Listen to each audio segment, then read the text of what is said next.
Chapter 159. Yi Futian listened quietly. He only spoke when he was sure that Yun Qianma was finished with what she had to say. Is there anything higher than the upper-level noble fate? Yun Qianma froze. Looking at Yi Futian, she said in what was almost a whisper, "Higher." "Yeah," nodded Yi Futian. He looked right at her as he said, "How am I supposed to differentiate myself from the others otherwise? Only upper-level noble fate can help me do that." Yun Qianma blinked at the young man in front of her. Seeing the look in his eye, she really wanted to ask him if he was serious. Although Yi Futian's gifts were extraordinary and he did what no one else had been able to do ever before at the Tsang Mountain Relic, the location was merely a historical site outside of Qinming City. The people in this city were all from the Qinming area.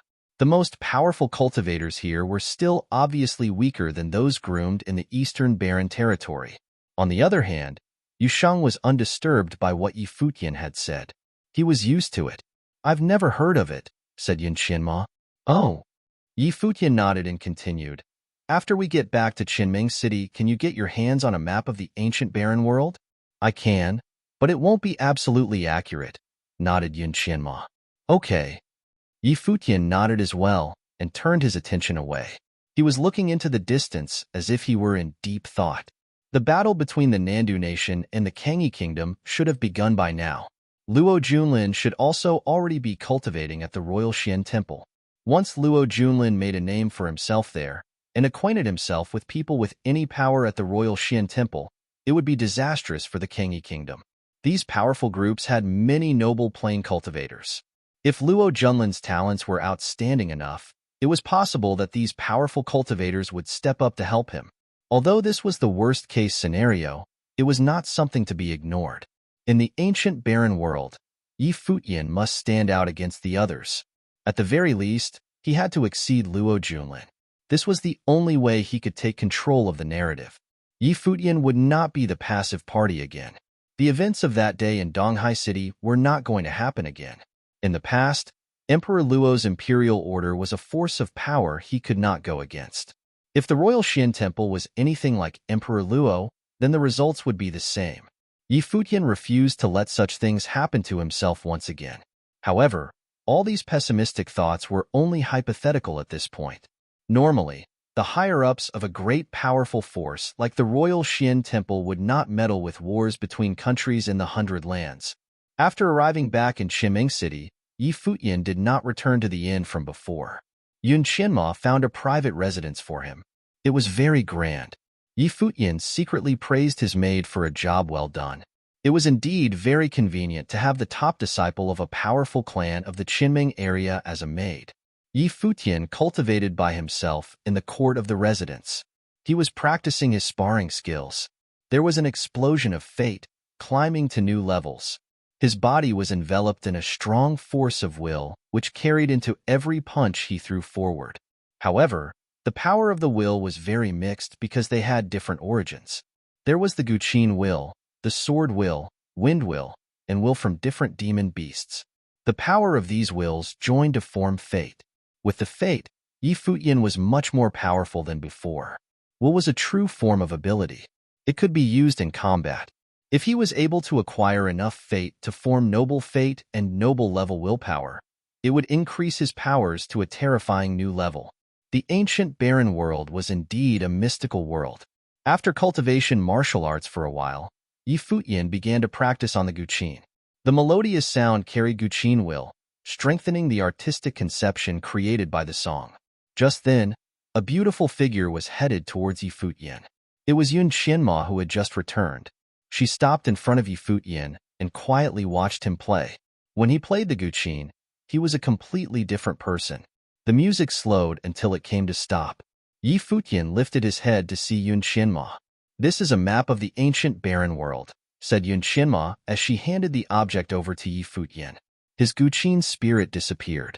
Yi Futian laid out the map on the table in front of him. "This is where we are now, Qinming City."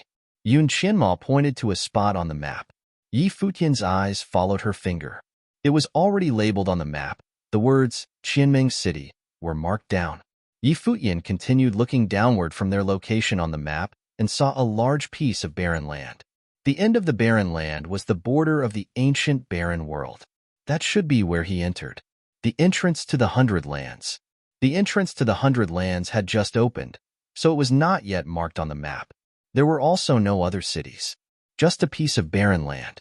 Qinming City was the closest city to the Hundred Lands. Looking north on the map, there were a couple of cities near Qinming City. Yi Futian asked, "Do these cities also correspond to the outside world?" "Yes." Yun Qinma nodded and began to explain. The places which these cities correspond to are similar to the Qinming area. Among these cities, this city here, Lulan City, is central. It was built by the ancient Lulan in the outside world. Ancient Lulan governs many countries. In the outside world, it is a territory of extreme power and is also located at the center of those countries. Yi Futian nodded at her explanation. His eyes continued north on the map, and he pointed at a spot at the center of the map. To Qinming City, Lulan City is the center, but to this city here, Lulan City is merely an outlying city. The city Yi Futian pointed at was surrounded by cities, all at close proximity. If the cities around Lulan City formed a district, then there were many districts around this city. Yun Qinma's fingers circled around that city as she said, "Look here. These cities are all entrances for powerful groups of the Eastern Barren Territory. They have dominated a majority of the land and exist independently from each other. These cities form the central district of the ancient barren world and correspond to the center of the Eastern Barren Territory in the outside world. That city you were pointing at is the absolute center of the ancient barren world, the Barren City. Not a lot of people from the Qinming area have been there." Yun Qinma was the disciple of a powerful clan in the Qinming area. Someone like her was safer in Qinming City. Even someone in a lower level of cultivation like Ru Yu would be able to get by because no one dared to mess with a disciple of these powerful clans. But things would be completely different once they stepped out of Qinming City. No one could predict what would happen. Therefore, only those who were confident enough in their own abilities would travel to other cities in the ancient barren world. Powerful cultivators from the Qinming area would travel to the district center, Lulan City. However, no one dared to step into a place like Barren City carelessly. Even the best of the best from the Qinming area could only keep a low profile once they stepped into Barren City. Yi Futian nodded his head lightly. No wonder people said the ancient barren world was not only the road to the noble plane, but also an access way. In theory, you have access to anywhere in the Eastern Barren Territory from the ancient barren world. It was a huge shortcut. It was almost impossible for Dharma Plane cultivators to reach the Eastern Barren Territory in the outside world. "If we get the chance, I'll bring you to Barren City," said Yi Futian. He lifted his head to smile at Yun Qinma. She took one look at him. He wants to go to Barren City in the Glory Plane? They had not known each other for long, but she felt that this guy in front of her had a train of thought that ran on a different track than the mass majority. "What historical site around Qinming City has the strongest fate?" asked Yi Futian. "Just let me know when you want to go," Yun Qinma said instead of answering his question. Yi Futian gave her a curious look. It seemed like she had everything planned out already. Perhaps she was looking forward to this location as well. "All right. I have to cultivate for a while. I'll call for you when I need you," nodded Yi Futian. The fate in his body took over once again. He wanted to familiarize himself with its power. He also wanted to stabilize his level of cultivation. After all, he had finally stepped into the peak of the Glory Plane. He could break into the Dharma Plane at any time. The happenings of Qinming City's Song Mountain relic spread to many. It was said that a mere Glory Plane cultivator was able to comprehend the true meanings of all four stone walls, and was even able to the will of the stone walls to fight after his enlightenment. He also took down multiple upper-level Dharma Plane cultivators in battle. Furthermore, female prodigy Yun Qinma of Qinming City's Sword Clan had agreed to be his maid. When the news got out, other prodigies gained interest on the topic. The Yun Qinma had actually become the maid of another person, and a Glory Plane cultivator at that. Countless people used this opportunity to mock the members of the Sword Clan. The Sword Clan members in Qinming City were embarrassed and helpless. Many of them tried to find out where Yun Qinma had gone. On this day, many people arrived outside the residence where Yi Futian and his friends were staying. A group of them were having an exchange with Yun Qinma. "Can I help you, Senior Brother Yang?" Yun Qinma asked coldly. It seemed that she was speaking to a senior brother from the Sword Clan. He was another top disciple, prodigy Yang Ziki. Didn't you know that your decision would affect the clan's reputation? Yang Ziki asked her. This is personal and has nothing to do with the clan, said Yun Qianma. You're a member of the clan. Of course it has to do with the clan. Gossip is a fearful thing. Don't you understand that? Yang Ziki was becoming angry. I don't care, she answered calmly. I care, he said. So what? Yun Qianmo replied. Just then, Yi Futian and others walked out from the residence. What's going on? Asked Yi Futian. It's nothing, Yun Qianmo answered. Yang Ziki looked over at Yi Futian. His gaze was sharp and hints of sword intent flew towards Yi Futian. Is this him? Asked Yang Ziki. It has nothing to do with you, Yun Qianma's frown grew. His looks are not too shabby, Yang Ziki sneered. Yi Futian's expression turned into a strange one. He knew that he was handsome, but to hear something of the sorts come from the lips of a man was just plain weird. So, that's why you're willing to be a maid, to be at his every beck and call? Yang Ziki asked with a look of disgust. Naturally, Yun Qianma understood what he was hinting at. Her expression turned ice cold and sword intent threatened to explode as it radiated from her. Yang Ziki's gave her a stern look before giving Yi Futian a once-over. With a cold demeanor, he asked, how does it feel having the female prodigy of the Sword Clan serving at your feet? Leave, said Yun Qianma. Are you protecting him already? Yang Ziki asked with a fierce look in his eyes. He glared at Yi Futian before saying, I hope you can take it. After these words, he turned to leave with a murderous look in his eyes. He had pursued Yun Qianma but was rejected. Now, she had become the maid of another man. It was not hard to take a guess as to how Yang Ziki felt. The people around watched with interest. They were all thinking, had Yun Qianma served Yi Futian? Chapter 160. Yun Qianma saw everyone looking at her and her expression grew colder. When she turned to look at Yi Futian, the coldness disappeared and became calm. Since she made her decision, she knew others would talk. She had considered all of this beforehand. If she cared, she wouldn't have agreed. Has he pursued you before? Yi Futian asked, chuckling. Yang Ziki's reaction had been too dramatic. Yun Qianma looked at him and nodded lightly. He'll be even more too low for you in the future, Yi Futian said. Tomorrow, let's go to the place you mentioned. Okay. Yun Qianma nodded, and they returned to the pavilion. Yu Sheng walked up to Yi Futian and said, while cultivating these days, I realized that not only does fate increase your abilities, it also helps with cultivation. If you perceive the same elemental fate, it'll definitely help, Yi Futian said with a nod. Fate was the power of intent and the strength those of the noble plane had. It would obviously aid cultivation. For example, the sword wall would help those of the Sword Clan in future cultivation. We're almost in the Dharma plane. I have an idea. Yu Sheng looked at Yi Futian. Add the strength of the intent when agglomerating the Dharma? Yi Futian asked. Yes. Yu Sheng nodded. I don't know if it'll work. We can try. Yi Futian had had the same idea when cultivating earlier. The group returned to the pavilion and continued to cultivate. The second day, Yi Futian had Yun Qianma gather everyone, and they departed on the Black Wind Eagle. In the air, the eagle rode the wind and was unbelievably fast. It flew more smoothly than before as if it had melded into the wind. This made it more comfortable as well, and it was excited about the future. Before, Yi Futian had controlled it forcefully.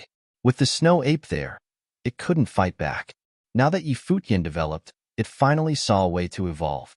The other demon beasts probably wouldn't have this chance.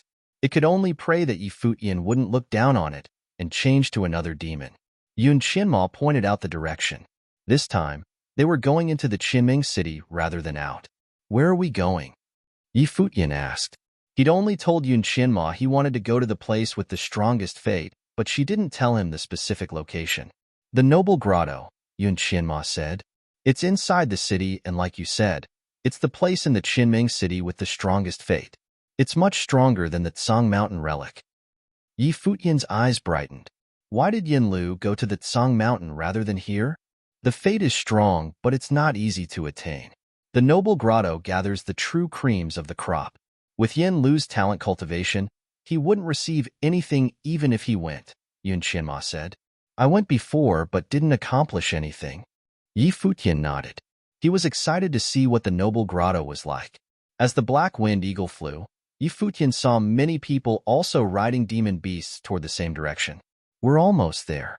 Most go just for fun, Yunqianma said, eyeing all the people in the sky.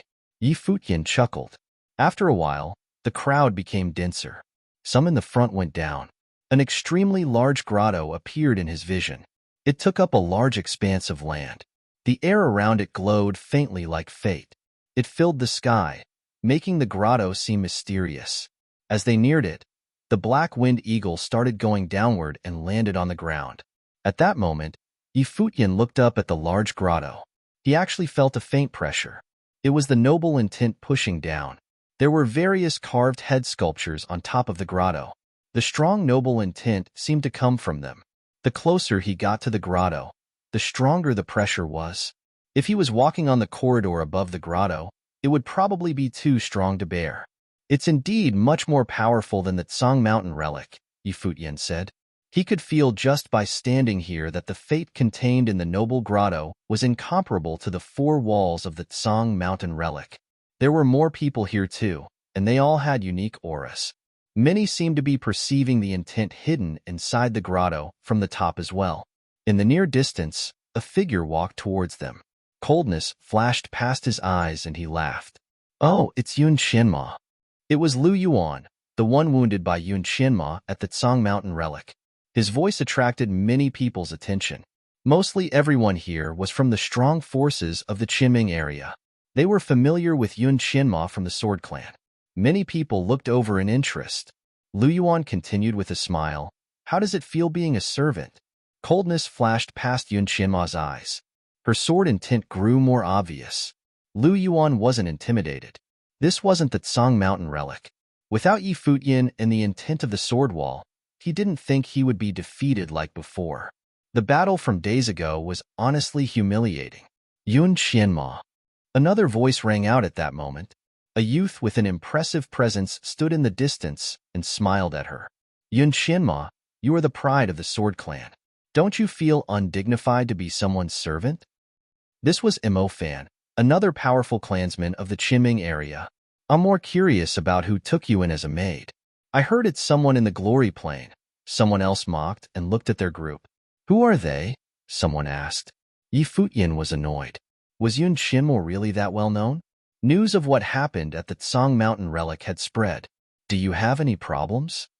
Yi Futian asked. Countless eyes fell on him instantly, sizing him up. Some were curious. Others were mocking. I heard that you're in the glory plane but drove the intent of the four walls in the Tsang Mountain relic, someone asked. I was lucky, Yi Futian said with a smile. This modesty is different from the rumors. I heard that you were really arrogant there, a girl said, smiling at him. The rumors had said that Yi Futian was arrogant and domineering at the Tsang Mountain relic and made someone like Yunqianma become his servant. Do I look arrogant? Yi Futian smiled at the girl. He was handsome and his eyes were clear. He was easy on the eye and the girl chuckled, shaking her head. No. She glanced at Yunqianma and asked, Yunqianma, I'm curious as to why you made that choice. It has nothing to do with you, she replied coldly. The girl was the pride of another clan. Her name was Li Liani. I'm just curious, Li Liani said with a smile. Let's go, Yunqianma said to Yi Futian. The youth nodded, and their group continued forward. Many people looked at them in amusement. Shortly after, many people followed them. Yi Futian could comprehend the walls of the Tsang Mountain relic, so what about here? They wanted to see if he was truly talented, or if luck also came into play. After a few steps, Yi Futian stopped again. There were familiar people up ahead. Chu Quangren, prince of the Yunchu nation, stared coldly at Yi Futian and Yi Wuchen's group. It was unexpected to meet them here. Chu Quangren looked in another direction. Yi Futian followed his eyes and saw more people looking at him. Zhou Qianfan and Yu Zhang of the Kangi College, as well as some other students, were present. If they were here, Yi Shao, eldest prince of the Kangi kingdom, would also be there. Yi Shao stood with his hands behind his back. He looked forward into the grotto, appearing to be focused. A moment later, he turned around slowly and looked toward Yi Futian. He also saw Yi Wuchen and Lin Yueyao and found it odd. Was Yi Wuchen and Lin Yueyao really following Yi Futian? Your Highness. Seeing Yi Xiao look over, Yi Futian nodded with a smile. No matter what his attitude was, Yi Futian had to follow the rules. After all, he was the prince of the Kangyi kingdom. Yi Xiao looked at him coolly. He was surprised Yi Futian could arrive at Qinming City so quickly and still be alive. He hadn't heard about the Tsang Mountain Relic event. Even though many people knew about it, they focused more on Yun Qianma. Yi Futian's name was rarely mentioned. Yi Xiao didn't know Yun Qianma, so he didn't pay attention. Wuchen Lin Yueyao, how have you been? Yi Xiao didn't look at Yi Futian again. He asked about the others instead. I'm fine, Yi Wuchen answered coolly. Me too. Lin Yueyao nodded and smiled. She felt that the atmosphere was off. She obviously knew about what Yi Xiao had done after entering the ancient barren world. One was the prince while the other was highly valued by Emperor Yi, and this prince didn't like Yi Futian. Follow me from now on, Yi Xiao said to them. Yi Wuchen was his cousin and extremely talented. He deserved to be roped in. If he got too close to Yi Futian, he would probably turn into someone like Yi Danshan. As for Lin Yueyao, she was the daughter of the Lin family. With her beautiful face, she deserved to be asked personally by Yi Xiao. He had considered having her become the future queen with her talent and beauty. Yi Futian was a bit shocked when he heard Yi Xiao's words. Was he headhunting right in front of Yi Futian? There was no dignity left for him at all. As for Zhuo Qianfan and Yu Zhang behind Yi Xiao, they laughed. Since the prince asked personally, Yi Wuchen and Lin Yueyao should know to make the right decision. Yi Xiao would most likely become the future crown prince of the Kangyi kingdom.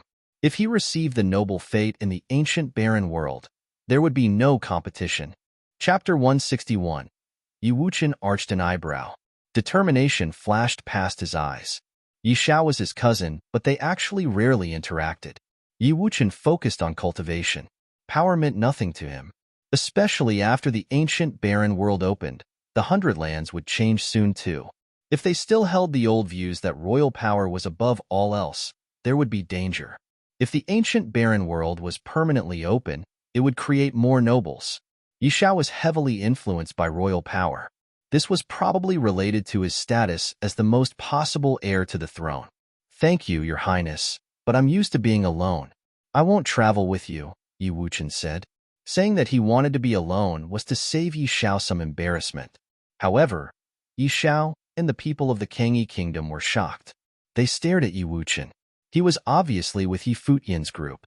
Why did he say he was used to being alone? Yi Xiao's eyes glinted. Was Yi Wuchen joking with him? All right. Yi Xiao smiled thinly. Since Yi Wuchen had made his choice, he wouldn't say anything else. Yueyao, what about you?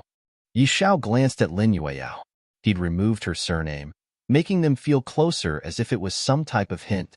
Lin Yueyao's eyes glimmered.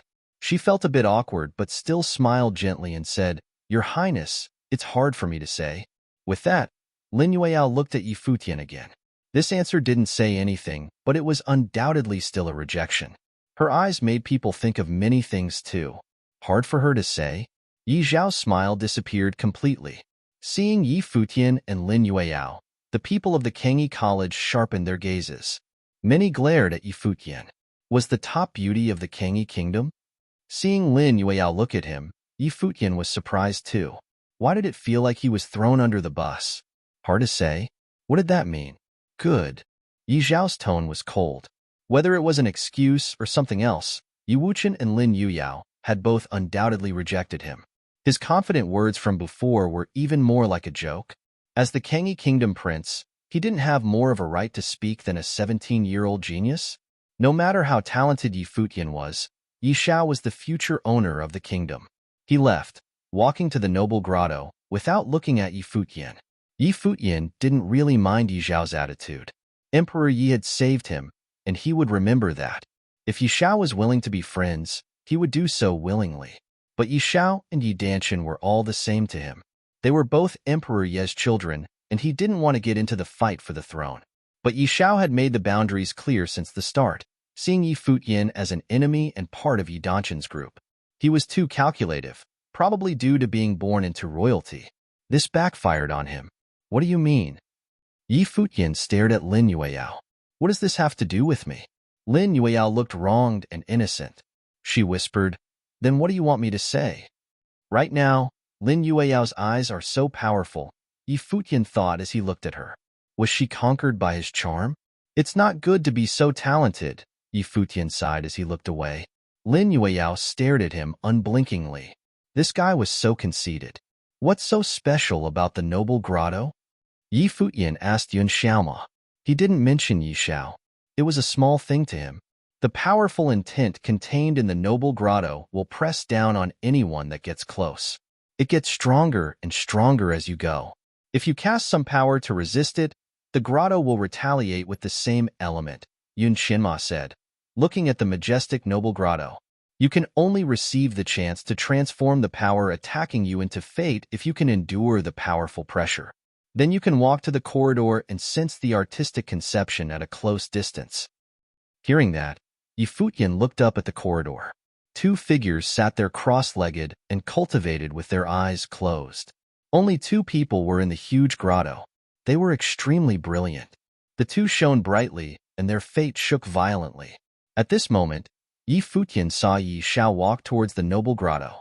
Instantly, the shimmering light of the grotto turned into formless power that rushed towards Yi Xiao. Extremely powerful sword intent burst from Yi Xiao. It wrapped around him, and he forced himself forward. At that moment, Yi Futian could clearly feel a mysterious pressure come from the grotto. It was like a god's power.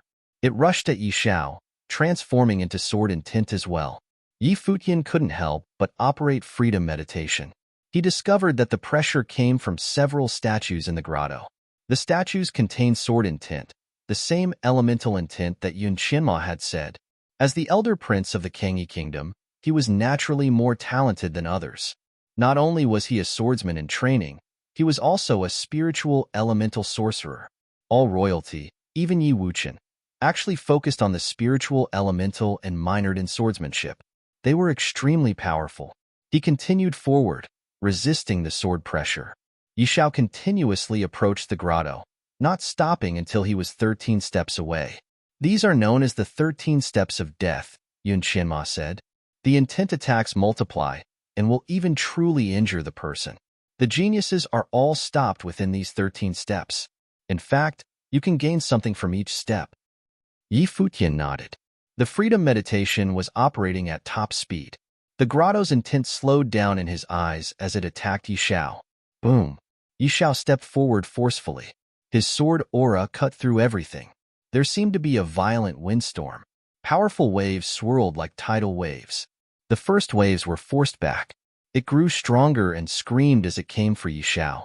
It's not enough to only cultivate martial arts and not spiritual power because pure martial artists can't enter this grotto, Yi Futian thought. As Yi Xiao made his second step, the aura grew stronger. At the third step, the sword aura filled the sky. Yi Xiao stopped. He brandished his sword again.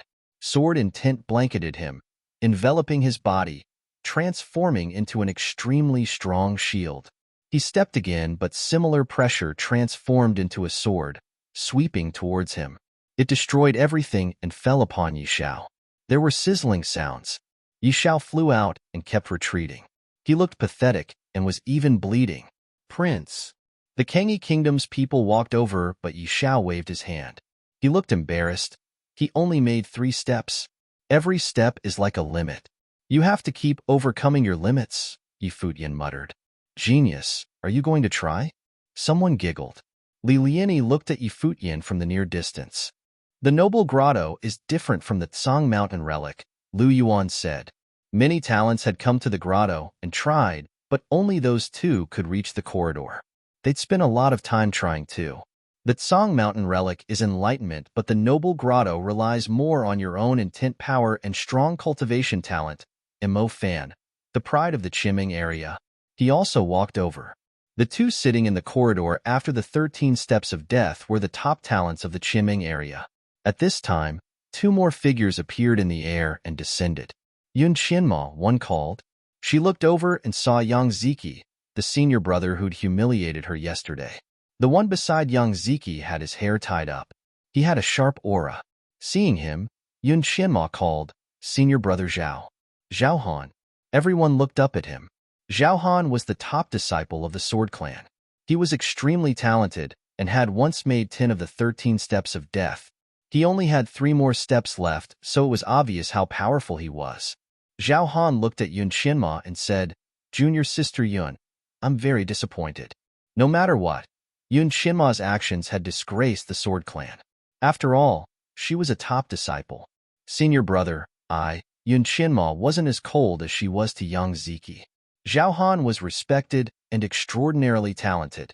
He was the leader of their generation. Everyone respected him. Zhao Han didn't reply. He looked to Yi Futian. You have high comprehension abilities to be able to comprehend all 4 sides of the Tsang Mountain relic. I heard that the Sword Clan offended you first, so you made Yun Xinma your servant, Zhao Han said. He continued, since she agreed, I'll give you a chance. If you can beat me at the Noble Grotto today, I'll let Yun Xinma cultivate with you. The Sword Clan won't bother you anymore. If you can't beat me but still dared to take our disciple as a servant, Zhao Han said coldly, then die. The cold words revealed an undeniable message.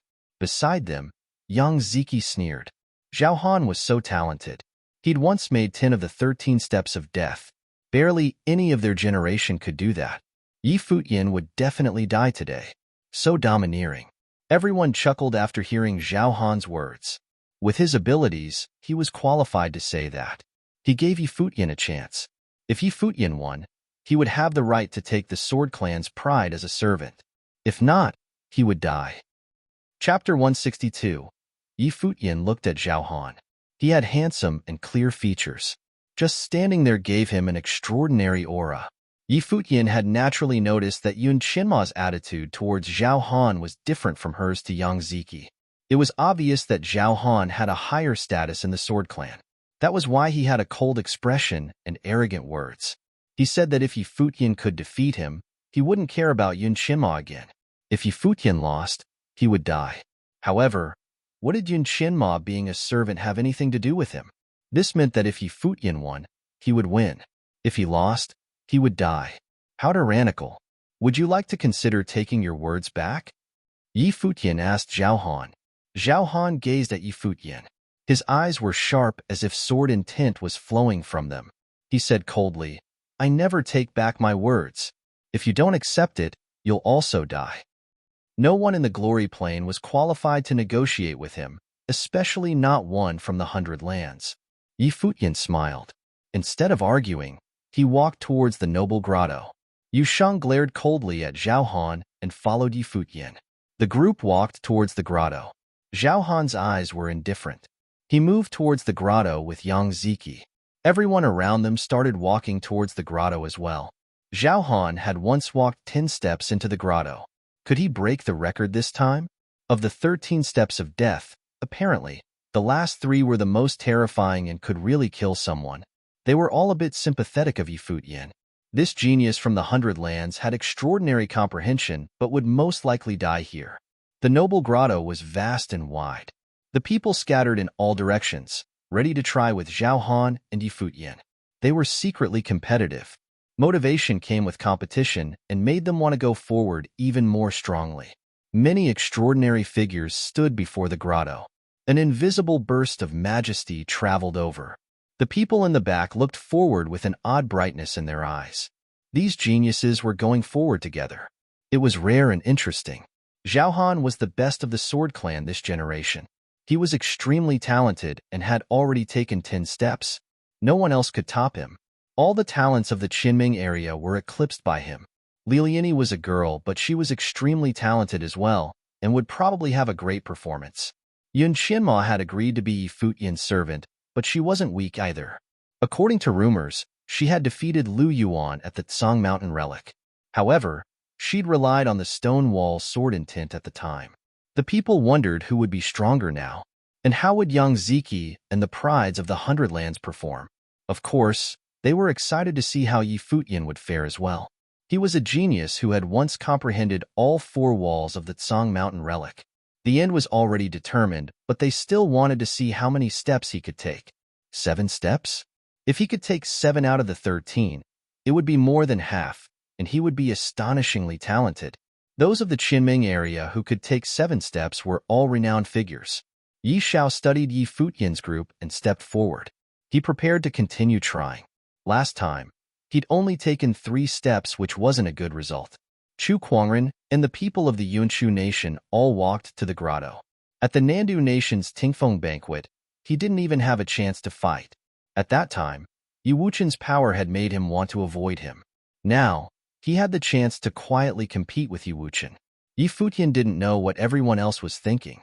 At this moment, he stood before the grotto, feeling the mysterious majesty. He silently praised the noble grotto's miraculous feeling. This pressure was like heavenly might. It made one revere it. But at this moment, he was going to challenge this reverent strength. Picking up his feet, Yi Futian walked forward. He didn't use any elemental power and merely walked forward with his body. The statues carved into the grotto glowed faintly. A mysterious pressure surged from them, transforming into tangible power pushing down on him. However, it wasn't strong enough and couldn't stop him. He continued forward as if strolling in the garden. He quickly came to the 13 steps of death. The next 13 steps were the true trial. The formless pressure continued pouring out, transforming into intent that rushed into his mind. Zhao Han from the Sword Clan was left of Yi Futian. To his right was Yu Sheng and Yun Qianma's group. Everyone had come to this point. Thud. Beside him, Zhao Han stepped forward. He made 3 continuous steps and was extremely powerful. After the 3rd step, he paused and glanced at Yi Futian. Then he said to Yun Qianma, "I hope he won't be too disappointing. Otherwise, you'd seem too cheap." With that, he took another step. Wild sword intent swept into a storm around him.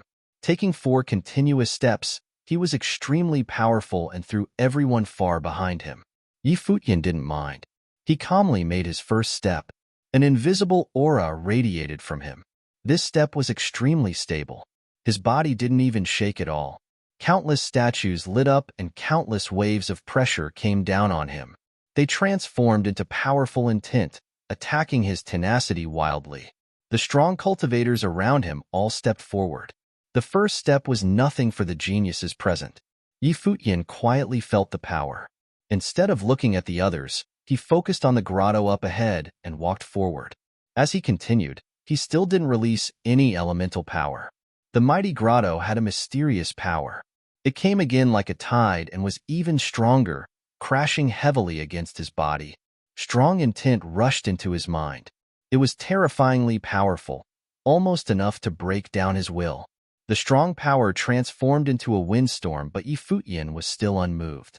He was extremely stable and soon took his 3rd step. An even stronger power and intent came, even causing his body to whistle. That was how powerful it was. Yu Sheng was beside him. He took the same steps and also didn't release any elemental power. He used his pure strength. He naturally had godlike strength and was the best at this. Therefore, the grotto responded with similarly strong power. It's the 3rd step. The people before the grotto watched the group. Yi Futian, Yu Sheng, Yi Wuchen, Yun Qianma, and the others had all taken their 3rd step. From the looks of things, many could continue. At least, the 4th step would be no problem. Yi Xiao was at the 3rd step as well. Earlier, he had stopped here. This time, he must break through. Closing his eyes, the sword intent wrapping around him was shocking. The spiritual intent had transformed into a sharp sword going forward. He stepped and the terrifying sword intent came rushing into his mind. He didn't move, allowing the 2 forces to clash. Finally, he succeeded. In this moment, Yi Xiao felt his intent strengthening. He opened his eyes. The light of a sword flashed past. He smiled and successfully made his 4th step. Before the grotto, some figures had stopped. The power of the mighty grotto was too much and they couldn't overcome it. Right now, the strongest was still Zhao Han. He had taken his 7th step and stopped again to look back at Yi Futian and the others. Is Zhao Han waiting for Yi Futian? Many people thought. He didn't even struggle with the 7th step. No wonder he was number 1 of the Sword Clan. You're too slow, he called to Yi Futian. Where's the talent you showed at the Tsang Mountain Relic? Yi Futian glanced at Zhao Han in the near distance and looked away. He continued looking forward and raised his foot. He made his 4th step. Everyone's eyes flashed. Before they could react, Futian raised his foot again and took his fifth step. Many people trained their eyes on him. Soon after, they saw him take his sixth step. When he stopped, everyone felt an unbelievable power. It swept past everything. Even when the crushing weight came, it was still unmoved. Everyone was shocked, not due to Futian taking 6 steps, but because of how stable he was despite making 3 continuous steps. This meant that he could continue. His aura was getting stronger as he walked as if it could compete with the grotto's power. Boom! There was a loud sound. Everyone looked over and saw that beside Futian, Yushang had made continuous steps like a wild demon.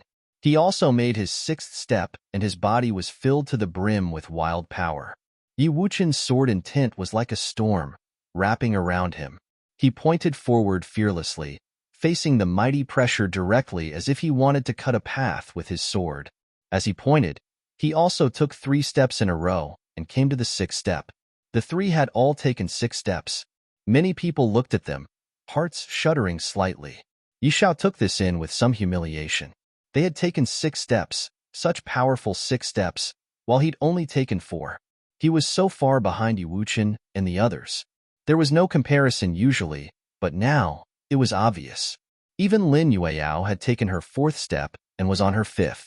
Chu Kuangren wasn't willing to admit defeat either. He took his 6th step but was struggling. He felt like he'd used up all his strength and energy and was extremely tense. At this time, Futian moved again at the front of the grotto. He took his 7th step, allowing the extreme power to attack him without showing any sign of struggle. Thud. The loud noise was Yushang's footstep. He'd taken his 7th step as well and looked coldly at Zhao Han, stopped at the 7th step. Wuchen pushed his hands forward, and it was as if endless sharp swords poured out of him. His body moved with the swords. There seemed to be a sword spirit storm around him, destroying everything.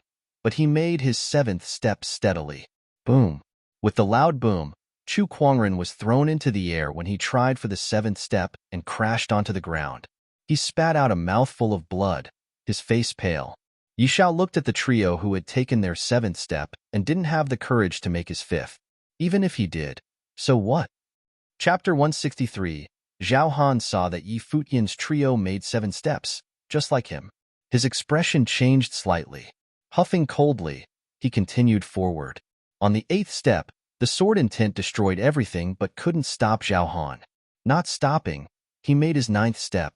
When his foot fell, everyone heard a sword scream through the air. The grotto's wild intent charged towards Zhao Han's direction. He stopped, preparing for the next step. The 10th step was his previous limit. So powerful. Everyone looked at Zhao Han and then to the others. Futian had taken 7 steps, but each step afterward was impossible. The other talents, such as Mo Fan, were only at the 6th step. Li Liani, Yun Qianma, Yang Ziki, and Lu Yuan had stopped at the 5th step. They already felt the horrible pressure. Yang Ziki and Lu Yuan looked upset. They were reputable figures of the Qiming area, after all, but were surpassed by 3 in lower planes. Trying for the noble grotto at the same time, the difference between weak and strong was obvious. The noble grotto was different from the Tsang mountain relic. The latter depended more on comprehension, but the grotto required powerful spiritual intent, unprecedented aura, extraordinary endurance, and the ability to break through limits. Futian didn't care about the others. Actually, he'd never thought of those people. He only came to the ancient barren world to become stronger and fight against the Nandu nation and Luo Junlin. He only came to the noble grotto for the fate. As for Zhao Han, he wouldn't know the man if he didn't come to make trouble. Right now, Futian didn't even notice Zhao Han or Yang Ziki and the others. He only saw the grotto.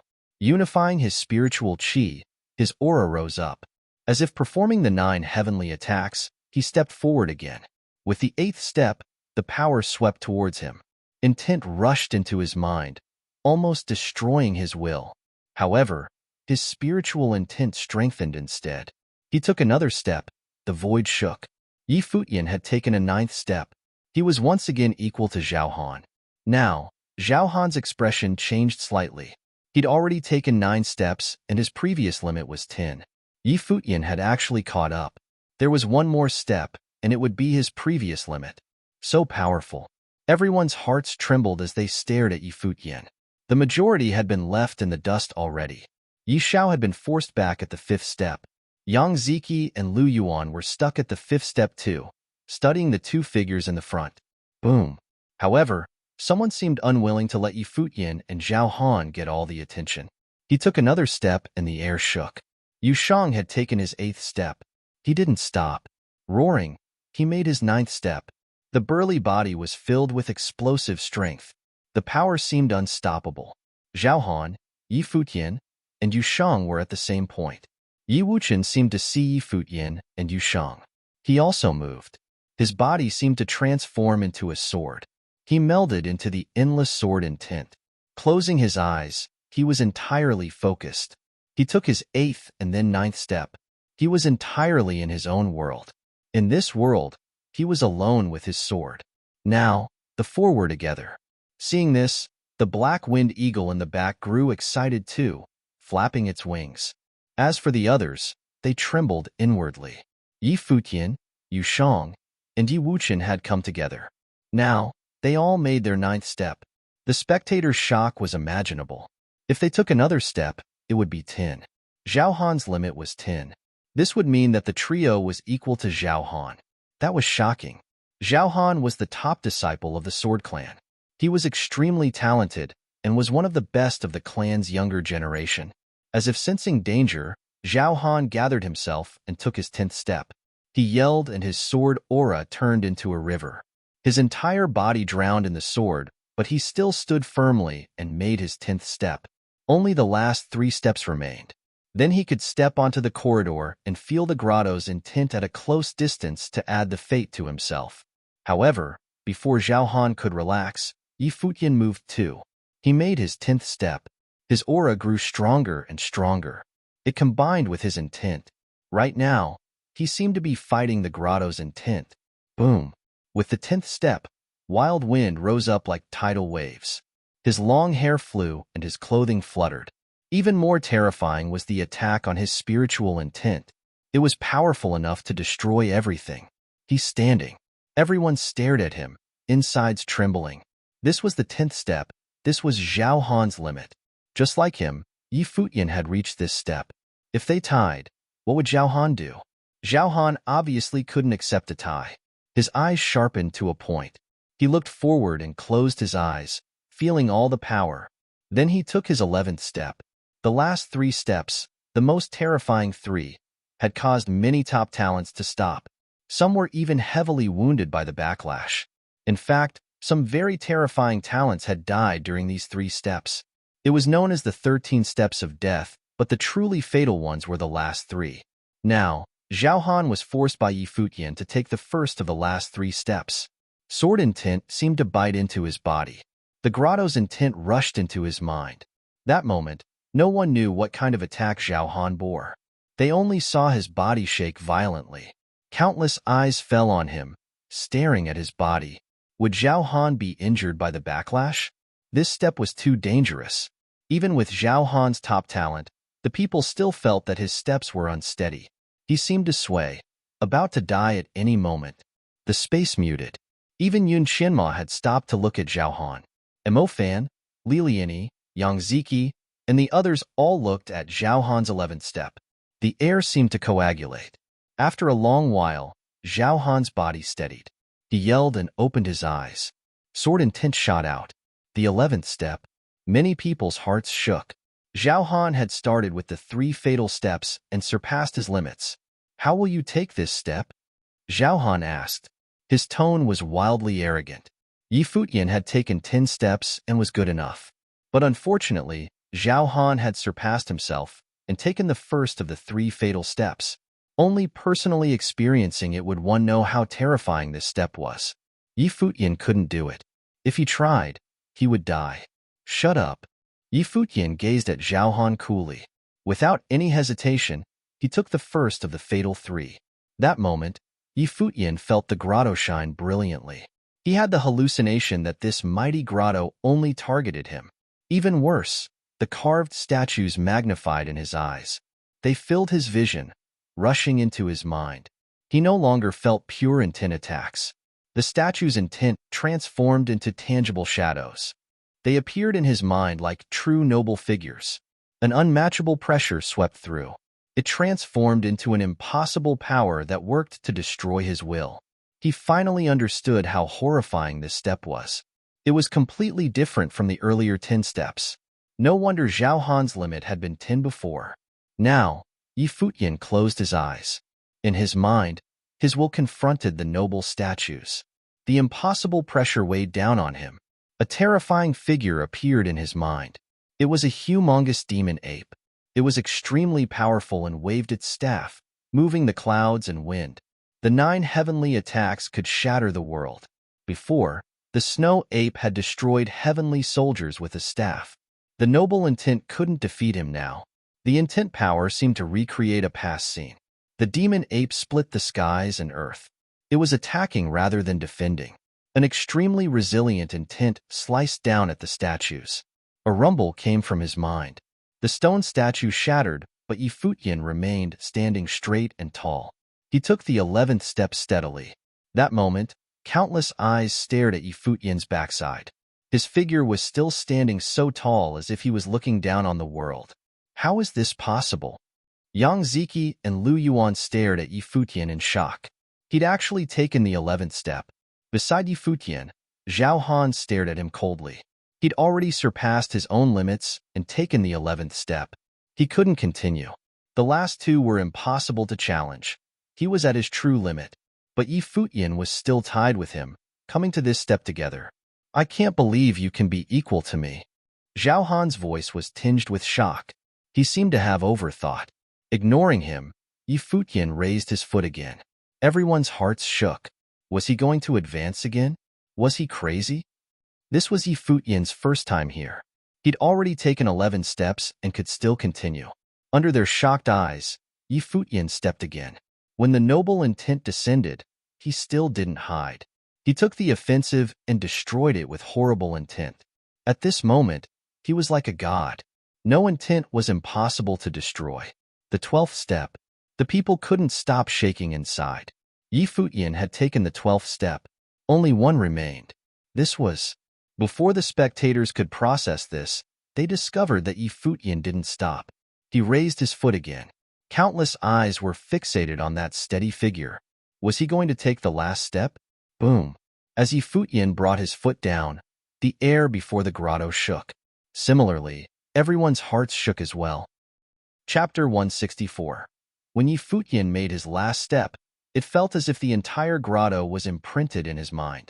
Of the various statues, each one emanated with powerful intent, as if a noble had come himself to squash his will. Earlier, Futian had pushed aside the intents of the statues, and now, it was as if he was making his strongest counterattack. Simultaneously, he bore the unbelievable aura that continuously attacked his body. The double attack on the body and mind were enough to crush someone. However, defeating it was like being baptized. The blood inside Futian rumbled, and impossible strength burst from his body. The 9 heavenly attacks gathered the power of the world. Though he stood there, his aura was evolving and strengthening. In his mind, the noble statues became extremely menacing. They wanted to wipe his existence from the world. At that moment, Futian thought of many things. He thought of the high and mighty Xiaofan, the emperor's decree that he couldn't fight back against, and that emperor who had once thought he could control Futian's destiny. They could all go die now. A terrible intent was born. It drowned the statues, eradicating them from his mind. Futian opened his eyes. There was arrogance in his gaze. He took another step forward and stood steadily and upright. At this moment, his white clothing fluttered and his long hair danced in the wind. He was like a young emperor. Countless eyes focused on the proud backside, their hearts shaking. Futian had made his way through the 13 steps of death. If he continued forward, he could step into the grotto's corridor and perceive the grotto's intent at a close distance. He would be as brilliant as the 2 up above. Looking back at Zhao Han, he was still at the 11th step. Thinking of his arrogant words from before, "If you lose, then die." It was so ironic. Futian was in the glory plane and walked the steps of death for the first time. He had passed while amongst the geniuses of the Qinming area, Only Zhao Han could surpass 10 steps. Mockery and doubt? They all fell apart now. With Yi Futian's talent, he definitely would be qualified to make Yun Xinma his servant later. She had just chosen earlier to follow he who was in the glory plane. Many felt this was strange because Yun Xinma was the pride of her clan while Yi Futian was from the Hundred Lands and had an extremely low plane. Yang Ziki looked from his senior brother to Yi Futian. His expression was ugly. On the other hand, Yun Xinma stared at Yi Futian in shock. She was at the 7th step, which was her limit. She couldn't go on. Yi Futian had succeeded in one go. Boom. An explosion pulled everyone out of their thoughts. The earth shook, and it was as if the world was roaring. At that moment, everyone's gazes turned to a spot not far from Yi Futian. While everyone's eyes were on him, Yu Shang had made his 10th step. Now, he was challenging the fatal 3 steps. He made his 11th step. At this moment, Yu Shang's burly body seemed to hold up the sky and earth. He was indestructible. He roared at the stone statues. No one could bend his spine. His foot fell steadily. Allowing the thunderstorm to hit him, he stood upright like the god of war. It was not only him. Yi Wuchen was also challenging the 11th step. Sword intent grew between his brows, and soon, there was a beam of silver light. A tiny silver sword shot out. It shattered everything and in the next moment, became endless sword intent. He's crazy. Many people shook inwardly at this sight.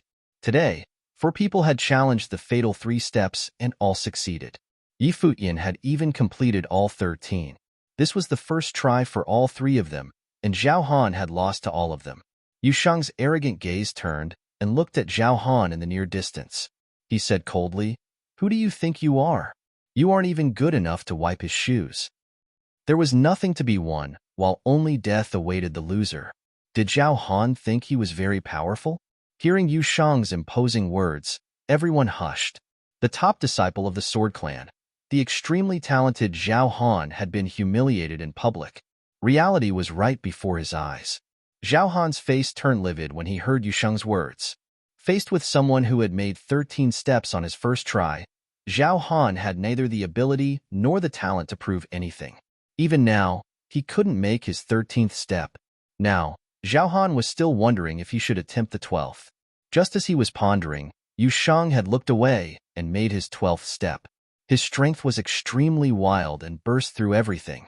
He opened his eyes wide and stared domineeringly at the statue up ahead. He didn't fear the noble and roared as if he wanted to destroy the statue's intent. So what if this was the noble grotto? It couldn't crush him. With a thud, there was a violent wind that lifted a tidal wave. After Yi Futian, Yu Shang made his 12th step and surpassed Zhao Han. Was Zhao Han powerful?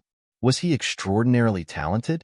2 cultivators of the glory plane beside him had surpassed him on the first try, leaving him in the dust.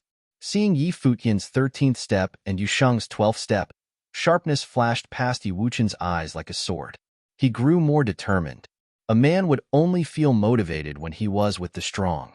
He would be even more determined and challenge himself with the will of the strong. This was why Yi Wuchen followed Yi Futian's group. With an extraordinary person beside him, he would also challenge what had once been his limit. And rather than one extraordinary person beside him, he had 2. So he couldn't fall behind. Thus, he also made his 12th step, with no regard to the consequences or anything. Just like his sword, he forged on fearlessly. He was crazy. Everyone's hearts trembled without stop. Had they gone berserk? And not only one of them, but all 3? This was honestly unheard of. No one knew if something so shocking had ever happened before the noble grotto before. But now, they couldn't control their pounding hearts. This was crazy. Yi Wuchen had also taken his 12th step. The trio had tossed Zhao Han behind.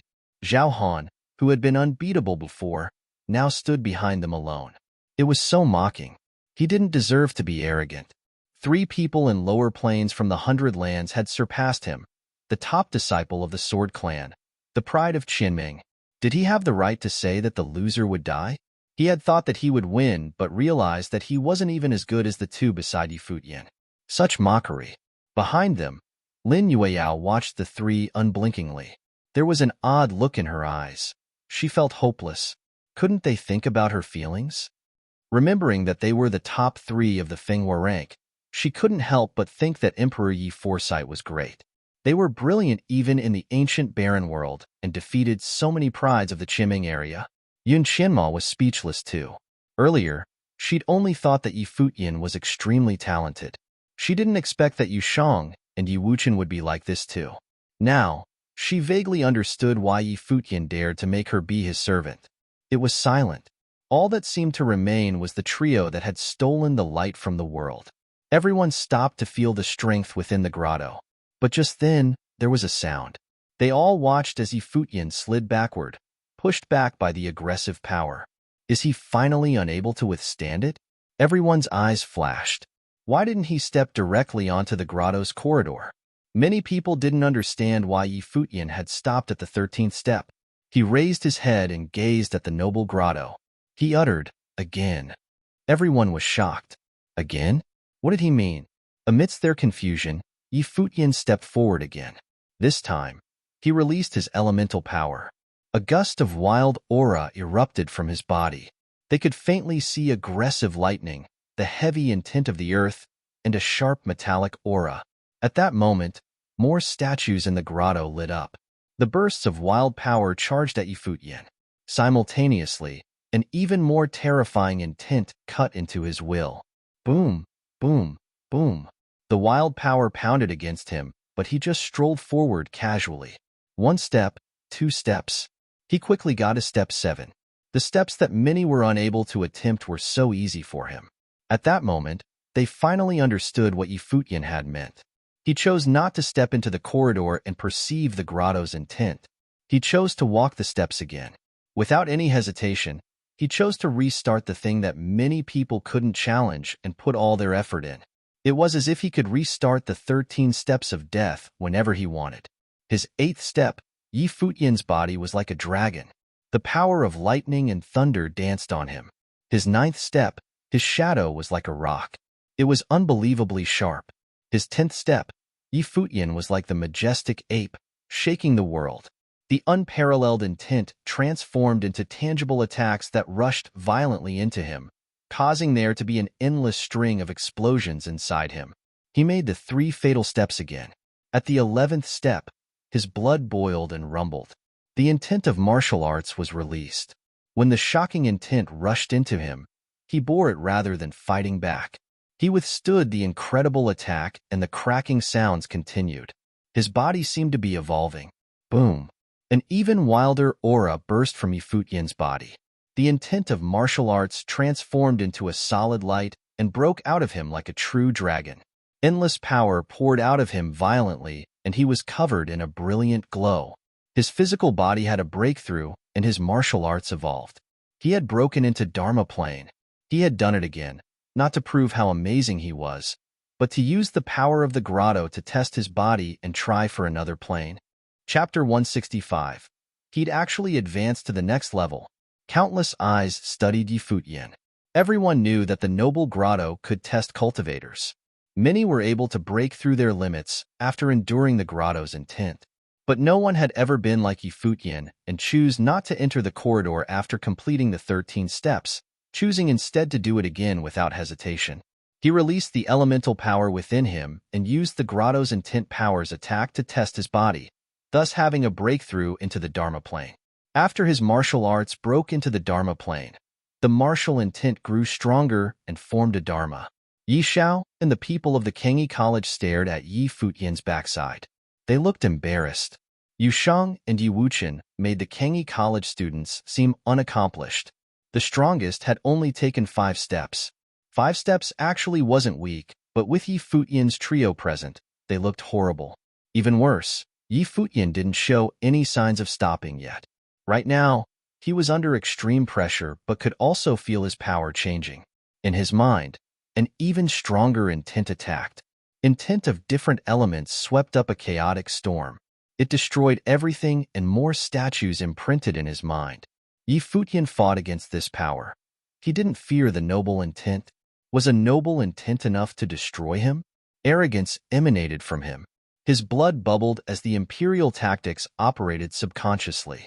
A strand of Emperor's intent appeared in his mind. That moment, The noble intent from the statue seemed to be shocked. It tried to fight back, but Futian destroyed it with the emperor's intent. If he was stopped by the grotto today, he wouldn't be able to kill a true noble in the future.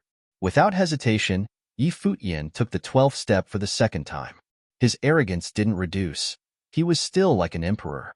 Even stronger intent from the statue rushed into his mind. This time, Futian didn't destroy it. He allowed it to attack his spiritual intent. He was like an emperor. No matter what came, it would all submit to him in the end. As soon as he made his 12th step, Futian made his 13th without any fear. This time, his steps were steadier than before.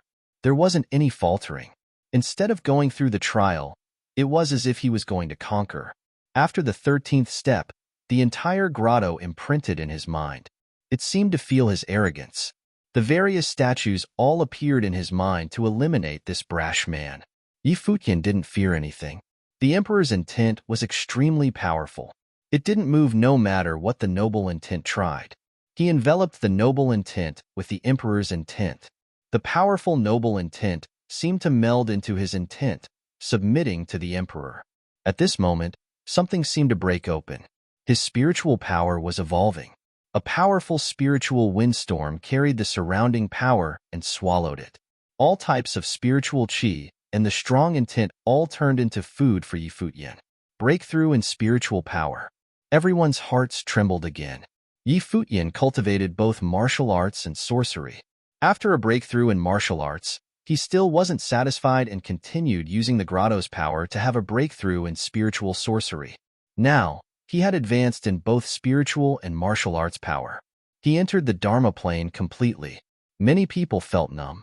All the prides of the Qinming area had been subdued at the noble grotto by someone in the glory plane from the 100 lands. They were forced to surrender. Compared to him, Zhao Han of the Sword Clan was so unimpressive.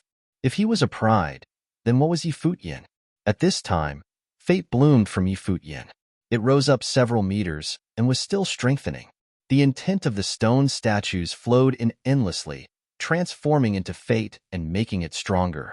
It soon became dozens of meters tall and was terrifying. They'd never seen someone create such powerful fate just from the noble grotto. There were many types of fate. To the people of the ancient barren world, it took a long time to comprehend the relics. The easiest way was to steal. However, Futian had reversed that thought. He approached the noble fate with just comprehension. This was frightening. If the others of the Qinming area could be like him, it would be so easy to become a noble. Great. Yusheng was so excited seeing this as if he'd also had a breakthrough. Then he lifted his foot and went for the last step. That moment, his entire body tensed. The fabric on his arms tore apart. His veins bulged and the frightening muscles made one feel immense strength. His physical body was strong to the extreme. There was a shocking roar. Yusheng bellowed at the stone statues. His body seemed to glow like a demon. He was unstoppable. Boom. His foot fell like a demon, shattering the sky. His body made a huge sound and each body part seemed to be evolving. A gust of martial intent burst forth, making him even stronger. With another roar, he shattered the noble intent. Yusheng's eyes burned with golden flames like a demon. Another one with a breakthrough. Everyone stared at the demonic backside, shuddering inwardly. This was too crazy. Others had had breakthroughs before the noble grotto before, but it was never as impressive as Futian and Yusheng. They were two beasts. Wuchen looked at the two before him. Right now, he was extremely calm. He'd never been so determined before. His heart was a sword. His intent and body transformed into a sword. His entirely had become a sword, an indestructible sword. He moved towards the last step. That moment, endless sword intent came ripping past. The horrible windstorm tore past his body, opening up countless wounds. His sword intent was about to extinguish any time. The small silver sword that shot out whistled. It could collapse with any mistake. No matter what collapsed, he would be destroyed. But he didn't fear anything. When Futian and Yusheng stepped forward, he could sense that his talent wasn't as good as either. He had to be extremely determined to do the same as them. He must be fearless as well. A swordsman must go forward without looking back. If he completed that step, the skies would clear. If he retreated, his sword heart should shatter. He'd never be able to surpass his limits. A swordsman must have the courage and determination to face death. He couldn't be defeated like this. Many people stared at Wuchen in shock. He'd taken the last step with an entirely tensed body. Many were nervous. Lin Yuyao stared. She knew that if anything happened, Wuchen might die here. This guy was too crazy. He'd already made 12 steps. Why must he keep going? Was it worth it to risk his life for? Wish, wish. Sharp sounds appeared. Wuchen's foot stepped down entirely. That moment, endless sword intent flowed on his body. It shot towards the statues. The sword intent flowed through him as if he was the body of the sword. He'd obviously succeeded. Wuchen had taken the 13th step. Of those who came from the Qinming area, only 2 were cultivating in the corridor. But today, Futian's trio arrived and all successfully made 13 steps. This was so shocking. Throughout the history of the Qinming area, there'd never been a force that created 3 figures like them at the same time. Now, they all stopped at the last step. Futian's gaze fell calmly on the statues. He continuously sensed the intent contained in the statues carved in the grotto. His freedom meditation operated, and he could feel each intent power clearly. The more he felt it, the more he experienced the strength. He attempted to release the Emperor's intent. It surged into a statue, and slowly, he realized that it resonated with the noble intent, as if trying to make it surrender. Just as he'd guessed, the Emperor's intent born at Donghai City that day was even more advanced than noble intent. He just didn't know how to use it yet. His abilities under the Emperor's intent had once shocked everyone, killing someone in the Arcana plane. Seems like I can cultivate here for a long while, Futian thought. The noble grotto was an optimal place for cultivation. He looked left and right. Seeing Yusheng and Wuchen there, he smiled. Then he looked at Yun Qianma and Lin Yueyao. The freedom meditation showed him the statues releasing pressure on them. His Emperor's intent communicated with the power within those statues. Then he called, Yun Qianma. Yes? Yun Qianma looked over at him. Comprehend well, and try advancing again, Futian said. Beside Yun Qianma, Lin Yueyao saw this and couldn't help but call, hey. Futian looked at Lin Yueyao in confusion. He saw her resentful gaze and angry eyes as if she felt he was biased. Futian was speechless. Was this girl jealous? Stupid. Overlooking her, Futian said, one by one. With that, he guided power into Yun Qianma's mind. This wasn't an attack, though. It was for Yun Qianma to feel. Beside Futian, Zhao Han looked at this coolly. Futian had clearly overlooked his existence. Yun Qianma, Zhao Han called. The girl looked over, and he said, come back within a month. He'd said that if Futian could beat him, he wouldn't care anymore. He couldn't go back on his words. He still wasn't willing, though, so he only gave Yun Qianma 1 month's time. Yun Qianma's eyes hardened. Then Zhao Han stepped back, getting ready to leave. Did I allow you to leave? A cold and arrogant voice said. Zhao Han's steps froze. Chapter 166. This voice naturally came from Futian. Everyone's gazes focused on Futian's direction. Was he crazy? He had defeated Zhao Han, and the latter had taken a step back, only telling Yun Qianma to return to the clan after 1 month. This was still domineering, but even though Futian had shown his extreme talent, he was still lower in playing. Zhao Han not going back on his words was already good enough, but now Futian was challenging him again. Wasn't this giving Zhao Han an excuse to mess with him? Are you talking to me? Zhao Han gazed at Futian with some mockery in his eyes. Don't take a single step before my mood turns better, Futian said coldly instead of answering the question. Move then die. Zhao Han's expression turned odd. Move then die? He looked at Futian and sneered. If the youth wanted to die, then he'd let him. How would you like to die? Zhao Han asked coldly. As soon as he said that, something extremely sharp flashed past Futian's eyes. In a blink, an extremely terrifying intent power shot to Zhao Han. This time, it wasn't gentle like the intent that had entered Yun Qianma's mind. Instead, it was filled with the thirst for killing. In a moment, Zhao Han felt that it wasn't Futian before him, but the strong intent power in the stone statues that came at him. Accompanied by a sharp sound, shocking sword intent burst from Zhao Han's body. However, The other intent pierced directly through everything, coming from the sword intent of the stone statues. Sizzle. Everyone heard a pained cry mixed into the piercing sharp sound. Zhao Han trembled as blood flowed out from his body. Even his eyes were bleeding. At that moment, everyone's eyes were trained there, staring at the two figures. The statue lit up. Someone looked to the Kendo statues in the grotto. They were glowing, just like in the Tsang Mountain relic. Watching this scene, Lu Yuan's expression was dark.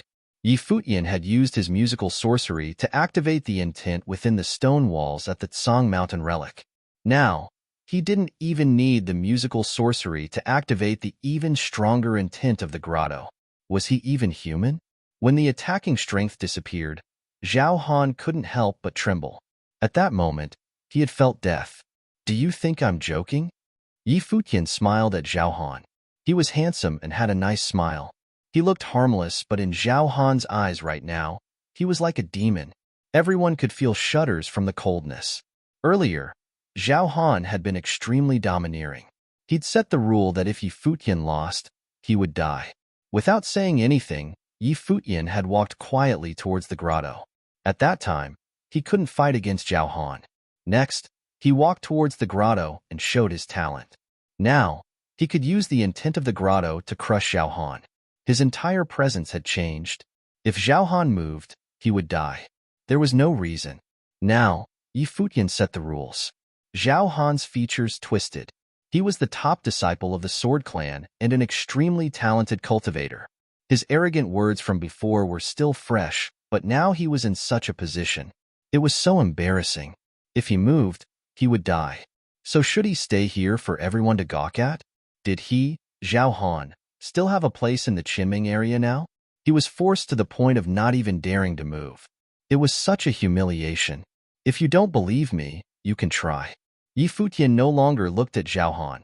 His eyes turned to Yun Qianma. Right now, Yun Qianma's expression was a bit uncomfortable. Zhao Han was a top disciple. If Yi Futian treated him so, what would he do after leaving the grotto? And what should she do? She had given up on some things when she agreed to become Yi Futian's servant, but it was difficult to betray her clan and become Zhao Han's enemy. Yun Qianma, continue perceiving. Yi Futian guided the intent contained inside the statues into Yun Qianma's mind, so she could perceive and comprehend it. Then he looked to Lin Yueyao and did the same thing. At this time, everyone saw that the black wind eagle had walked before the stone statues and was making its way to the 13 steps of death. It had even made 4 steps. Next, it began perceiving as well under Yi Futian's help. I'm going up to cultivate, Yu Shang said to Yi Futian. Okay. Yi Futian nodded. Yu Shang walked up to the grotto's corridor, walking under the statues. He felt the mighty intent emanating from them. He found a quiet place to sit and began perceiving quietly. Yi Wuchen did the same. He had forcefully made the 13 steps and some changes had occurred to his body. Now, he needed to relax and perceive for a while. The grotto deserved for him to take his time. Only Yi Futian and Zhao Han remained standing there. Yi Futian looked at all the statues, feeling the powerful intent within them and increasing his fate. Zhao Han was in a bad position. He was forced to stand there, not allowed to take a step. Now, he looked to Yi Futian with dark eyes, but not daring to risk it. Behind him were the prides of the Qinming area. Mo Fan, Li Liani, and the others were all unsettled. Today's performance of Yi Futian's trio was too overbearing. Yi Shao, Chu Kuangren, and the others were even more speechless. Yi Shao especially looked at them with a complex expression. Time passed bit by bit. After a long while, everyone saw Yun Qianma move. She had started attempting to move forward. Under their shocked gazes, she walked to the 10th step. Then she tried her 11th and succeeded as well. Many people couldn't help but look to Yi Futian. It seemed that Yun Qianma could only do this with his help. He had guided the stone statue's intent, so Yun Qianma could sense it. After a short pause, Yun Qianma tried the 12th and then the 13th. Succeeding all the steps, she walked into the corridor. This made Zhao Han even more uncomfortable, as well as Yang Ziki and Lu Yuan. It was not only Yun Qianma.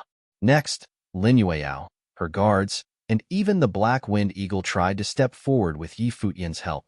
They approached the corridor and finally walked onto it. Of course, because they relied on Yi Futian, the intent they had were far from Yushang and Yi Wuchen's because they had relied on themselves. Still, they received a lot of fate. Next, they could slowly study it in the corridor. Seeing the many bodies in the corridor, everyone else was speechless. Was this possible? Yi Xiao looked to Yi Futian with a bit of hesitation. Looking at Lin Yueyao and the others cultivating in the corridor, he seemed to make a decision.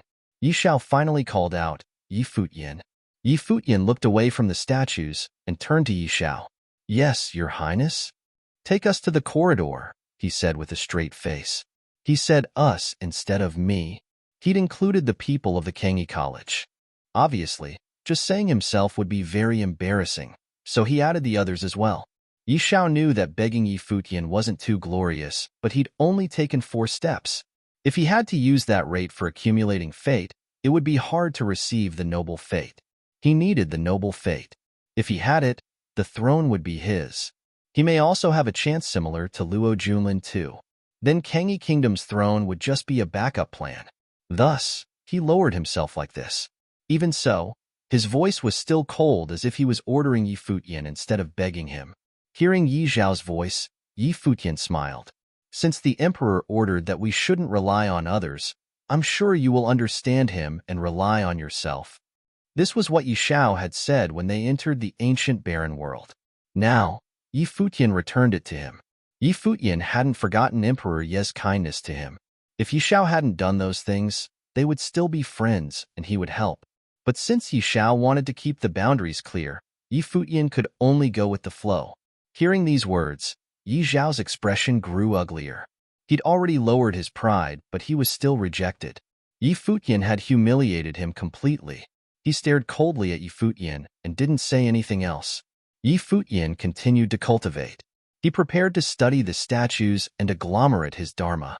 At that time, of those in the corridor, one of the 2 who had been cultivating first had started moving. In a second, multiple gazes moved onto him. They all knew him.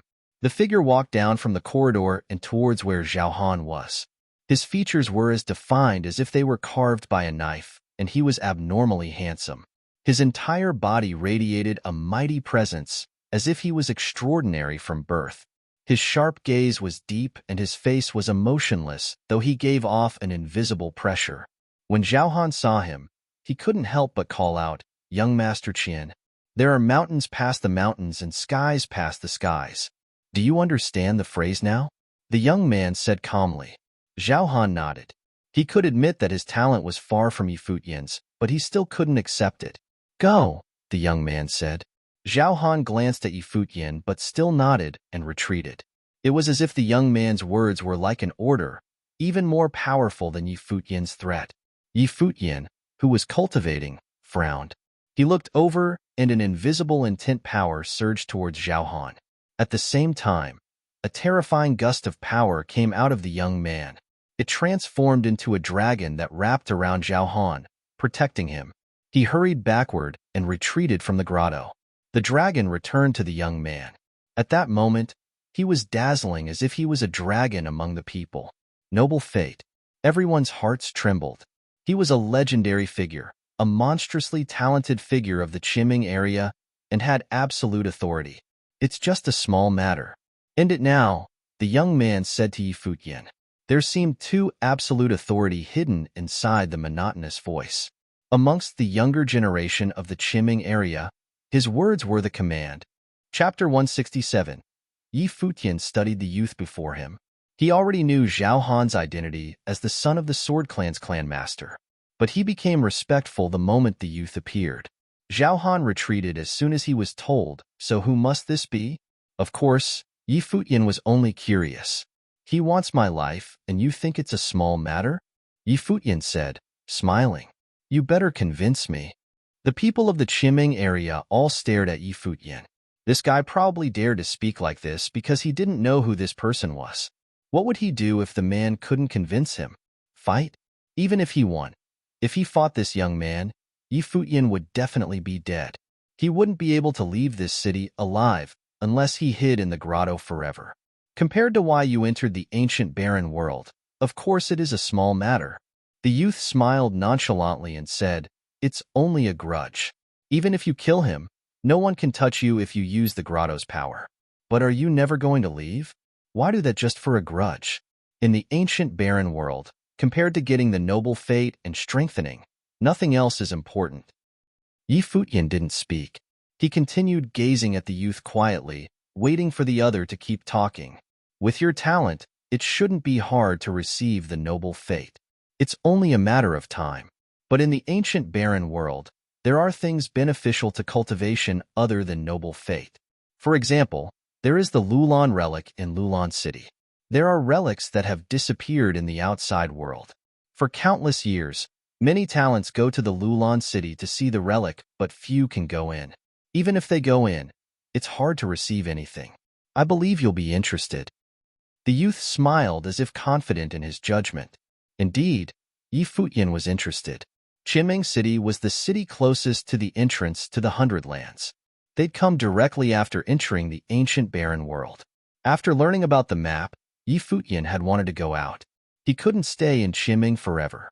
That was why he didn't fear becoming enemies with Zhao Han. Lulan City was the heart of this region. It meant there must be stronger fate there. What's in the relic? Yi Futian asked. Many things. For example, ritual implements that contain noble intent. These items can't be brought in from the outer world. Therefore, you can't find ritual implements in the outer world. That's not all. The relic won't disappoint you, the young man said. Why are you telling me? Yi Futian studied the other. The youth had come for a reason, seemingly not only to resolve tensions between him and Zhao Han, but to say these things. But if that was the case, why didn't he just come and directly tell Yi Futian? Of course it's because of your talent, the youth said, smiling. If you wish to go, we can go together. He will also go. With that, he pointed at the other one cultivating in the corridor. Before Yi Futian's group, only they were in the corridor. I might cultivate here for a while, Yi Futian said. No problem. How about I come to find you in 3 months? The youth asked. Okay. Yi Futian nodded and didn't say anything else. Goodbye. The youth smiled and left. Walking past Zhao Han, he said, This is over. Yes, young Master Qian. Zhao Han nodded, not daring to make any objections. Then the youth walked away. The people involuntarily made way for him. He was obviously highly respected. When he left, Zhao Han glared at Yi Futian. He'd completely embarrassed himself today, but he couldn't even take revenge. Let's go, he uttered and left with Yang Ziki. Yang Ziki looked unwilling. He still couldn't help but look at the beautiful figure in the corridor. He couldn't accept that the girl he liked would become someone else's servant. Thinking that she would serve a man, he felt furious. But he couldn't do anything. Even Zhao Han was powerless now. He could only leave as well. The spectators whispered amongst themselves.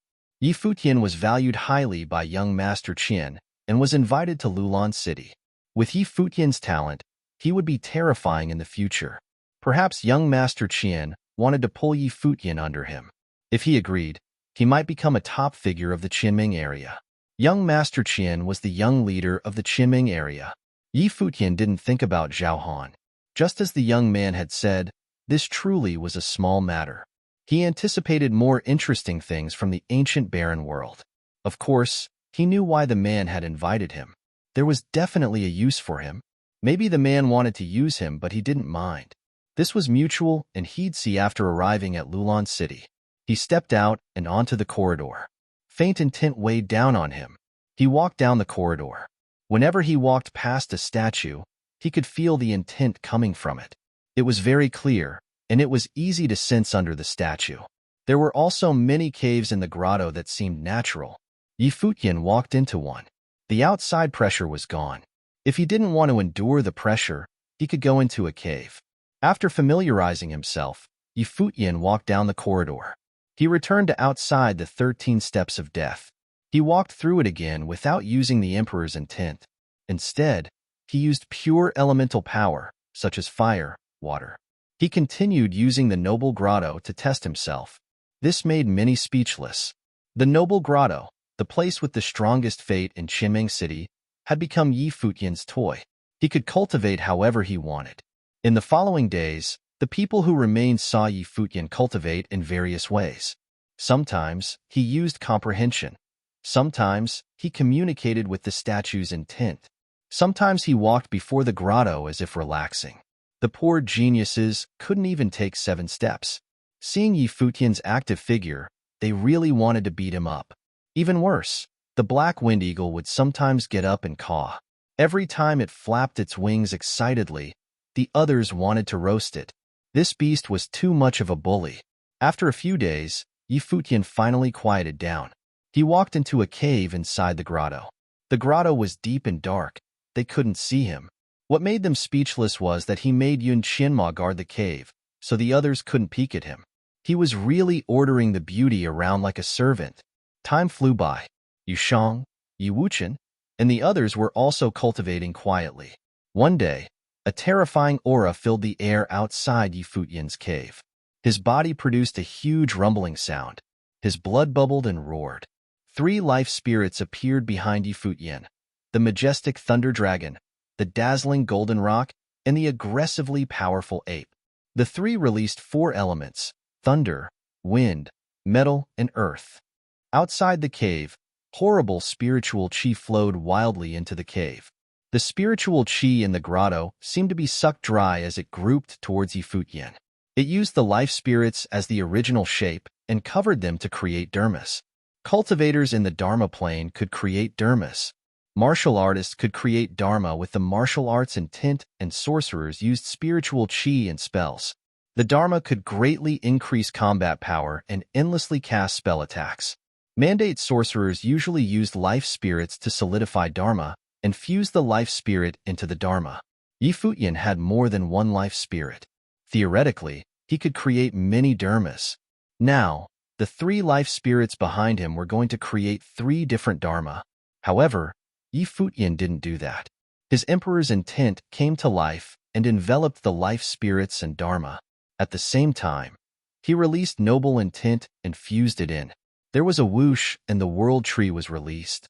The 3 Dharmas were swept into the tree, turning into a terrifying vortex. The various elements intertwined and screamed. The cave seemed to turn into a black hole, crazily swallowing the spiritual chi from the outside. Rumbling continued, reverberating in Qianma's ears outside the cave. She really wanted to go see what was happening that could make such a commotion, but she didn't. Futian had ordered her seriously. She didn't know what Futian would do if she intruded. The guy looked harmless but was nothing nice. The commotion lasted for a long time. Inside the cave, only 1 Dharma was behind Futian. It looked quite strange. It had the terrifying body of the ape and flashed with gold and dirt yellow glow. Thunder and lightning flowed past it. Every part of this ape was like a dragon. Its hands were filled with power, but were sharp as if it could transform into the golden rock's claws at any moment. Behind the ape, there was also a pair of domineering wings. At a glance, the ape seemed to push up against the heavens. Like the snow ape at the Mount Tianyao, it could stir the world. Futian cultivated the practice techniques Emperor Qing gave him. The Dharma he created today was dedicated to Emperor Qing and the snow ape. Futian's 3 main life spirits were included in this Dharma. Covered by the Dharma, no one could be able to tell what it was. However, Futian didn't stop. The Dharma disappeared, and he closed his eyes to continue. He had many life spirits. Since he combined his 3 main life spirits into 1 Dharma, he could continue making other Dharmas. Chapter 168. 168 You can't take it in the grotto's cave. Futian was still cultivating quietly. After countless days, Qianma sat outside the cave. She felt a shocking fire elemental spiritual chi charge towards the cave. She could feel the heat even sitting outside the cave. He's doing it again. Qianma's eyes flashed. What exactly was that guy cultivating? The commotion a few days ago was huge. Was he going to do it again now? If he was agglomerating Dharma, he'd already succeeded days ago. Was he agglomerating double Dharma? After a while, Qianma felt the terrifying would elemental spiritual chi go wild again. She quivered inside. From what she knew, Futian had already released 6 of the 7 elements. Add that to the fact that he was a musical sorcerer. This meant that he was probably a full attribute sorcerer including spiritual sorcery. Futian had only performed twice in the Qiming city, once at the Tsang Mountain Relic and once at the Noble Grotto. Both times, he was groundbreaking and earth-shattering. No one could match him. However, Yun Qinma vaguely felt that Yi Futian hadn't truly fought yet. His plane was too low. Earlier he was in the glory plane and had only just entered the Dharma plane now. No one paid attention to his true skills or his elemental talent. But Yun Qinma could feel that Yi Futian's cultivation talent was terrifyingly high. His combat abilities would be shocking as well. Terrifying spiritual qi around her surged into the cave, and a gust of heat came out. She could feel the currents of the heat waves. This persisted for a long time. The cave brightened, and people in the distance could vaguely see firelight appear in the cave. Deep inside the cave, Yi Futian sat with crossed legs. Behind him, another frightening Dharma appeared. It was a gigantic tree of flames, a sun hanging above it. Below the sun, it was like a furnace. Flames tossed and turned and roared. After that, the tree slowly melted into the sun, seeping in bit by bit. Finally, the sun hung there with the shadow of a tree within. Below it was a sea of fire like a furnace, rumbling and roaring. This persisted for a long time. The Dharma disappeared, but Yi Futian still didn't go out. He continued to cultivate in the cave. This lasted for a long while. Now, he'd entered the Dharma plane and created his Dharma. Next, he had to stabilize this state and feel the intent that he'd received. Time passed quickly. People continued to come to the Noble Grotto and step forward. When they saw the many figures and demon in the corridor, many felt helpless. 3 months finally ended. This day, a group of strong cultivators arrived before the Noble Grotto. The young man at the head was respectfully called Young Master Qian by many. This was the young man who had made the promise with Yi Futian earlier. When he arrived, he saw Yi Futian and Yushang talking about something in the corridor. As if seeing him, Yi Futian's group walked down. There was a qualitative change to their auras. Yi Wuchen had broken into the 4th-level Dharma plane while cultivating in the grotto. His understanding of the sword intent had increased as well. Forcefully walking the 13 steps of death was a transformation for him. There were 3 people behind young Master Qian. Yi Futian saw Zhao Han and a strong man with a huge axe standing quietly behind. The people from the Qiming area looked at him with some shock. Shi Tong, the monstrous talent of the true martial clan, was now following young Master Qian. According to rumors, it had already been decided that he would become the head of the true martial clan and protect young Master Qian's Qiming area. Other than Shi Tong and Zhao Han, there was also a girl. She wore a thin, long dress and had beautiful figures. Her body was thin and soft as if she had no bones. A certain part was extremely full, and her skin was almost translucent. Her mesmerizing eyes had some sort of invisible attractive power. She was definitely a rarity. Her looks were comparable to Yun Qinma but under Lin Yueyao. However, she was fatally attractive to men. Was she with young Master Qian now? At this time, the other youth who had been cultivating on the corridor walked down too. This was Du Guling, the pride of the Qiming area. Apparently, he was an orphan and used his extraordinary intent to make a name for himself in Qiming. Now, he cultivated with the chief and was accepted as a disciple. His talent was frightening. With Yi Futian, Yushang, and Yi Wuchen, everyone else shuddered inwardly. Young Master Qian had 4 people with him: Du Guling, Shi Tong, Zhao Han, and Yu Linglong. Zhao Han, the top disciple of the Sword Clan, was probably the least talented. The others had all surpassed him in the Noble Grotto. Yi Futian's group was much lower in plane, but their talent was undeniable. Maybe the 2 girls, Lin Yueyao and Yun Qinma, were weaker, but young Master Qian mainly invited Yi Futian's trio. Those 3 were who he valued. Let me introduce myself. My name is Qianyang. This is Du Guling, Shi Tong, and Yu Linglong. You already know Zhao Han. Let's put past feelings to the side. Everyone here is a top cultivator of the Dharma plane in the Qiming area, Qianyang said with a smile. Yi Futian, Yushang, Yi Wuchen, Lin Yueyao, Yun Qinma, Yi Futian said, introducing them all. Since you're ready, let's go, Qianyang said, smiling, and walked out. The black wind eagle unfurled its wings. Yi Futian's group all climbed up and got ready to soar. Yi Futian, a voice suddenly called. Yi Futian turned and saw Chu Kuangren looking over. His eyes were trained on the group on the Black Wind Eagle. He had been extremely arrogant at the Nandu Nation's Tingfeng banquet, looking down at everything.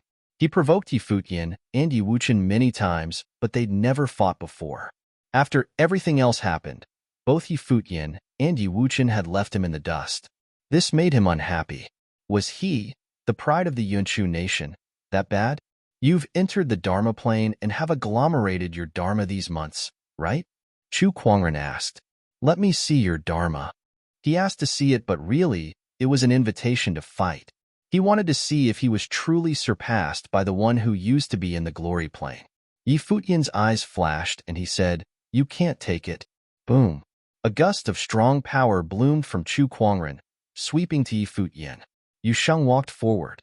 He was about to fight, but Yi Futian stopped him and said, In that case, lose all hope. As soon as he spoke, a sun appeared behind him. His body seemed to be bathed in endless fire. The terrifying sun shone down directly, appearing to contain the endless strength of fire. When Chu Kuangren looked at Yi Futian's Dharma, beams of sunlight pierced downward. His eyes started burning instantly. The sun's mark appeared in his eyes. Ah! With a cry, Chu Kuangren shut his eyes painfully. Figures from the Yunchu nation rushed up, but the black wing eagle flapped its wings and flew. Yi Futian's Dharma disappeared.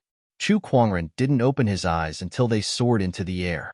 Blood flowed from his eyes, and the sight was disturbing. Chu Kuangren looked at the disappearing figure. Just as Yi Futian had said, his red eyes were filled with despair. He was once the man who said he'd teach Yi Futian a lesson. His nickname was Kuangren, meaning wild man, so his personality was obvious. But now, he realized that some people weren't that eye-catching in a lower plane, but one day would suddenly become someone who couldn't be surpassed. He was definitely a bit hopeless. The talent he'd been proud of for so long was now like nothing. He wanted to see Yi Futian's Dharma, and Yi Futian said he wouldn't be able to take it. He really couldn't. He couldn't even glance at it. Qian Yang's group of 5 sat on another demon in the air. It was a wind rock.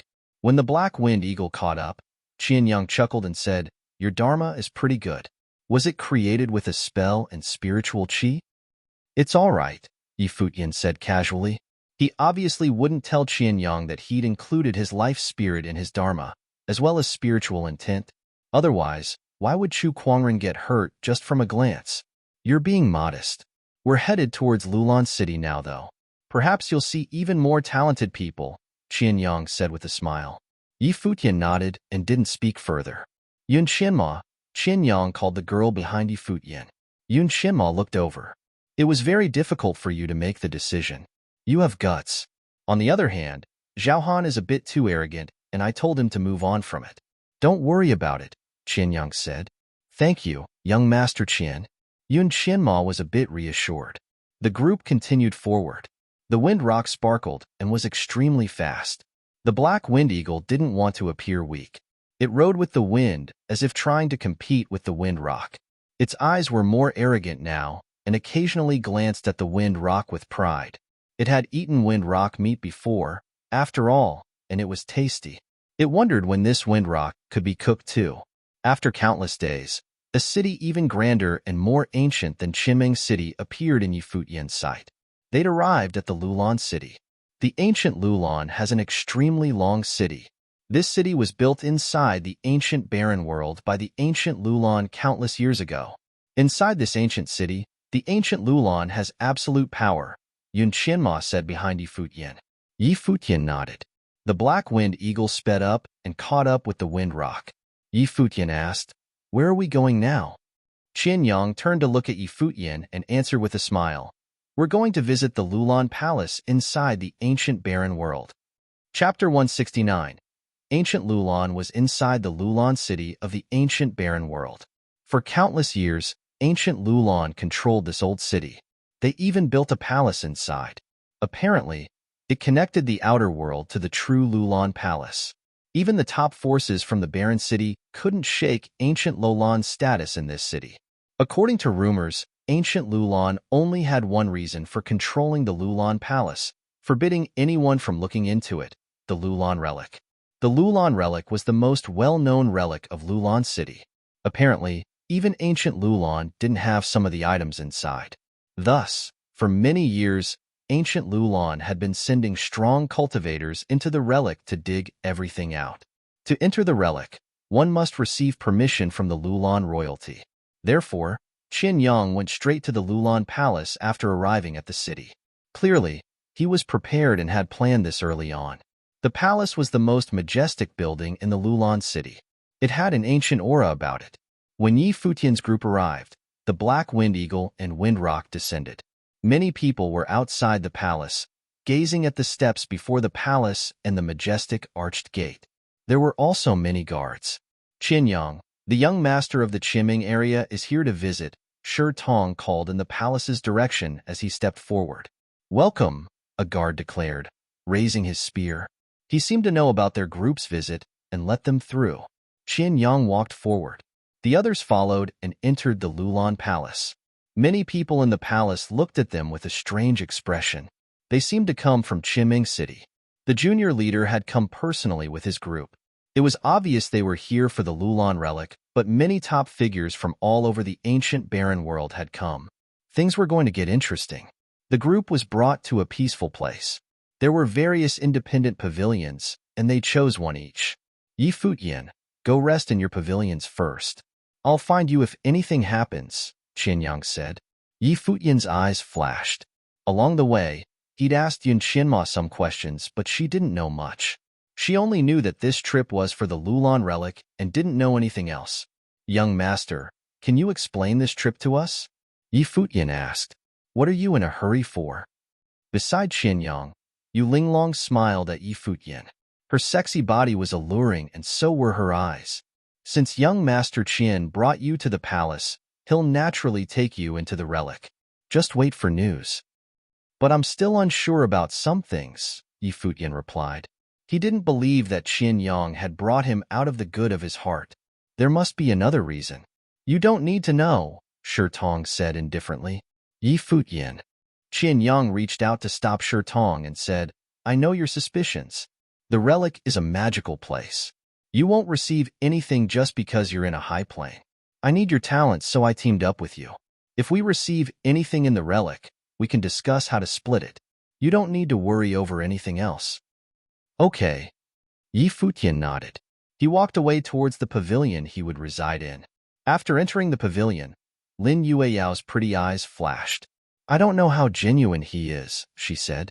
There shouldn't be a problem in trying to ally with you. It must be because of the talent you displayed in the grotto. But if we really receive anything, how do we split it? Qin Yang only had 5 people, but they were all at the pinnacle of the Dharma plane. Qin Yang, especially, had the noble fate which could greatly increase combat ability. The abilities of the two sides were totally unequal. At that time, it wouldn't be up to Yi Futian to decide. I feel like he's just tricking us step by step, Yu Shang said, furrowing his brows. But we still came, despite knowing there may be problems, Yi Futian said, chuckling. Since we came, we'll do it. Even without Qin Yang, we'll still be up against others if we charge into the relic. From the looks of things, we aren't the only group here. Oh. Yu Shang nodded and didn't say anything else. They would come to the Lulon relic sooner or later. In the following days, Lulon Palace was filled with activity, but Yi Futian's group just stayed inside to cultivate. They didn't even know what Qin Yang's group was doing. Finally, Yu Linglong came to Yi Futian's pavilion and found him. Get ready, ancient Lulon prepared a feast for everyone. The virgin of the country will be there too, Yu Linglong said with a smile. The virgin of ancient Lulon? Yi Futian glanced at her. Why not the princess? Didn't your servant tell you? Ancient Lulon doesn't have a princess, only a virgin. Young Master Qin is waiting outside. Hurry up. Yu Linglong left, smiling. Yi Futian didn't think too much. He called his group and left the pavilion to see Qin Yang's group there already. Let's go, Qin Yang said, smiling. They started towards somewhere. They arrived at the steps before a palace. The feast was already prepared and many people were there. The atmosphere was extraordinary. They'd all come from different places. Qin Yang found a seat and sat down. Yi Futian's group all sat down in the area. Here, it seemed that the people of each force sat in one area. There were many groups. When they sat down, many people looked over, sizing them up. At that time, a group strode over from the palace and came to the top of the steps. Everyone's eyes were instantly attracted. Lulan Xue, the virgin of ancient Lulan, was as rumored. Her long hair was like snow, shining with silver light, and spilled down her shoulders. She was ethereal and holy, and her aura was like frost. She seemed like a fairy. Her eyes shimmered with silver light. They were unordinary and were breathtakingly beautiful. What? You can't move your eyes away? Lin Yueyao smiled as she looked at Yi Futian. Yi Futian looked away and smiled at her. Someone beat you again. Are you unhappy? Is she as pretty as your girlfriend? Lin Yueyao asked, chuckling. Nope, Yi Futian replied. She's too cold and nowhere near Jieyu. Is a cold beauty with a different temperament bad? Lin Yueyao smiled subtly. They spoke very quietly and the steps were far away. Their subject couldn't hear. I'm not like that, Yi Futian said seriously. Lin Yueyao gave him a look. She didn't know if he was telling the truth or not. Many people present were attracted by Lulan Xue. Actually, Lin Yueyao was extremely pretty too. Her features were equal to Lulan Xue, but the latter's temperament was too extraordinary. A young man stood beside Lulan Xue. His eyes were extremely sharp as he scanned everyone and said, You all have traveled far. Thus the Virgin personally prepared this welcoming banquet. In addition, there are some words that must be said about the Lulan relic. Everyone listened quietly. The young man continued, You are not from ancient Lulan, but we invited you. Naturally, we wish to use the abilities of talents from all over. Everyone present has an extraordinary identity, so there will not be another test. You all can enter the relic with the talents of ancient Lulan. However, the Lulan relic belongs to our country. Many of the rare items belong to our country. Therefore, if you receive anything in the relic, you may take the ritual implements. As for anything special, if ancient Lulan requires it, we will exchange it with an item of equal value. If you agree, you may enter. If not, please leave at your own discretion. We will not force you. When Yi Futian heard this, his eyes flashed. Ancient Lulan seemed to really want the items in the Lulan relic and even invited foreigners to enter the relic. What exactly was in it? He was excited now. According to Qian Yang, the ritual implements of the Lulan relic contained noble fate. It would be difficult for any country in the 100 lands to produce ritual implements of this level. The people were still quiet. They knew about this already. If you do not speak, I'll take it as acquiescence. As for the dangers in the relic, I'm sure you all have thought about it. I will not waste any more time, the youth said. Let us begin the banquet. Everyone's expressions flickered. They all had different thoughts, but still looked at Lulan Xue. Just then, she stood up and faced them all. Please eat your fill. I have other matters to attend and must excuse myself. Virgin, are you going to test the people of ancient Lulan? Someone asked her. Lulan Xue paused. She looked over and nodded. The banquet is unnecessary. Can I go along with you to see the talents of Lulan? The person asked with a smile. Lulan Xue gazed at the youth. She muttered something and left. The youth turned to everyone and asked, Are you all interested in going? It's boring eating here. Why don't we go observe? Someone else said, All right. Those who wish to go may follow me. The others may dine or leave as you wish, the youth said calmly. Many stood up instantly and walked over to him. Let's go too, Qian Yang said. He stood up and walked towards the youth. However, one group left quietly. They didn't follow the others and seemed to be disinterested. Qian Yang knitted his brows at them. They seemed to come from there. If people from there were also interested in the Lulan relic, the consequences would be unimaginable. Chapter 170. Countless people were gathered around the palace's military drill ground. There was a matrix inside the large military drill ground. It was covered in fog and battle drums were on all sides of it. Armored soldiers beat the drums, causing the matrix to be like a scary battlefield. The people of the ancient Lulan had their assessments here. If they could move past the entire battlefield, they would pass. The moment the Virgin Lulan Xue arrived, she attracted many eyes. Her silver hair, silver eyes, and extraordinary aura were all shocking. They'd never seen such a beautiful lady with such a unique aura before. However, She was too cold, as if no one could approach her. The Virgin stood before the military drill ground and looked downward. Instantly, many people stepped onto the grounds as if they wanted to show off. This seems to be a fantasy battlefield, Futian said, looking at the grounds. Apparently, the Lulan relic is a battlefield. Maybe this is to get us accustomed, Qianma said from beside him. Will you go try? Lin Yueyao asked with a smile. We can go directly into the relic. There's no point in wasting time, Futian said. You can perform in front of the Virgin, Lin Yueyao said, smiling. Futian glared at her, not bothering to reply. Beside them were people from other areas who'd come for the banquet. At this time, someone said, I heard that the relic is a battlefield and this assessment might be a drill. Would anyone like to try?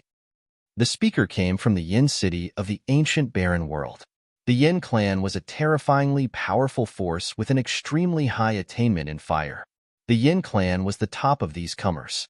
The other two parties came from Yunshao City and Zhoutian City.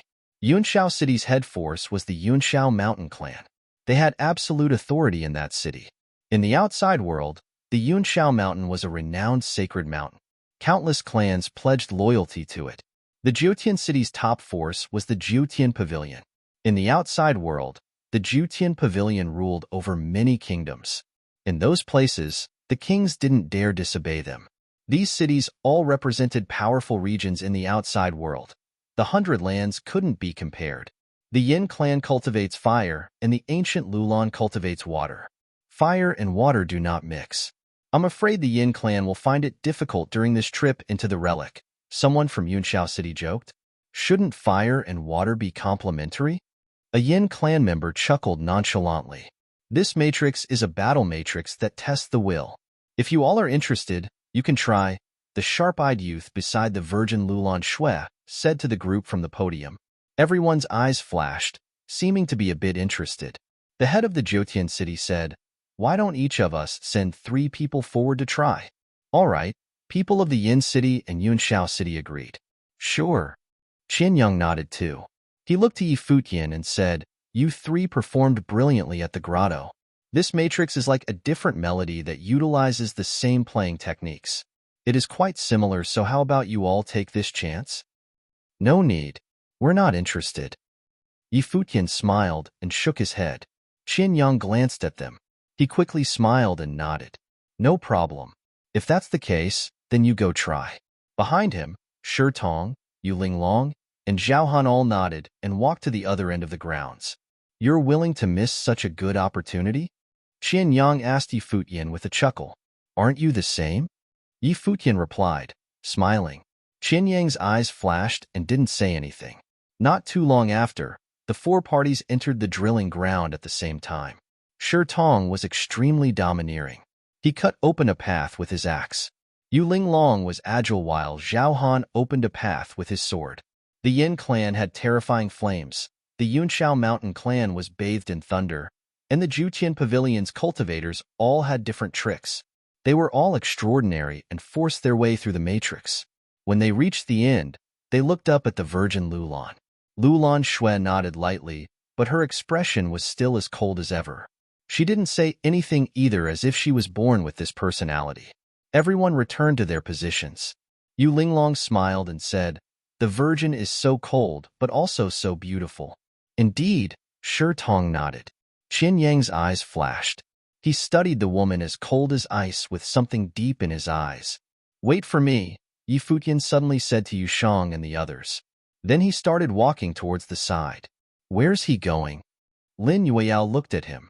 Everyone watched as Futian walked towards the podium with an odd expression. Even Qianyang's group stared at his backside, wondering where he was going. Who is he? Someone from the Yin clan asked. Many looked at him curiously. Futian was dressed in all white and looked like a rich noble. He was extremely handsome, and one had to admit that his temperament stood out from the crowd. He walked slowly to the podium the Virgin Lulan was at. Lin Yueyao blinked. Could he do this? At this moment, the sharp youth beside the Virgin looked to Futian as well and saw that he was calm, as if he was someone extremely important. May I help you? He asked. I have some questions for the Virgin, Futian said calmly. The sharp youth furrowed his brows, but the virgin Lulan Shui looked over to Yi Futian. She said, "Let him come." Thus the youth let him pass. Yi Futian walked to Lulan Shui and asked with a smile, "You cultivate the power of ice, focusing on spiritual sorcery, correct?" Lulan Shui looked at him in shock and asked coolly, "How do you know?" "You can see one's cultivation from their temperament. Virgin, you are so cold that you naturally cultivate ice. As for spiritual sorcery, it can be seen through the eyes," Yi Futian said calmly. He walked to the virgin's side and looked down at the drilling ground. The people from the four forces all stared at Yi Futian, dumbfounded. Right now, he stood side by side with the virgin. His temperament was unsurpassed, as if he was someone extraordinary. "Who is he?" the people of the Yin clan and Yunshao mountain clan all asked. They looked to Qianyang, wondering who exactly was the leader of the Qimeng city. From the looks of Yi Futian's aura besides the virgin, he seemed to be the one in charge of things. Qianyang's expression was twisted while Lin Yueyao looked at Yi Futian speechlessly. "So shameless." "She's just the virgin Lulan," Yusheng said coolly. What was so special about her? Nowadays, those with high status might not be able to stand beside Yi Futian in the future. Lin Yueyao glanced at Yusheng, speechless again. Did these two not even care about the virgin of the ancient Lulan? Now, Lulan Shui also looked at Yi Futian with some shock. The people of different forces always tried to show off before her, and the people from the four parties had done the same when entering the drilling ground. She'd never expected someone to walk to her so shamelessly. "Earlier in the banquet, I heard your guard say that there's something that ancient Lulan wants in the relic," Yi Futian said to her. "If you say what specifically it is, it'll be easier to find." Lulan Shui looked at him with her silver eyes. "If there are treasurable books in the relic, you can pay special attention to them." "I understand." Yi Futian nodded and said, "I am in a low plane, while I don't fully trust the people with me. If I receive the treasure that the ancient Lulan wants, I'll hand it over. But will the virgin protect me once I leave the relic? After all, people will try to forcefully take it from me." Lulan Shui looked at him. He was in a slightly lower plane, but he was still so confident. "Still," she nodded, "I will also enter the relic. If you find anything, you can come to me." "Much thanks." Yi Futian smiled and went back to the crowd. "What did you say to the virgin?" Qianyang came up to ask. "I asked her what kind of man she likes," Yi Futian replied with a grin. "Young master, let's go back." Watching Yi Futian leave, Qianyang frowned. Was this guy joking? How could he say something like that to the virgin? Zhao Han looked at Yi Futian darkly. This bastard never took the normal path. The others all tried to show off to the virgin, while he just walked up and started chatting with her. Yi Futian was too lazy to worry about what they were thinking. He truly didn't trust Qianyang. The other hadn't mentioned the relic situation at all, but Yi Futian bet that Qianyang hadn't investigated it. It would be okay if he couldn't find anything in the relic. If he really did find the treasure, then anything could happen. It was better safe than sorry. 3 days later, many people were grouped deep inside the palace. Yi Futian's group from the Qimeng city, the people chosen from the Yin city, Yunshao city, Jiuqin city, and Lulan city, and those who hadn't gone to the drilling ground after the banquet were all present. Lulan Shui was there as well. She'd personally brought people here. Behind her, there were many guards, all with extraordinary auras. They were clearly trained well, and were now elites in the Dharma plane. Yi Futian studied them all, and then looked to the mysterious group from an unknown place. There were 4 of them, all quiet, but with a dangerous aura. They were probably extremely powerful. There was a gate up ahead. Behind it was a fog zone. One could vaguely see an extremely ancient city wall and gate. That was where the relic was located. The Lulan Palace was built before the Lulan relic to guard it. "Let us set off," the youth beside Lulan Shui said now. Everyone nodded and walked forward. "Let's go," Qianyang said. Yi Futian's group stepped out, walking past the gate and into the foggy area. A strange feeling filled the air. They passed through the fog, and the old city wall became clearer. "The relic is past the city gate. Be careful," the man beside Lulan Shui said. Everyone grew more guarded as they walked towards the old city gate. Yi Futian activated his freedom meditation and looked forward to see through the fog. Chapter 171. Yi Futian's gaze seemed to penetrate through the heavy fog. Looking beyond the fog, Yi Futian finally laid eyes on the scene that was unfolding. His expression changed drastically before yelling, "Look out!" He had only just spoken when tens of thousands of arrows whisked through the air straight toward them like a meteor shower, covering the entirety of the sky above. In an instant, figures lifted into the air one by one. Next to Qin Yang, Zhao Han, Shi Tong, and others stepped forward. Sword intent cut through the air as a huge axe flew forward, destroying the wave of arrows headed for them. "Let's go," Qin Yang called out before he ran ahead. The cultivators from the other groups also sped up, moving at the speed of light. In front of Yi Futian, the black winged eagle shook its large wings, creating a gust of wind that pushed away the attacking arrows. At the same time, the beast led Yi Futian and the others towards the gates ahead. They made it through the fog and into the relic. They were met with a large armored army which seemed to have no end from where they were looking. "Let's go to the soldier's mound," a voice spoke out suddenly. It came from the sharp-looking young man next to the Virgin. Yi Futian's eyes lit up, and he ordered the black wind eagle to follow behind the Virgin and her group. It was definitely not their first time in this relic. What was the soldier's mound? The endless army they had just seen was not made up of real people, but it was as if they were alive because they initiated an attack. Boom! A fearsome force of energy blanketed the area. The army below was actually using sorcery. Their attack charged directly at the group up in the air. Virgin Lulan Shui looked down with her silver eyes.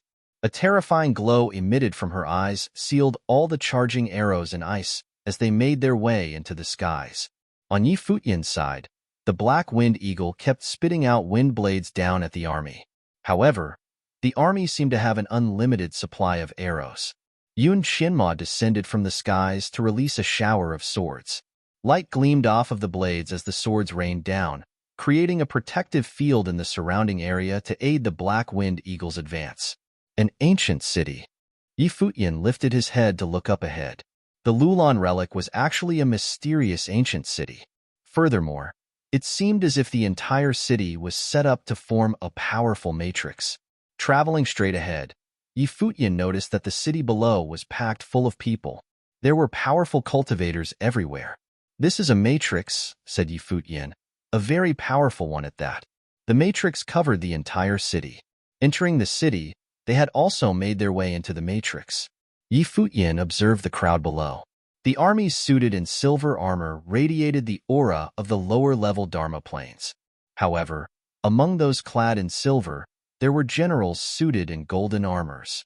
The aura they emitted was that of the mid-level Dharma planes. The huge matrix had separated the armies in the ancient city by planes of cultivation. Lulan Shui led the way as everyone else followed behind. They were moving very fast, but that did not stop the armies from below who would charge into the skies at them every now and then.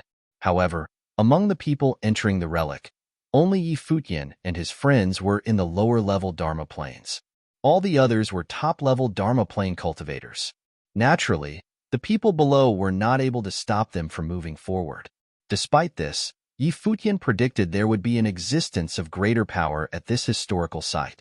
After some time, they arrived at a location guarded by generals in gold armors. There were even some people donning rose gold armors. Their aura let others know that they were of the higher-level Dharma planes. "Kill them." Beside Lulan Shui, the sharp-looking young man led his people forward. His Dharma appeared behind him, and a windstorm brewed. From the storm, shot out countless spears, killing the armor-clad generals. The others joined in on the action, and in the blink of an eye, the whole area was in disarray. Very quickly, they had killed everyone guarding the location. Up ahead, a solemn tower appeared. It radiated an aura of mystery. Ritual implements of all sorts floated in the air around the tower. Soldier's mound. Yi Futian's eyes brightened. Was this tower the soldier's mound? "As long you can manage to take the ritual implements with you, they belong to you," said Lulan Shui. It was an expansive area that the implements were spread out in. Everyone looked around at the glowing objects, ready to make their picks. Rumors said it was extremely difficult to take the implements away from the Lulan relic. Even if they were right in front of your very eyes, you couldn't take them with you. "Noble will circulate it in these implements," so it would require an individual to have enough willpower of their own. Zhao Han headed in the direction of a certain sword. It glowed with a golden light, making its blade seem extremely sharp. One could even see their own reflection on the blade of the sword. "Mine," said Zhao Han. Releasing a fearsome force of sword intent, he walked up to the sword. He extended his arm to reach for the sword. But just then, the sword exploded with a shocking and destructive force of sword intent itself. Within seconds, the strong force had launched Zhao Han's body backward with a low groan of pain. He spat blood and the color washed from his face. Everyone's eyes fell on him. The ritual implements of the Lulan relic were not that easy to obtain. If it were that simple, the implements at the historical relic would have been long gone. What happened? Qin Yang asked Zhao Han. Although he had already done prior research, this was also his first time in the Lulan relic. The sword seems to have a mind of its own. It repelled me, said a pale-faced Zhao Han. Behind them, Yi Futian's eyes browsed through each ritual implement. With the freedom meditation in motion, he was able to see the terrifying willpower in each implement. It almost looked as if the power was locked within the objects. This force of will was most likely noble will. Another figure moved forward. It was a cultivator from Yunshao mountain clan. As he stepped forward, his entire body was bathed in the glow of lightning. Reaching out his hand, even his hand carried the terrifying power of lightning. His palm wrapped around a thunder hammer basking in a rosy gold gleam of dominance. A thundering force of power erupted in the air. The power of lightning in the palm of the cultivator's palm suppressed the force from the ritual implement. Just then, the force followed the curvature of the cultivator's arm and rushed crazily into his body. The horrific willpower from the implement clashed with the will in his body. Following this was a groan from this cultivator, who cultivated in the element of lightning. He had been struck by lightning and was fried pitch black. The cultivator from the Yunshao mountain clan was met with this pitiful result and fell to the ground from the skies. People stepped up for their own attempts one by one, but not one succeeded. The ancient historical site had been around of ages, but all the ritual implements were still there. This meant that not a single person had been able to take an implement away from the Lulan relic. It was an impossible task. Lulan Shui watched everything unfold quietly. Were the sealed noble will ritual implements still unable to find their successors? Yi Futian, aren't you going to give it a try? Qin Yang asked with his eyes trained on Yi Futian. After you, young master. Qin Yang stepped out. Fate from his body exploded, reaching the air 10 feet above him. The noble fate attracted the attention of everyone around. Young Master Qian will definitely be able to claim one of the implements, said Zhao Han. I'll try it out first. Qin Yang had spoken. He moved towards the golden sword Zhao Han had attempted to claim just before. Noble fate formed into a dragon, revolving around his body, and its sharp claws reached for the hilt of the sword.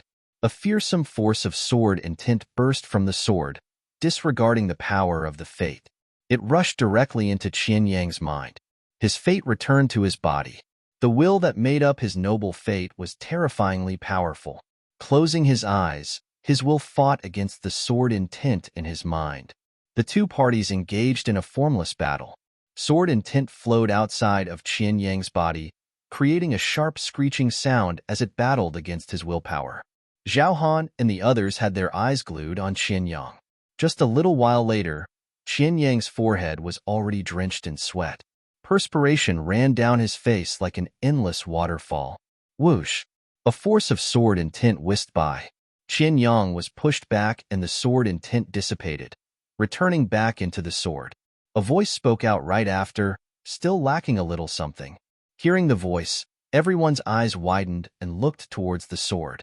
Could it even make noises like that? Who was speaking? Qin Yang's face was drenched in sweat, and he had turned pale as a ghost. He had actually failed. I couldn't win against the noble will in the sword. The ritual implements of the soldier's mound choose their successors, said Qin Yang with a heavy expression. The implements had life, the life of their original owners. Their noble will was not destroyed and was sealed in this historical site, to live on in the implements they possessed when they were living. The sword and the noble will came as a package deal. The will would never be destroyed. Thus, One must obtain the acknowledgement of the noble will within before being able to take control of the ritual implement. Yi Futian observed in silence. He had also deduced that the implements of the soldier's mound choose their own successors, just as Qin Yang had said. "I'll give it a go," said Yi Futian. He walked forward and laid eyes on a flame scepter. Getting up close, a burning flame was ignited in the palm of his hand as he reached out for the scepter.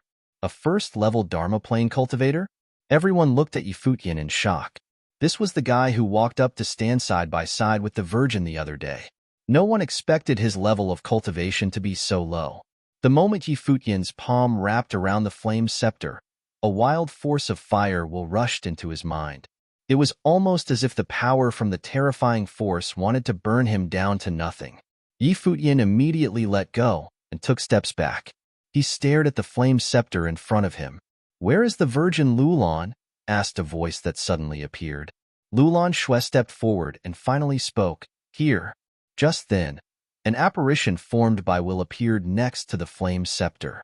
The figure was engulfed in flames. Everyone's gaze was frozen at his sudden appearance. This is getting out of hand. You're even allowing first-level Dharma plane cultivators into the relic as a contender of the ritual implements? The fiery apparition asked the Virgin Lulan. He was very obviously discontented. Lulan Xue glanced over at Yi Futian quickly. She had not known that he was in such a low level of cultivation. Are things really going downhill with every passing generation? Is there anyone else who wants to try? The figure looked around the room at the others. A mere first-level Dharma plane cultivators would never be able to intake his will. Even top-level Dharma plane cultivators could barely manage. Chapter 172. Yi Futian looked at that figure, a bit depressed. He was looked down on by the remnants of an intent. "If that's the case, I won't bother you," Yi Futian said with a smile and walked away. "I'll do it," a voice said then. Someone walked forward. It was a strong cultivator from the Yin clan who specialized in fire. He was currently bathed in flames, and the mark of a flame lit up between his eyes. He grabbed at the flame scepter up ahead. The flame figure was embedded inside the scepter. At that moment, a terrifying gust of fire and tint exploded. The mark between the Yin clan cultivator's brows seemed to light up and transform into powerful fire and tint. It was at the noble level. The surrounding spiritual qi surged into the mark. It glowed brighter and brighter like a fire zone. The two came to a stalemate. After a long while, a lazy voice drawled, "I'll just settle with you. I'm not willing to wait anymore. I hope you won't bring disgrace to my ritual implement. I will accompany your last few days in the relic. How much fire and tint you can inherit is entirely up to you. Once out of the relic, you can only use your own abilities to activate the power inside the instrument." "Thank you, Senior." The Yin clan cultivator looked excited. He was the first to receive a ritual implement that contained noble intent. With this, he would have the chance to turn the noble intent into the purest and strongest fire intent, creating a mid-level noble intent. With its help, he would also have extremely explosive abilities, especially inside the relic because the other could aid him. Many people glanced at Yi Futian. How could a first-level Dharma plane cultivator think so highly of himself and enter the relic? At the same time, many people made attempts after seeing the Yin clan members succeed, but they all failed. But just then, there was a shocked cry. In one area, a few people received recognition from the ritual implement at almost the same time. "It's them." Everyone else's eyes flashed. It was the four mysterious people. Now, 3 of them had received ritual implements with the noble intent. Even the Virgin Lulan Xue was a bit stunned. When the last person received his ritual implement, the 4 of them flew into the air and left without glancing at anyone else. "Virgin," the sharp youth beside Lulan Xue said, "these people come from the barren city. They're interested in the relic as well, and there might be a variable." Lulan Xue's eyes flashed. She could obviously tell that the 4 from the barren city were frightening. They were probably at the top level. If they really were interested in the Lulan relic and received something, they most likely wouldn't exchange with ancient Lulan. At this time, Yi Wuchen walked to somewhere in the air. There was a sword before him. It was silver, gleaming with sharpness within the silver light. Yi Wuchen's gaze was like a sword, and he was instantly surrounded by sword intent. It radiated from him, enveloping towards the silver sword. In an instant, the silver sword burst with dazzling light. Shocking sword intent pierced into Yi Wuchen's mind as if trying to kill him. Yi Wuchen's eyes were extremely sharp. Sword intent went flying from between his eyes, fighting against the other sword intent and trying to rush into the sword. Crackle! A burst of terrifying sword intent instantly swept through the air, wrapping Yi Wuchen within. It was out for the kill and wanted to shatter Yi Wuchen's will. He seemed to not feel anything. His body appeared to transform into a sword. Endless sword intent flew past him. He seemed not to be of flesh anymore. Rather, he had the body of a sword. Instead of retreating, he forged onwards. Crack! There was a sharp sound, and blood appeared at the corner of Yi Wuchen's lips. It was like the final warning to him. Yi Wuchen closed his eyes. He could feel the sword pointed at him as if it could end his life at any time. At that moment, in his senses, Yi Wuchen also transformed into a sword. He went towards the sword in front, trying to resonate with it. The two swords clashed, and the one that Yi Wuchen transformed into cracked. It broke apart bit by bit, but the broken sword melded into the other one. It couldn't be killed. The sword clanged and shone brightly. Then it was grasped in Yi Wuchen's hand. The sword intent fused with Yi Wuchen's will. He succeeded. Everyone's eyes flashed, trained on Yi Wuchen. Qin Yang's eyes were also odd. He invited Yi Futian's group because he saw the trio's performance at the Noble Grotto. They could triumph over the Noble Grotto. Could they triumph over the noble ritual implements? Reality proved that they could. Yi Wuchen had received one, while he and Zhao Han had failed. It was a different sword, but it showed that Yi Wuchen's will was strong and was recognized by the sword. Yi Futian saw Yi Wuchen with the sword in the air. A smile appeared in his eyes. He couldn't be left behind. Picking up his feet, Yi Futian arrived at a place further back. There was a dragon-shaped guqin before him. He stood before it and strummed the strings. In that instant, terrifying musical sorcery rushed into Yi Futian's mind. It shook in everyone else's eardrums at the same time, but the attack on Yi Futian was stronger. The music created when the strings were played was like a dragon's cry. The guqin contains dragon charm. Yi Futian's eyes flashed. He played the strings again, and the dragon cry once again shook the sky and earth. This time, the intent shaking inside Yi Futian's mind was even stronger, like a type of backlash. "Stop," an ice-cold voice said. Yi Futian looked up and saw that flame scepter in the hands of the Yin clan cultivator. The illusory intent appeared again. The flame figure stared at Yi Futian and said coldly, "You are not allowed to touch that instrument." "Why?" Yi Futian glanced over. It was one thing for the figure to not let Yi Futian touch it, since it was the physical incarnate of the scepter's intent. But why did it care if Yi Futian wanted to choose another ritual implement? No reason. "If I tell you to stop, then stop," the flame figure replied indifferently. It appeared extremely overbearing. Yi Futian glanced at it and then lowered his head. He played the instrument again. True dragon roar sounded, shaking the world. His mind suffered from the backlash again. He realized that the guqin only had pure intent and no consciousness. The intent was completely melded into the guqin. "I want this," Yi Futian said coolly to the flame figure. Looking up, "You can't withstand it," the flame figure said coldly. It seemed to care for the guqin and didn't want Yi Futian to disgrace it. "Oh," Yi Futian sneered. He strummed the instrument strings and music streamed out continuously. Like a dragon roaring from a mountain, a burst of extremely powerful intent charged endlessly into Yi Futian's mind. The flame figure glared at him. A first-level Dharma plane dares to touch this guqin? He's looking for death. Yi Futian didn't know what it was thinking. He continued playing while his mind continued to suffer the melody's backlash. It transformed into a shocking intent attack. The dragon's roar shattered everything. This instrument seemed to not allow anyone to play it. But Yi Futian wouldn't give up. He continued. The dragon's roar intensified, almost tearing apart his will. The emperor's intent descended, protecting his will. Playing the instrument, he overlooked everything. Ignoring everything, he plucked the strings, and an extraordinary aura radiated from him. The dragon cried, and the music continued without break.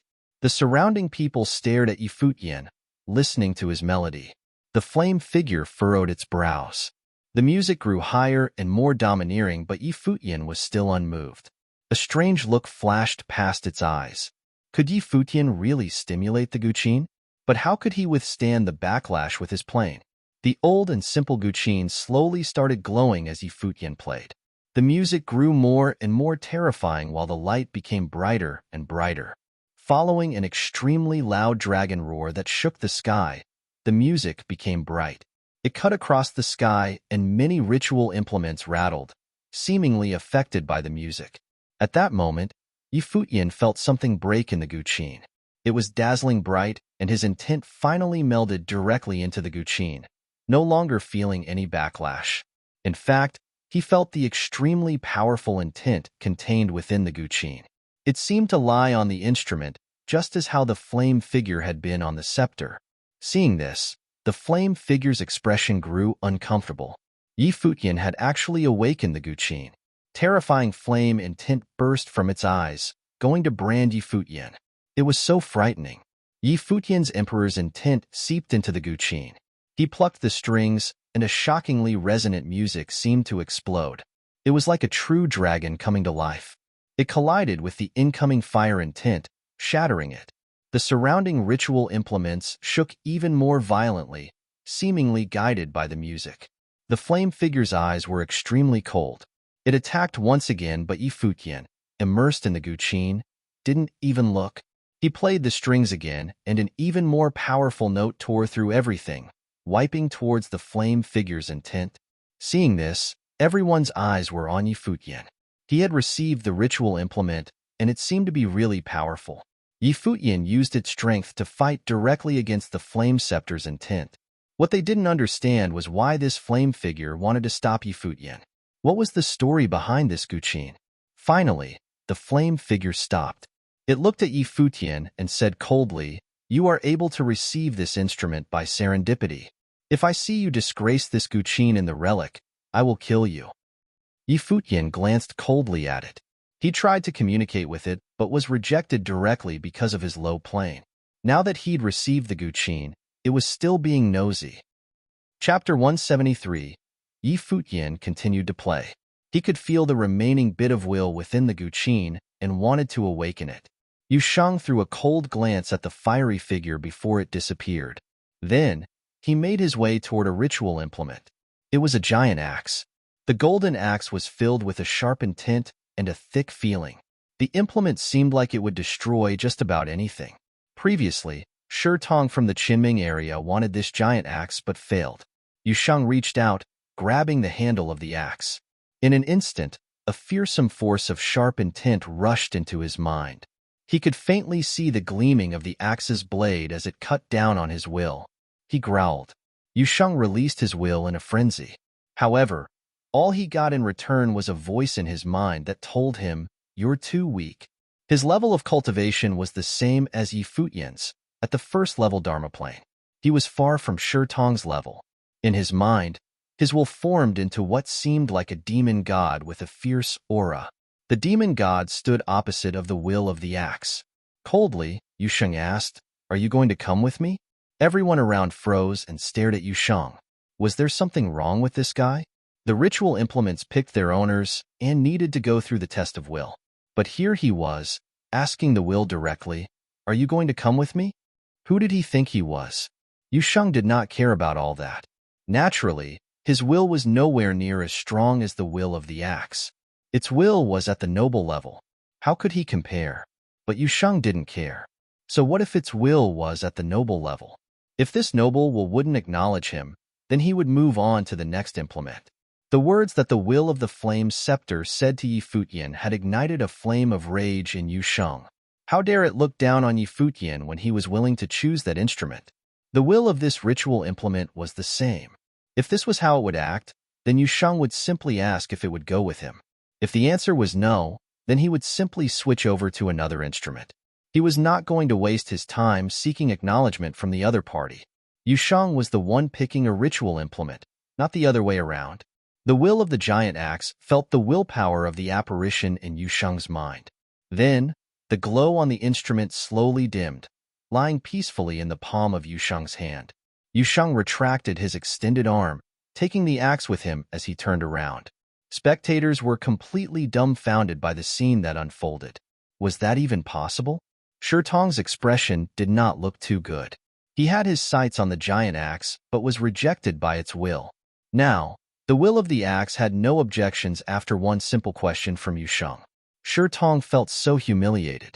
Zhao Han had a fairly similar expression on his face. He stepped out once more to walk toward the sharp golden sword. Clasping his hand around the hilt of the sword, he released a powerful force of will before asking fiercely, "Are you coming with me?" Everyone stopped what they were doing to watch Zhao Han. It seemed that even the sword faltered momentarily as the glow from the instrument froze. In the next moment, an even more terrifying force of will exploded along with a voice that spoke coldly, "Do you have a death wish?" Following this question, Zhao Han let out a petrifying scream. He was propelled backward. The pain on his face made it obvious that he was deeply injured by the sword intent. Yusheng threw a cold glance at Zhao Han while others gave the injured young man strange looks. Lin Yueyao could not help but laugh. Even the black-winged eagle let out an odd laughter, slapping its wings. Did that idiot think he was Yusheng? Zhao Han recovered slowly. His expression was even sourer than before. How did Yusheng do it? Could it be that Yusheng had a more forceful aura? But his level was higher than Yusheng, and his willpower was more powerful. Standing beside Zhao Han, Qin Yang was not smiling. He had invited Yi Futian's trio to join them into the relic because he could see just how tough their will was. Now, the three of them had actually received recognition from the ritual implements and gotten their own noble-level instruments. All the while, as the young master of the Qiming area, Qin Yang had yet to be acknowledged by any of the ritual implements. Yi Futian, who was in the midst of acquainting himself with the Guqin, also stared slack-jawed at Yusheng. He sighed inwardly, realizing that he was one-upped by Yusheng. Within the Guqin, that bit of will seemed to have been awakened but did not make a sound. Yi Futian did not have anything to say to it either. Both Lin Yueyao and Yun Qinma made attempts, but also failed to be acknowledged by any ritual implement. Yi Futian thought to himself, what would happen if I tried to take another ritual implement? Would it reject me? However, he did not make any attempts to do so. Otherwise, if he actually succeeded, he would be public enemy number one. These people could not even get one ritual implement. If he took two, did that mean that he could take even more? Yi Futian would probably be cornered by people asking him for implements. "Let's go," said Yi Futian. He mounted the black wind eagle and others followed right after him. Everyone turned their attention to the group. "Follow them," said Qin Yang.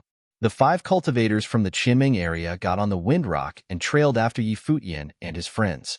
Everything that happened was the perfect proof that Qin Yang made the right choice inviting Yi Futian and the others into the relic. He wanted to see what further advantages Yi Futian would get following this. "Let's go," said the Yin clan member who had obtained the flame scepter. He was the head of Yin City, a prodigy of the Yin clan, Xiao Mu. He was extremely gifted in the element of fire. Everyone in Yin City listened to his orders. His position was equal to that of Qin Yang in the Qiming area. The others also tried to communicate with the ritual implements, but quickly realized that they would not be acknowledged. Accepting their failure, they joined their leader in the skies to chase after the 2 groups that had previously departed. Only the virgin Lulan Shui's people were left at the site. Something flashed through Lulan Shui's silver eyes. This situation was different from before. This time, everyone chose to follow closely after Yi Futian. It was probably because they witnessed 3 low-level cultivators obtain ritual implements. This might have sparked something in their minds. Those from the barren city were also very outstanding. All 4 of them had acquired implements, but no one chased after them. Most likely because the 4 were much too terrifying. They were a group of their own and did not acquaint themselves with others. In a flash, Lulan Shui was also following after Yi Futian. There were more people who had acquired implements today than there ever was in the history of the site. No one knew how this would affect the site of the Lulan relic. Atop the Black Wind Eagle, Yi Futian and the others could clearly see the trail of people chasing behind them, but they did not care. Yi Futian was still getting acquainted with the Guqin. How would he be able to release its power if he was not well acquainted with the instrument? This is the imperial palace of the old Lulan kingdom, Yi Wuqian suddenly said. Yi Futian gave him a strange look before asking, another palace? He looked at Yi Wuqian's sword. The sword contained will, just like the flame scepter. It might know some things about the ancient past. Ancient Lulan is called ancient because the Lulan kingdom had once fallen. The imperial palace was taken over and all the powerful cultivators in the palace were brutally murdered. The Lulan kingdom was utterly destroyed and the nation collapsed. Later, a woman unlike any other arrived out of the blue with half a treasurable book in her possession. She revived the kingdom and was dubbed Celestial Empress. After that, the Lulan kingdom became ancient Lulan and only virgin saints were chosen. There are no princes or princesses. The virgin saints would be the ones inherited the place of the Celestial Empress, said Yi Wuqian. Then why is the old imperial palace in the ancient barren world, and what is that below? Yi Futian looked down. There, armor-clad soldiers were everywhere. The old Lulan kingdom had 2 treasurable books. The emperor used one of the books to kill invaders and prepared to go down with his enemies. Knowing that the end was near, he used the power of the book to seal the imperial palace in a matrix, allowing the will within the matrix to be preserved forever. At the same time, he hid all the treasures of the royal Lulan family in the palace. He then created the soldiers' mound, allowing the soldiers who had passed to pick the successors of their will. The matrix sealed in the book was then sent into the ancient barren world and managed to slip through the cracks of the well-regulated world, allowing Lulan descendants to enter for trials, Yi Wuqian explained. So that would mean that the Celestial Empress who revived the old Lulan kingdom got her hands on half of the book here. Yi Futian thought back to the treasurable book that Lulan Shui had mentioned before and could not help but to be filled with curiosity. Furthermore, the treasures of the old Lulan palace were all sealed in the relic. No wonder why the people of ancient Lulan all rushed to the relic. They had total control of the Lulan relic. Ask the will and the sword whom my Guqin belonged to, Yi Futian said to Yi Wuqian. He wanted to know why the will of the flame scepter cared so much about it. Yi Wuqian looked at him and replied, the prince of the old Lulan kingdom. Yi Futian's eyes widened. His will traveled into the Guqin and asked, you're the prince? Yes, replied a voice that seemed very far away. Will you disappear after leaving this historical site? Asked Yi Futian. There was a slight pause before the voice answered, yes. After I disappear, it is up to you to activate the willpower contained in this Guqin. That's such a shame, sighed Yi Futian. I will do my best to aid you while we're still in the relic, said the prince. He thought Yi Futian's comment meant it was a shame that he could not help with increasing his powers. Your Guqin is more well-known than you, said Yi Futian. What he meant was that it was a shame the prince could not watch his kingdom flourish. Since you're the prince, you must be very familiar with this place. Take me to find the treasures, said Yi Futian. The black wind eagle continued moving forward. Up ahead, a thundering noise came from below. Yi Futian looked down to see a battle platform. Many soldiers stood in a straight line in front of war drums. They were suited in armors of flame. Heat radiated off their bodies, permeating the entirety of the ancient platform. In the center of the line of drums was a long, narrow table. On top of the table was a furnace, and on top of the furnace floated a majestic-looking book of flames. Boom! A thundering noise spread through the air. The black wind eagle screeched loudly as it began its descent after losing stability. Yi Futian and the others felt vibrations in their minds. The sounds of the drums were too terrifying. They descended in front of the platform and looked straight ahead. Was the treasure really going to be placed out in the open like this? It wasn't hidden at all. Was this how the emperor of the old Lulan kingdom hid all his treasures? Let's go. Yi Futian and his friend stepped forward. He had the Guqin in his hands and was prepared to head over and grab the Book of Flames. Get out of here. You actually think you're worthy? A voice rang out coldly through the air. The people who followed Yi Futian saw what was going on below and descended immediately. Still in the air, it was the will of the flame scepter in Xiao Mu's hand that had spoken. The fiery apparition appeared once again and looked to the book. It was a treasure he could not even lay hands on while living. Now, it was simply placed out in the open. Go get it. It'll help you greatly in cultivation. I'll be at your aid. the apparition said to Xiaomu. Chapter 174. Okay. Xiaomu nodded and walked forward with the flame scepter in hand. He could obviously see that the Book of Flames was necessary for his cultivation of the flame. Even though the Virgin Lulan had said that non-ritual implement treasures must be exchanged with the ancient Lulan, they obviously had other ideas. They could at least cultivate a bit within the relic. Futian's group glanced at the flame figure. How many times had it been now? Rather than acting, he watched Xiaomu walk towards the battle podium. The armored soldiers started beating the battle drums again. In an instant, a terrifying aura burst forth. The drumbeats shook the air. Fire intent seemed to meld into the drum, charging towards Xiaomu. Xiaomu's intent fused into the scepter, and he placed it before him. In a second, terrifying firelight wrapped around him. Shocking intent burst and clashed with the intent within the pounding drumbeats. Xiaomu charged forward, wanting to take the Book of Flames. No one behind him dared to move recklessly. They could feel the mightiness of the battle drum. It was frightening. When Xiaomu took a step, the drum started shaking again. This time was even more frightening than the first time. Xiaomu furrowed his brows. The noble-level fate burst from his body and activated the power of the scepter. At that moment, he was like someone from the noble plane. He was bathed in fire and seemed indomitable. As a leading figure from the Yin city, Xiaomu had come to the relic after receiving the noble intent. He had terrifying abilities. Otherwise, he couldn't receive the ritual implement's recognition. Wild waves of fire tossed on the battle platform. Xiaomu almost drowned in them, but he used the scepter's power to walk forward steadily. This was a battle of will. He used his noble intent to urge the noble scepter. The intent that burst forth was definitely close to that of the noble plane. There was no reason he couldn't receive the Book of Flames. As he walked forward, the drumbeats pounded the sky. The people behind him couldn't stop retreating. Their intent kept shaking, especially those who didn't have the noble fate. They just felt that they couldn't withstand this power. They probably wouldn't be able to receive anything in this relic. Without a noble fate, they would need a ritual implement to make up for it, but most people didn't have either. Bathed in endless fire, Xiaomu walked forward like a noble. The soldiers beat the drums again. The drumbeats connected, seeming to resonate with the entire world. The skies and earth became one and transformed into undefeatable power that swept towards Xiaomu. Xiaomu paused. The terrifying heat wave blew onto him, and the hand holding the scepter trembled. He was close to the Book of Flames. He could get it after 7 steps. However, he had a feeling that he probably wouldn't have the chance to take these 7 steps.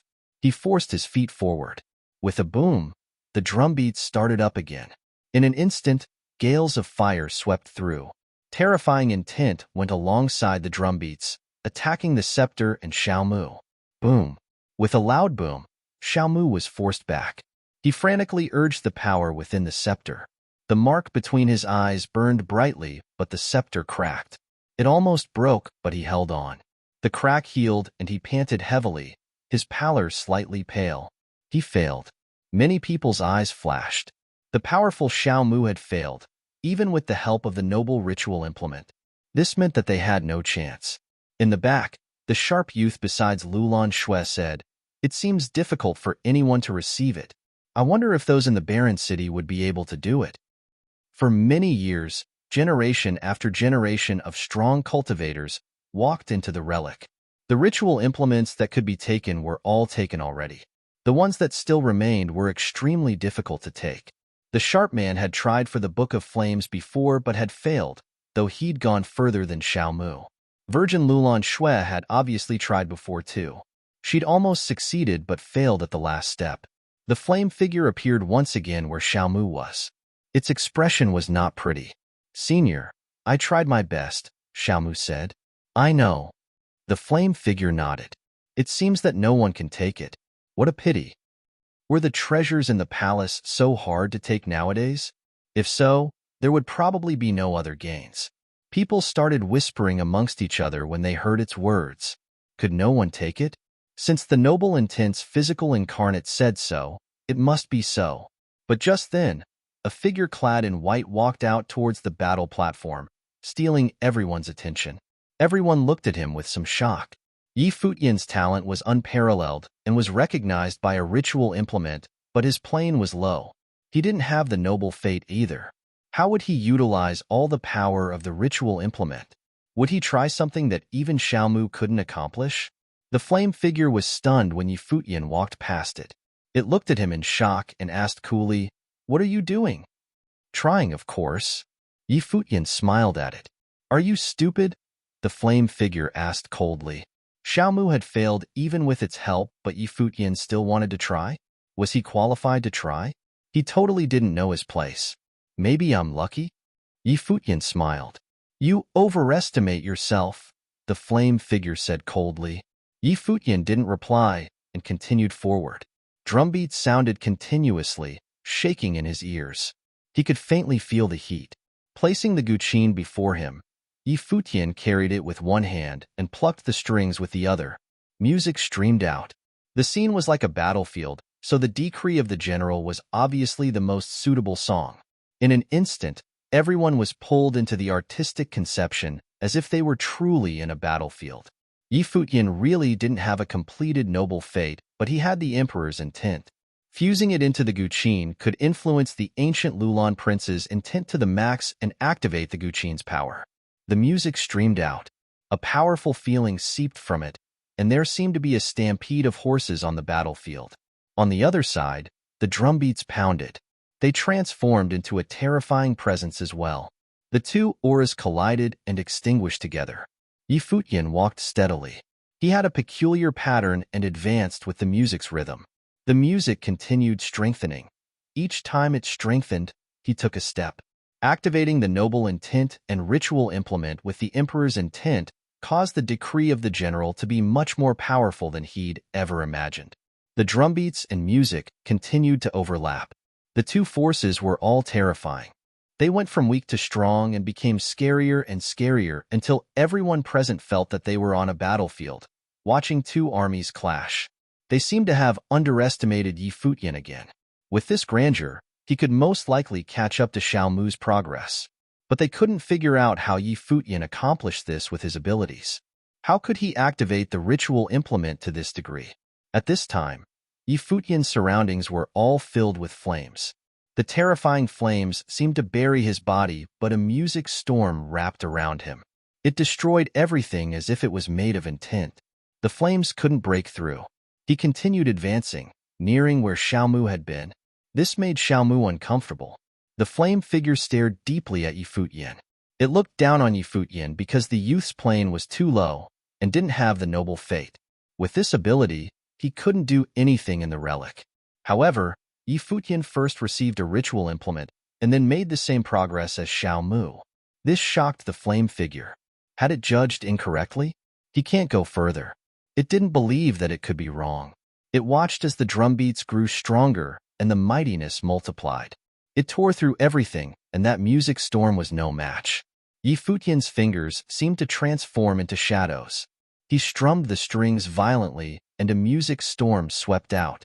He sent out the decree of the general. Rather than continuing to defend, he started an offensive attack. "You're looking to die," the flame figure said coldly at this. If he continued forward steadily, he might get closer to the Book of Flames, but right now, he was going to die. But Yi Futian obviously wouldn't search for death. He took many steps, and the music swept up with the far-reaching intent. It clashed with the drumbeats. The space was in chaos. The abominable intent seemed to want to tear everything apart. The decree of the general had arrived. At this moment, beams of Emperor's intent music seemed to bypass the attack and snake into the drums. With another boom, the drums shook the sky and destroyed everything. The music storm before Yi Futian had already disappeared. He'd used up everything in that attack. "This is suicide," the flame figure uttered. In its eyes, Yi Futian was already dead. The others saw this as well. That intent attack really could kill Yi Futian. But at that moment, Yi Futian raised his hand to play the guqin. The drumbeats resonated with the music. Gusts of destructive wind burst from the battle drums, destroying everything. The next moment, under everyone's shocked scrutiny, the armored soldiers crumbled to dust. Everyone's pupils contracted at this.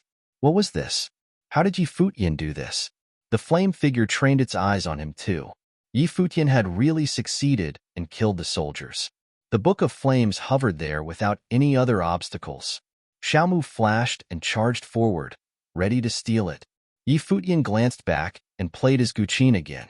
The music once again resonated with the drumbeats and produced a tumultuous intent. Xiaomu's expression changed drastically. When it swept over with the terrifying intent, he grunted and paled. He stopped and blood spewed from his mouth. The flame figure appeared beside the scepter, its eyes unsettled. Clearly, it had misjudged. Yi Futian was stronger than Xiaomu. The resonance between the musical sorcery and drums was very powerful. You've received my recognition. Come take the scepter, the flame figure said, ready to abandon Xiaomu. Chapter 175. Xiaomu paled at the fiery figure's words. To be acknowledged by a noble-level ritual implement was supposed to be something he could be proud of, but now, the implement was actually abandoning him. It was not difficult to take a guess as to how Xiaomu felt.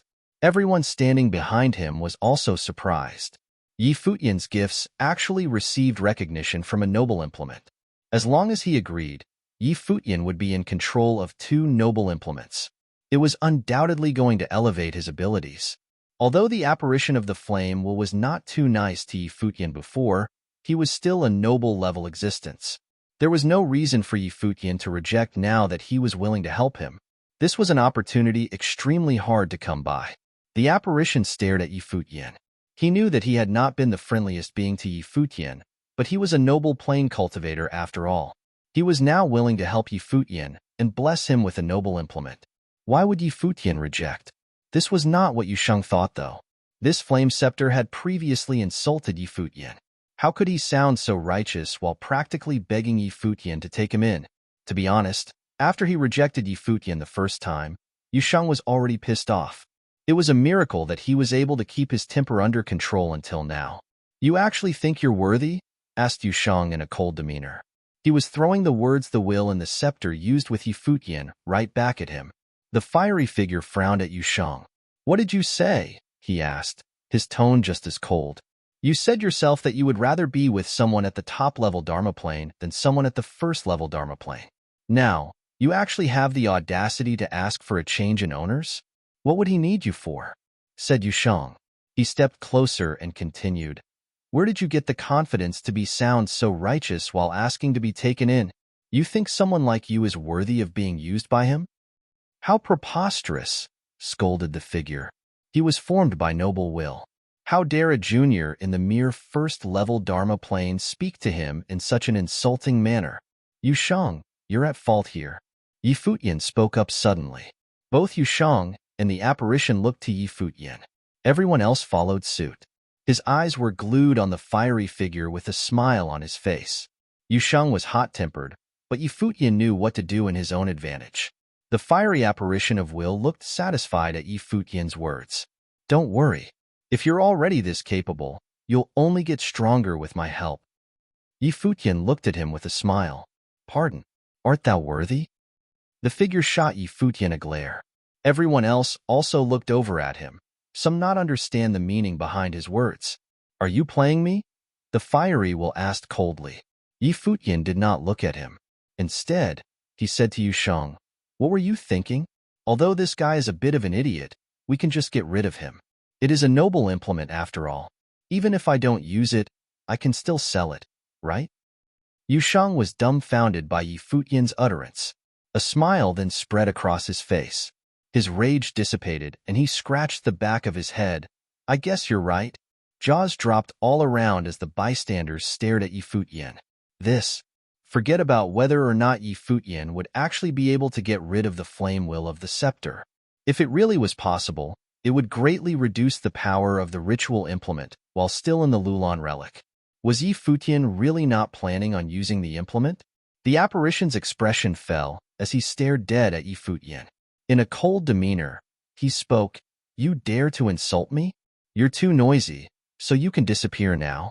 Finished with what he had to say, Yi Futian's emperor will surged into the guqin. However, the will of the prince in the guqin was unwilling to cooperate this time.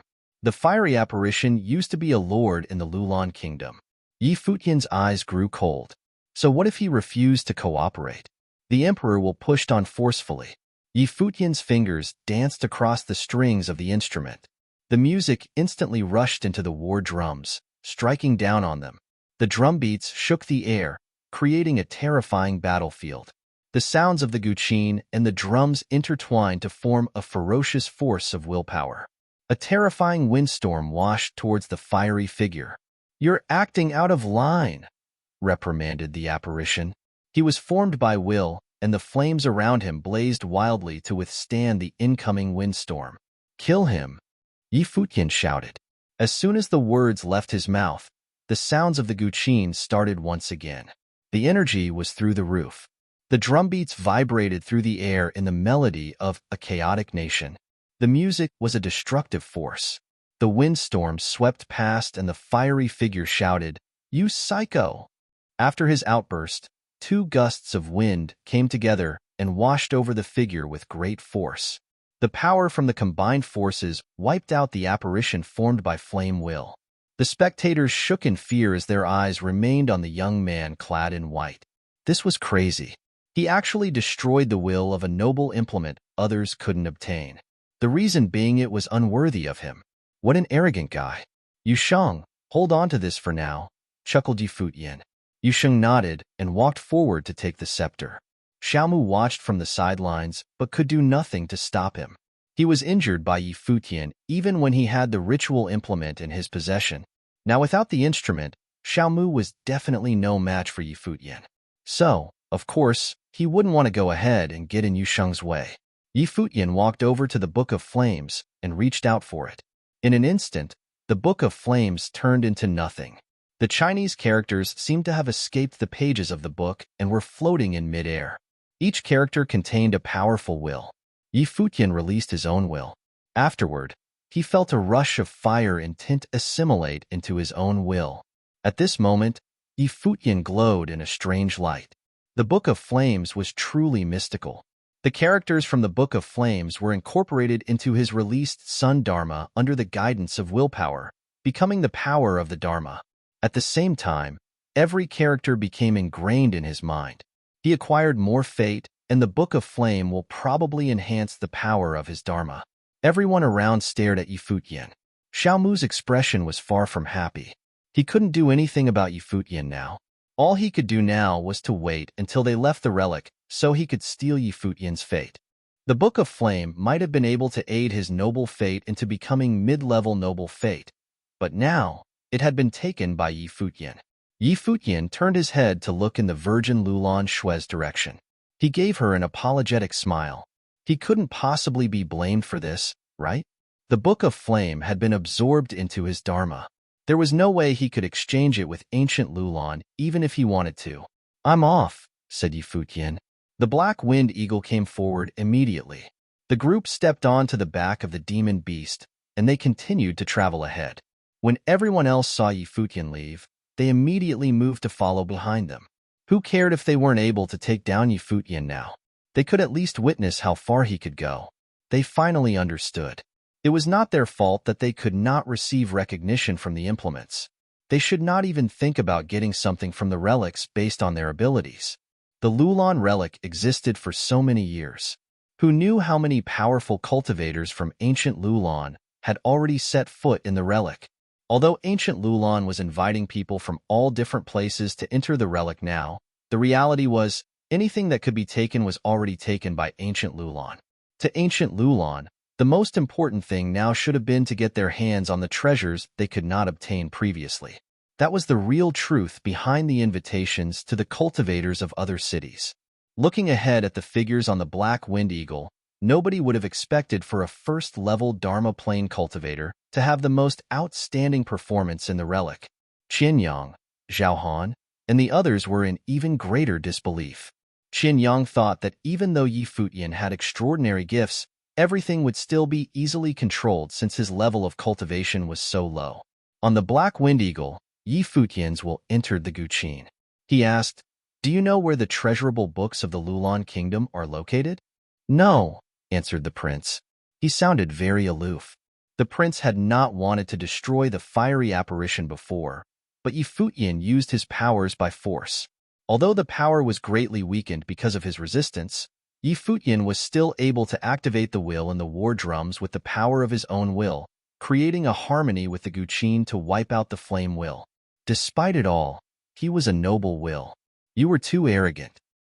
The prince's will in the Guqin was not happy. Is noble will really that powerful? Futian asked nonchalantly. Can't you feel the difference in my class of will? What class? Asked the prince after a brief silence.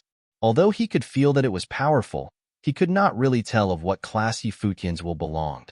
Emperor will, Futian answered. Futian's godfather had instilled many ideologies in him since he was young. He had witnessed the snow ape's demeanor, and he had met the Donghuang general. His body once exploded with the true power of Emperor Will. Because of all of this, cultivators of the noble plane meant nothing to him. They weren't an unreachable existence. The noble plane was simply another plane in cultivation. The day would soon come when Futian would slay a cultivator of the noble plane. The Nandu nation's Emperor Luo was someone he must kill. It was also because of this that he chose to wipe out the fiery apparition, even though many others thought he might forgive him.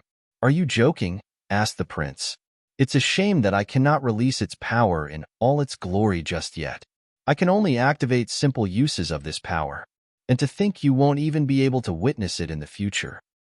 Futian did not try to argue with the prince. Lead the way. The black-winged eagle continued moving forward, ignoring the many armies on the ground below. Somewhere far ahead, large buildings could be seen faintly. The simple but classic architecture seemed to be the emperor's living quarters. Despite this new discovery, Futian currently had his brows tightly knit. A terrifying aura radiated from the area ahead. A loud cry carried through the air. It sounded like a horrific battle had erupted. Seems like someone broke into the emperor's quarters. Futian focused his attention up ahead. The prince had led them into the center of the ancient historical site. This should also be the most dangerous area. If it was true that someone broke in, then it should be the four from the barren city. They had left right after acquiring their ritual implements. Did they come here directly? Continuing forward, they could see the large group of people on the stairs down below. Many of them were donning armors. They seemed to be a fearsome army. This army even consisted of many high-level Dharma plane cultivators. There were many generals in the rose gold armors. However, all of them were now clustered around a single figure. This domineering figure stood at the very center of the crowd. He wore a simple long robe with no armor. From this figure came an indescribable aura, one of a true noble plane cultivator. His gaze closed in on Futian's group. His stern eyes were ice-cold. Had more people come to deliver themselves to death's door? All those years ago, the emperor of the Lulan kingdom met his demise bringing down this army. But not before he managed to set up a huge matrix to train the descendants of his kingdom. He even hid the kingdom's treasures in the matrix. Since things had already come to this, then they would kill anyone and everyone who approached. Chapter 176. Futian focused his gaze on that figure like a true noble figure. It was most likely that the will of a noble cultivator who entered the ancient Lulan palace wouldn't extinguish. This noble's abilities would appear in the figure created by the flame's intent. Die, the noble uttered coldly. As soon as he spoke, the military stepped forward at once. A burst of destructive intent agglomerated and hurled towards Futian's group in the sky, wanting to destroy them all. Wuchen took a step forward. He waved his sword and sword rain instantly poured from the sky, falling towards the incoming attack. Everything in its path was pulverized. However, the intimidating figures continued. The army didn't fear death. Yusheng also stepped forward. He brought his axe down. Its shadow cut through the air, shattering all the armored soldiers in its path. Futian sat cross-legged on the black-winged eagle. He placed the Guqin on his knees and stared forward at the noble. He now knew what level his combat ability was in the relic, but he was unclear how powerful the noble was. The people following Futian also saw this scene, but no one went forward to fight. Futian's trio had all received ritual implements of the noble level. Of the others, only those with noble fate would have any combat ability. The others would die a certain death if they were hit by noble-level cultivators. This wasn't a true noble, but it was created by noble intent. The Virgin Lulan Shui's group stood in the back and watched quietly. Yi Futian was going straight to the relic's core where the Emperor had once been. Other than Yi Futian, there was also chaos up ahead. Lulan Shui knew that a battle must have erupted. The strong cultivators of the barren city must have arrived and fought into it. It was highly possible that the geniuses from the barren city were at the peak of the eastern barren territory. They used the Lulan relic as a trial ground and were terrifyingly strong. Seeing that the army continued to be destroyed, the noble stepped forward. A terrifying aura instantly spread from him. His body seemed to transform into an illusory shadow. He walked in the air, directly going towards Yi Futian's group. His intent was horribly strong. He was the physical incarnate of a complete noble intent. Yi Wuchen's figure flashed. He walked forward, and an indestructible intent radiated from him. It was about to upend every existence. The surrounding air shook horrifyingly. Yusheng also walked up and brought his axe down. They could all feel how powerful the other party was. The noble's figure walked towards the combat range of Yi Wuchen and Yusheng. Extremely wild intent burst from his body. At that moment, it was as if a huge hand came slapping down for the kill. It swept past, and the sword intent extinguished under the palm. The light of Yusheng's axe went out as well. After all, Yi Wuchen and Yusheng were in a lower plane and didn't even have noble fate. They couldn't activate true noble-level intent attack from the ritual implement. Music sounded. Yi Futian sat on the black wind eagle and played his guqin. In an instant, strings of music intent rushed into the noble's body. Musical sorcery was best at attacks to the spiritual intent. It would definitely have a countering effect. However, the figure's body was like an illusory light. Terrifying earthy light wrapped around it while extreme pressure enveloped the black wind eagle and the people. In an instant, the black wind eagle couldn't withstand the power and dropped down. Yi Futian's eyes flashed. Even just the intent of a noble cultivator was frightening. He continued to play the guqin, urging it on with the Emperor's intent. The melody, a chaotic nation, ripped through everything with the resounding notes. It tore apart the palm coming down on him. The noble huffed. He transformed into an afterimage and was fast to the extreme. Endless palms overlapped towards Yi Futian, Yi Wuchen, and Yusheng. He stood with his hands behind his back, displaying his noble aura. A sword storm swept up around Yi Wuchen, and Yusheng's axe continued hacking downward. However, they could barely manage to stop the opponent's attacks. Yi Futian lowered his head and continued to play. The music continued rising stronger and stronger. It continuously ripped apart the palm. Around him, a shocking music storm appeared, destroying all intent. The noble overlooked everything. He walked straight towards the music storm. Did a first-level Dharma plane cultivator want to fight against him with a noble-level ritual implement? He was only an intent rather than a true noble, but he was more than enough to squash Yi Futian. The noble stepped directly into Yi Futian's sword storm. In an instant, Yi Futian felt the horrible intent press down on him. He couldn't counter the mightiness at all. Though he could use the Emperor's intent to urge the ritual implement, it was still far from true noble intent. At that moment, he activated the Imperial tactics. An unusual glow seemed to appear around him, as insufferable as an emperor. Even stronger Imperial intent rushed into the guqin. At that moment, the prince seemed to be stunned. The intense power was pushed to the max, playing the guqin with the Emperor's intent. Once again, the rising music caused the storm around Yi Futian to glow brilliantly and hit the noble. The noble seemed to feel threatened. He dared to kill Yi Futian directly because he had felt that Yi Futian couldn't defeat him with the musical sorcery. But at that moment, the music storm had become so terrifying. His body shook and became more illusory. However, he still didn't retreat. At this point, there was no way back. As a noble, he was still proud even though only his intent remained. Boom! Even stronger intent charged at Yi Futian to crush him. The Black Wind Eagle and the others had fallen down long ago. Only Yi Futian remained, fighting him in the air. Yi Futian used the Emperor's intent to protect himself while his fingers didn't pause at all. A more terrifying gust of music burst forth, going directly through the other's body. The noble looked down with an ugly expression, but his feet didn't falter. He continued pressing towards Futian. Die! Futian uttered coldly. His song was still rising. He finally understood the terrifying pressure that his grandmaster had withstood when playing the chaotic nation. Fighting with this, he was destined to die.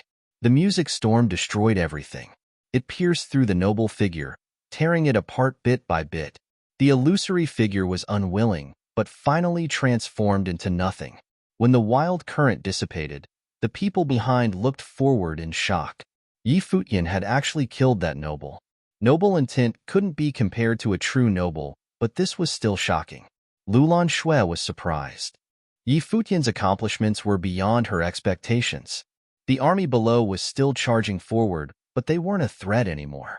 Wuchen and Yusheng worked together and killed them one by one. "Let's go," Futian said. The emperor's pavilion was up ahead and seemed to be in unrest.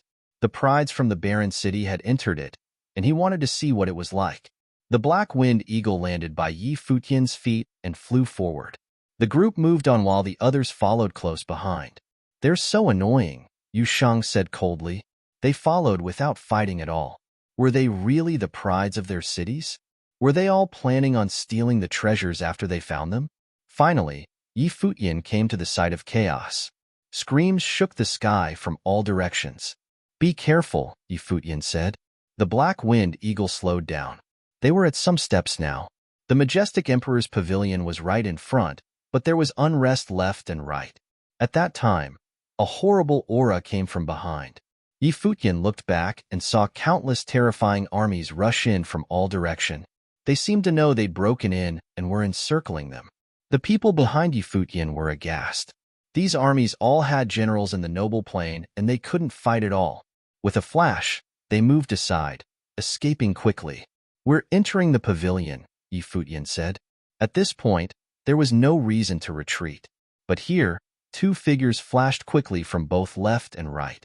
Behind them, countless noble figures chased after like lightning. These four were the strong cultivators from the barren city. They'd arrived here first and had been surrounded. "He's leading them here." Wuchen frowned, his eyes sharp. The four cultivators saw Futian's group arrive and came running here. The nobles and armies from either side, as well as the people behind them, vaguely surrounded them. "Go forward," Futian said instantly. The black-winged eagle shot forward like a streak of lightning. Wild wind swept left and right. The four figures came to Futian's side, sandwiching his group. They ran towards the pavilion, side by side. Futian placed the guqin in his lap. He sat on the black-winged eagle and music streamed out. He was ready to fight at any time.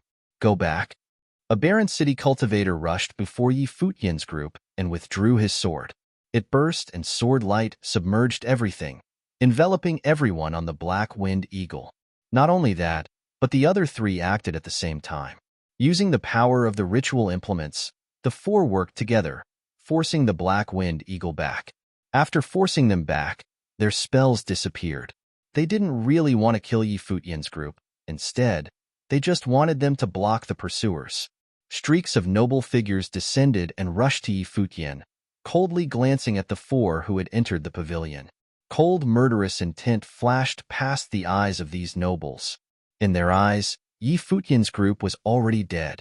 Chapter 177. Those beside Futian did not have pleasant expressions on their faces. The pursuit of the four cultivators had actually pushed their group back to block the army chasing after the four, while they escaped scot-free into the pavilion. Just then, multiple figures formed by noble will appeared in front of them. It was terrifying enough to that one figure at the beginning.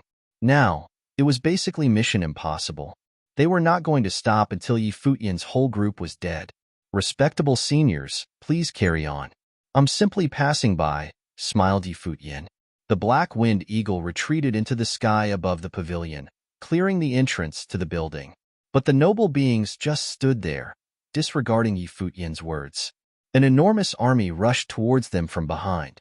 It seemed like all the cultivators in this area of the palace were gathering here. Looking out at the ocean of soldiers, there seemed to be no end. A truly terrifying sight to witness. At the wave of a noble being's hand, the armored soldiers began to advance from all directions in the sky. They had the whole area on lockdown and had no intentions of letting any intruders leave unscathed. Away from where Futian was, the people who were chasing him were now trying to get away from where he was. They were being chased as well. Had they turned around just a bit later, they might have been caught in the same situation as Futian and his friends. Luckily, it did not seem like the noble beings noticed them. But even so, the army chasing after them had their hearts pounding. After getting far away, they looked back at the pavilion. The entire area had been completely filled by the army. A shiver ran up their spines every time they laid eyes on the enormous army. The pavilion was at the very center of the relic, and also where the most powerful cultivators were gathered. It was difficult for anyone who set foot in the area to make it out alive. From the corners of their eyes, they were faintly able to see the blurred figures of Futian and his friends. They were still hovering above the pavilion, completely surrounded by the army. There was no escape. This was probably going to be the end of Futian and the others. The group watching from a distance had witnessed the fight between Futian and the noble from before. The opponent was just too powerful. Futian used all he had to kill the noble. But in this situation now, it did not seem like he had a chance. "Can they escape?" asked the sharp youth beside the virgin Lulan. It was said that ancient Lulan had sent numerous cultivators into this area over the year, but none had succeeded. Those who entered never exit. However, some extraordinary beings have been discovered during this expedition into the relic. Monster cultivator Futian, as well as the 4 prodigies from the barren city. That group had already made their way into the pavilion. Perhaps they would be able to find half of a treasurable book. Keep moving. Lulan Xue did not answer his question because she did not know the answer either, but things were not looking good. Seeing that the army was still chasing after them, they could only continue to run. It would be easy enough for them to kill these ordinary soldiers, but they could not risk attracting attention from the nobles. Things would be tough if that happened. Although the royals of ancient Lulan were prepared for all types of situations, they did not have to get involved just yet. It was better to just observe for the time being. Above the pavilion, Futian and the others were surrounded. Yusheng and Wuchen were on either side of Futian, prepared for combat. "We already cleared the way for you. Seniors, can't you guys go after them first?" Futian asked, feeling slightly defeated. "You're all going to die anyway. The order doesn't matter," said one of the nobles. "Why do you guys have to be this way? I don't want things to end badly for both sides." "How preposterous," said another noble. "End badly for both sides? Did Futian really have what it took to say something like that?" Just then, one of the nobles waved his hand, signaling for the army to move in closer. The armored soldiers all charged toward Futian's group. "You guys take care of this," said Futian. Wuchen and Yusheng nodded. They might not be able to go against the nobles, but the soldiers were not a problem at all. The 2 of them attacked from either side. When the enemy approached, Wuchen's sword and Yusheng's battle axe swung out at the same time. Blood was shed immediately. Futian sat down in the air above the pavilion and began to play his guqin. The crisp sound of the instrument filled the air, disturbing the atmosphere. The imperial tactics were activated and, in an instant, Futian's body was surrounded by an invisible force field. He sat there with a majestic vibe around him. As he played, the notes elevated, vibrating through the air. The sound created a force that was able to disturb all consciousness. The soldiers charged forward one by one, but were stopped when the sounds of the guqin reached their ears. Crackling noises filled the area, and the soldiers were destroyed with nothing left of their bodies. After all, they weren't really living beings. At this time, another battle had started inside the pavilion. Shocking forces of energy were given off of 5 figures. The 4 barren city cultivators had one person surrounded. This person was another noble, but had a majestic vibe. His noble will was extremely powerful and domineering. He was like an emperor and exuded superiority in a single glance. This person was the one who led his army in the invasion of the Lulan kingdom. He was the emperor of another powerful kingdom. He stood guard in the imperial palace, and no one could make it past him.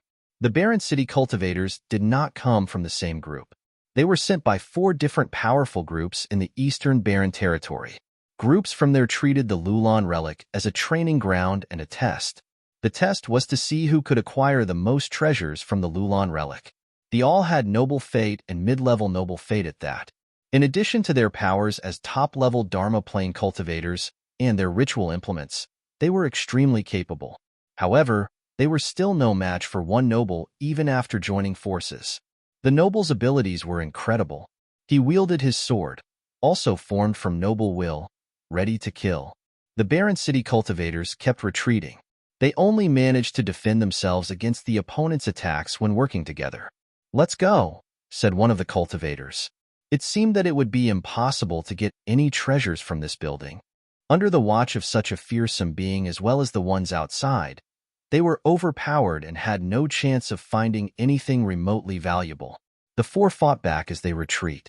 Even though the noble was very powerful, there was no way he could kill all four of them. The group of cultivators continued to escape from one side. Finally, the four ritual implements released a significant force at the same time, giving them a chance to turn and make a quick escape. The soldiers outside could not even stop them. The noble wanted to chase after them, but even if he managed to catch up, he wouldn't be able to stop all four of them. He turned his attention to what was going on outside of the pavilion. A terrifying musical storm had erupted. He could faintly see a gleam of light glowing in the distance. He thought to himself, had the younger generation of the Lulan kingdom already gotten so powerful? The noble headed outside. Futian activated his ritual implement using the imperial tactics.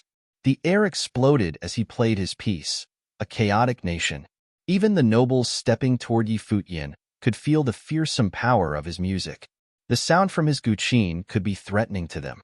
It was then that the noble arrived, wielding his sword. Wuchen noticed him approach from behind and formed a sword filled with intent to shot towards the noble. The noble huffed. Did he want a competition of sword intent? The emperor's sword swung out, and the area immediately filled with sword intent. The gleam of a blade shot through the air toward Wuchen. Wuchen gathered all his power and released it at the incoming sword. His attack was destroyed. His silver sword vibrated, threatening to escape his grip as his body flew backward. The noble made his way to Futian. All the soldiers bowed at the sight of their emperor. "Are you a Lulan royal?" the emperor asked Futian. Futian continued to play as he looked up at the person speaking to him. "No, I'm not from the Lulan kingdom. I'm just a person who came for a trial. How about we call it a day?" "Call it a day?" The emperor's expression was ice-cold, for people had already escaped. There was no way they could let these people get away as well. "Since you're already here, then stay," said the emperor. "Don't force my hand." Futian stared at the emperor, his eyes just as cold. "Oh, really?" sneered the emperor. "Kill them." Futian continued to stare as he spoke. "Yushang, take the others into the pavilion to search for the treasures. Wuchen, you watch my back. I'll take care of these people."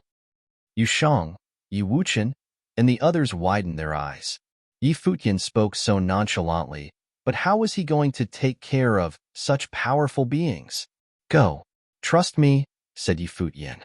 As if he could feel the self-confidence exuding from Futian, Yusheng nodded and guided the others into the pavilion. The emperor and the other nobles looked at Futian as if he were insane. Was he going to take care of them? Where did this arrogant bastard come from? Wuchen took a step back to stand behind Futian. He was also curious where Futian got all that confidence from. What made him so sure he could take care of the nobles?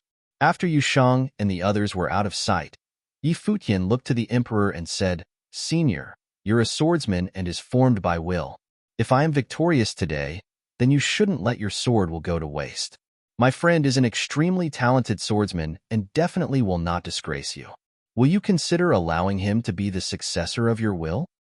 The emperor had on a look of disbelief. Not only was Futian super confident, but he also wanted his will? Preposterous indeed. Wuchen had a similar look on his face. So, this was why Futian wanted him to say? He was being too gutsy. If it was really able to obtain the will of a single noble, he might be able to get noble-level will. The emperor took one look at Futian, but did not give him an answer. At the wave of his hand, the nobles made their way toward Futian. A terrifying force of will was released into the area, ready for destruction. Please reconsider what I said, Senior. Isn't having a successor to your sword techniques a form of living on? Said Yi Futian. He then lowered his head, activating the imperial tactics from within. His blood flowed wildly through his veins, and the Emperor's mark appeared within. Right now, Yi Futian's body was ignited. All the spiritual qi around rushed into his body. The glow around him grew brighter and brighter. The spiritual qi mixed with noble fate. It was unbelievable. At this moment, Yi Futian, who sat cross-legged, looked like a majestic emperor. Chapter 178. During the Donghai City battle, the mysterious emperor's intent appeared within Yi Futian. It helped him kill someone of the Arcana plane, but this power didn't belong to him. However, that emperor's intent gave him the imperial tactics. After that, he was able to use the imperial tactics to activate the emperor's intent hidden within him. Yi Futian knew that the imperial tactics could raise his fighting to another level, but he never fully used it before or pushed the imperial tactics to the extreme. Today, though, faced with the bombardment of all the noble intents, he knew that he couldn't succeed even with the emperor's intent. Thus, he broke out all the power within him. He urged the imperial tactics to the limit without holding back at all. The familiar feeling from the Donghai City was back. Last time, the mysterious intent was controlling and guiding him. This time, it was completely his power, though it was far less powerful than at the Donghai City. If the opponent was a true noble figure, Yi Futian would die without a doubt. He would die even if the opponent was in the Arcana plane, let alone the noble plane. Intent power could greatly magnify a cultivator's combat ability, but he still couldn't overlook the difference in plane. It was different in the Lulan relic, though. The opponent wasn't a true noble and was just the physical incarnate of the intent. In the lower ancient barren world, even the strongest intent was restricted to the Dharma plane. Since the opponent's body was formed by intent, Yi Futian only had to repress it from that aspect to defeat it. That was why Yi Futian was so confident. He didn't perceive a true noble intent yet, but by fully activating the Emperor's intent, fusing it into his Guqin to attack, he believed he could surpass the opponent with his strong intent. The Emperor's mark burst inside him. Yi Futian's body seemed to morph. Behind him, Yi Wuchen watched his changes in shock. He could sense that perhaps this was the true undisguised Yi Futian. He was like a natural-born emperor. The nobles before him were stunned as well. Thai stared hard at Yi Futian's body. What level of intent was this? At this moment, a handsome figure stood before them. He was too beautiful. Even as nobles, they wanted to worship him. He was high and mighty and should be loved by all. This kind of temperament and intent was not learned. It was something he was born with. It seems that you really aren't from Lulan, the emperor sighed as he studied Yi Futian. Ancient Lulan wouldn't have someone like him. Senior, are you planning on giving up now? Yi Futian asked, studying the other. The emperor gazed at him and then into the distance. His eyes seemed tired. He was obviously discontent to exist in this relic for so many years as intent turned into a chess piece for testing the descendants of ancient Lulan for his opponent. Thus, he would kill anyone who stepped foot in here. If he had to be a chess piece, he would kill all Lulan descendants. He was long tired of this and survived through persistence. No. He looked away and said to Yi Futian, if you lose, you die. If you win, you can have anything you want. All right. Yi Futian lowered his head and didn't say anything else. His music continued to rise. In a moment, a burst of violent intent accompanied the music and swept out. The armored soldiers in its path were all pulverized. The emperor waved his hand. Various noble shadows charged forward with extremely terrifying noble intent, pressing towards Yi Futian. But Yi Futian, playing his instrument, was still calm as ever. There was a tinge of heroic tragedy in the music, just like Grandmaster before the Nanda clan before. However, this tragic feeling was for the opponent rather than himself. He would fully restrict the nobles existing as intent. They weren't even as threatening as the prides of the barren city. After all, they were at the pinnacle of the Dharma plane and possessed noble intent, rather than being created by pure intent. Just as Yi Futian had predicted, the music seemed to be branded by the emperor's mark. It passed through the nobles' bodies, instantly marking them with destruction. The charging nobles looked down dazedly at their bodies. Boom, boom. Various holes appeared in their bodies. There wasn't any blood, but they could feel death approaching. Of course, they'd already died once, but this time, they might disappear completely. The emperor watched all this quietly. His expression was extremely calm. Was the heroically tragic music played for them? He walked forward, standing before the nobles. He surrounded himself, and whistling swords appeared. They seemed real. As he walked, the tens of thousands of swords followed. At that moment, he was like a noble of swords. The countless swords flew to Futian at once. In a straight line, they destroyed everything in their way. Futian continued, playing his instrument quietly. The music was like heavenly cranes crying. The music storm swept out. The swords in its path were obliterated and turned to dust. At the same time, rays of music ignored everything and bombarded the emperor. The most terrifying thing about musical sorcery was that it was difficult to defend against. The dazzling emperor's marks seemed to burn on his body. Like golden flames, they were beautiful. Intent restraint, he muttered. He didn't expect that someone in the relic could restrain his intent, but anything was possible. Someone in the first-level Dharma plane could restrict his intent. As the physical form of intent, he was suffering from intent restraint. How could he continue fighting? He wasn't even as strong as a slightly more powerful Dharma plane cultivator. The solemn music continued. The storm blew past, submerging everything. The various nobles all burned from the emperor's intent. After that, their bodies grew illusory until they finally turned to dust and disappeared. It was as if they'd never existed before. Futian didn't continue. His music slowed, and he looked up. His clear eyes gazed at the figure in the sky. "Is his talent really as powerful as you say?" the emperor asked. His tone was calm, no sign that they had been intent on killing each other earlier. He received recognition by a noble ritual implement while in the fourth-level Dharma plane, Futian said. He would definitely not stop at the noble plane in the future. "Well, you're confident," the emperor said.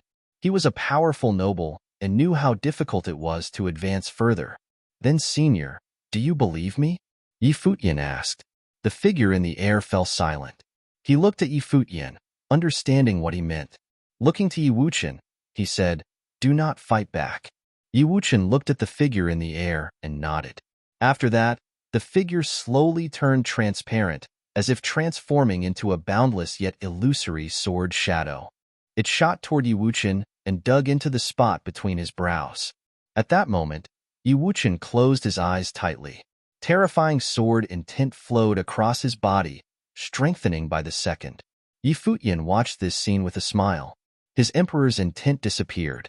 He felt extremely weak, devoid of any strength. By fully using the imperial tactics, he'd used all his strength. Earlier, he'd supported himself with pure will. The figure in the air grew more and more insubstantial. The emperor's figure could disappear at any moment. "What is that?" At that moment, Futian's eyes flashed. When the emperor grew less substantial, a beam of light appeared from his body. Within it, there was a thread of coldness. "I said earlier that if you defeat me, you will receive what you want," the emperor said to Futian. As soon as he finished, the apparition scattered in the sky, all going towards Wuchen. A voice sounded in the air. "Dying with Lulan back, then was not due to war." With that, he disappeared completely. Half a scroll of a valuable book hovered in the air. It radiated with shocking coldness. Futian now understood what those words meant. The book was inside the emperor's body. He could only receive it if the emperor died. Such strong intent. Futian couldn't help but shudder at the coldness. He used freedom meditation, and instantly, Futian felt even stronger intent seep from the book. With his emperor's intent, he could faintly feel that this scroll might contain intent above the noble level. It was for cultivators above the noble level. The coldness spread and frost appeared, covering the world. Soon, Futian's long hair and eyebrows were all covered in white. He saw a beautiful and mighty picture in the book. It was of a boundless snowy peak. Snowflakes floated in the sky, falling down. It gave one the feeling of absolute coldness at a glance. In the sky, An icy moon hung in the air. It was even colder than the snowy mountain. This was a picture of loneliness and coldness. It snowed around Futian as well. The snowflakes melted into his body, and endless water, elemental spiritual chi flooded towards his body, streaming in. In his life palace, the world tree rustled. It seemed to be covered in a layer of frost as well. Above it, a cool moon formed gradually, hanging in the sky. On the other side, the sun-life spirit hung high. The sun and moon shone in turn. The sun was yang and the moon was yin. Fire and water, yin and yang, they represented life. In the outside world, Yi Wuchen accepted the intense inheritance. When he opened his eyes, he was covered frost. He looked around and saw that the army up ahead was all sealed in ice, looking like various ice sculptures. The entire world seemed to be about to turn into a world of ice. Even the faraway Virgin Lulan could feel the iciness spreading to them. She reached out and a snowflake floated down. She trembled inwardly. "Let's go." She flashed and charged forward hurriedly. The half-scroll might have been found. Chapter 179. The will of ice seal spread to cover the whole relic. The immeasurable armored soldiers had all become sculptures of ice, crackling and crumbling into nothing, destroyed. Not only this, but some of the architecture had begun to collapse as well, vanishing from view. It was as if the entire site of the imperial palace was just a figment of the imagination. However, there were still some parts that were real, like the ritual implements containing noble will and the treasures within the relic. The noble wills and the implements could feel that they were about to disappear. The matrix was disintegrating. Buildings collapsed all around Futian and Yi Wuchen, disappearing right in front of their very eyes. Half of the treasurable book floated in the air above, and its strong will rushed into Futian, causing the air around him to grow cold. "I'm about to disappear," said the voice from the Guqin. "What's left of my will shall be left to you." After that, the will escaped the Guqin and headed for Futian. The will was just as shocked as everyone else at the power of the piece that he had previously played, a chaotic nation. Perhaps it was just as Futian had said. He had the Emperor's will. Two types of will entered Futian's body. Suddenly, Futian's eyes snapped open, sweeping the environment he was in. The Emperor's pavilion was collapsing and vanishing from his sight. He said to Yi Wuchen, "Get out of here quickly." A gust of wind brought the half of the treasurable book to Futian. He received it and used his will to order the black wind eagle to come to him immediately. "Wuchen, give me a hand," said Futian. Yi Wuchen looked curiously at Futian before helping him onto the black wind eagle. "Have you overexerted yourself?" asked Yi Wuchen. He had witnessed every second of Futian's battle. The power of his will was so scary. It seemed like the pure force of the power would burn Futian up from the inside out. Whether it was will or spiritual chi and energy, all his powers were ignited and used to fight the nobles. "There's no such thing as a free lunch." "Let's go," said Futian. Yushang, Yunqianma, and the others were in shock when they joined the two. Futian had really succeeded. He killed all the nobles and even destroyed the area. Now, everything the entire Lulan relic was going to collapse. Yushang and the others felt the drop in temperature even while they were inside the pavilion. They knew that the object Futian acquired was special and was also what led to these results. The black wind eagle lifted off and traveled with great speed. They could no longer stay here, especially when Futian's combat abilities were diminished. The battle took up all the power he had. If he hadn't even it his all, it would not have been possible to defeat the nobles. However, they did not get too far before getting stopped. For figures approached them and cut off the black wind eagle's path from all different directions.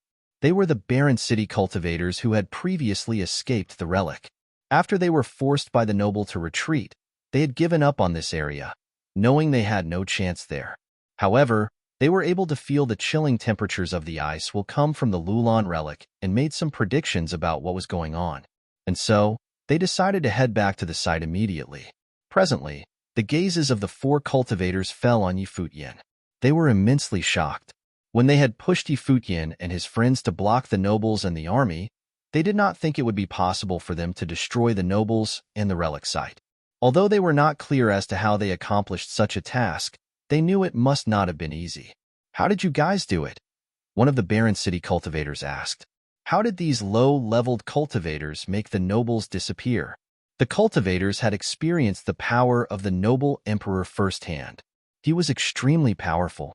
There was no way Futian and the others could beat them, unless they had some other's methods to destroy the relic, which then led to the demise of the nobles. Nobody answered their question. The barren city cultivators were not bothered by the lack of a reply.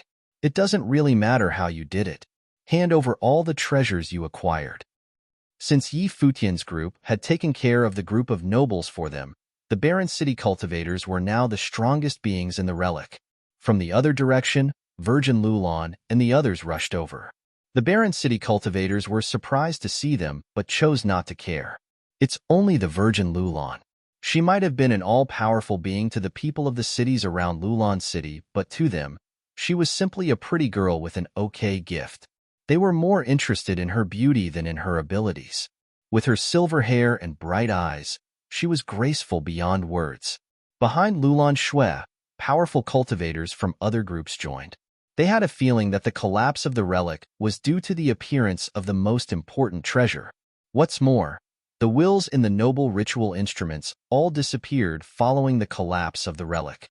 Without the help of the wills and the implements, it would be difficult for anyone to activate the power of the implements with their own spiritual will. The implements definitely were not as powerful as before. If so, they now had a chance against Futian, though those chances were not too high. There were also those who were smart and decided not to chase after Futian. Instead, they immediately rushed in the opposite direction. Qin Yang was one of those people.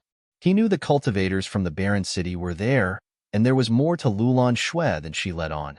Even if he tried to go fight for the treasures, his chances of victory were slim. And so, he decided it was best to first go and get his hands on the ritual implements at the soldier's mound. Futian was now the passive party. He saw all the powerful cultivators around him. He had no power for another fight while Wuchen and Yusheng's level of cultivation were still too low. They would not be able to withstand an attack from all these people. Hand it over, a voice rang out coldly. It was the sharp young man beside Lulan Shui. His eyes glowed gold as he stared at Futian and his friends. If the treasurable book had indeed appeared, the royals of the old Lulan kingdom must get their hands on it. It was a treasure the celestial empress wanted. In the past, the empress borrowed the power of half a treasurable book to rebuild Lulan. She had always wanted to have a completed book. Many people predicted that once the two books were joined, it would give the Empress a chance to reach a level higher than the noble plane. If that was true, then ancient Lulan would be able to take control of the entire eastern barren territory. Futian frowned and looked over at the sharp youth coldly. He then turned to Lulan Shui and said, I will fulfill my promise to you, but what about what you promised me? He had agreed to make the exchange with Lulan Shui. The treasurable book appeared, and from that, he was able to gain a life spirit using the freedom meditation. He was also able to obtain willpower. The exchange would be worth it to him. Especially in a situation like this, he had no choice. But there was no way he would hand over the book first.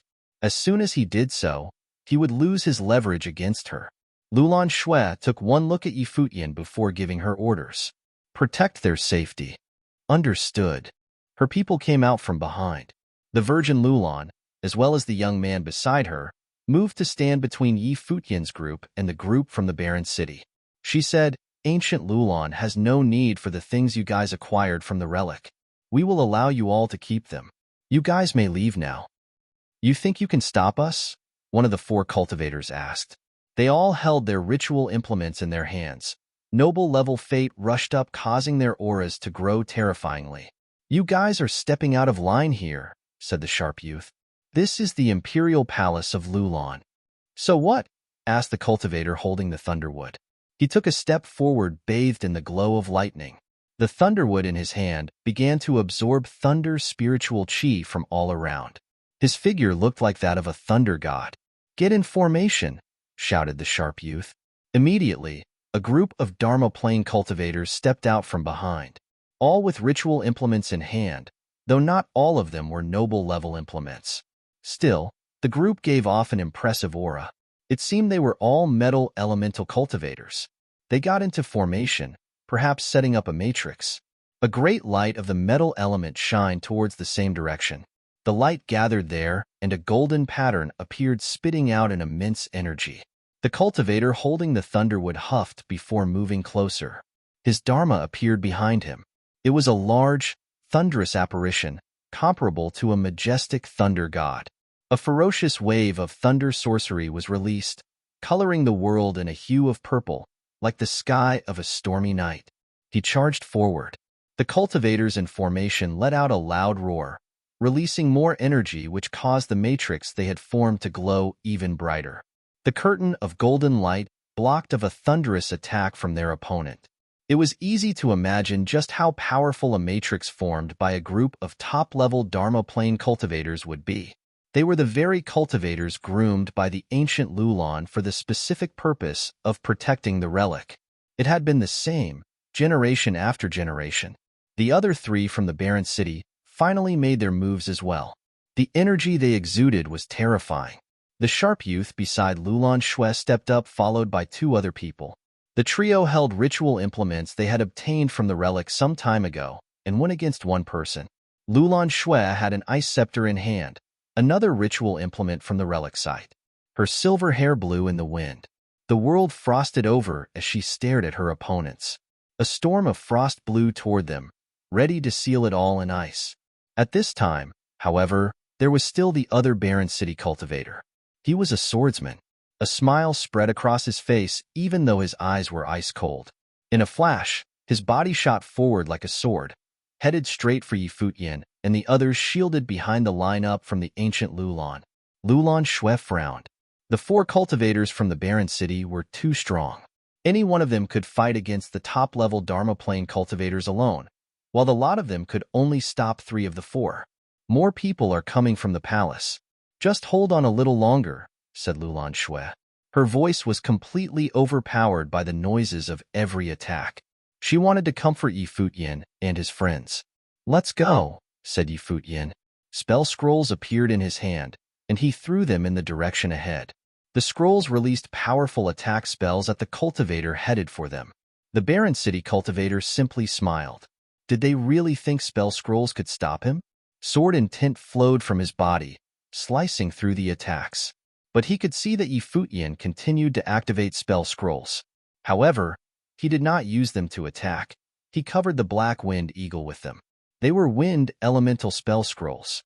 A gust of wind blew past, and the Black Wind Eagle flew away quickly.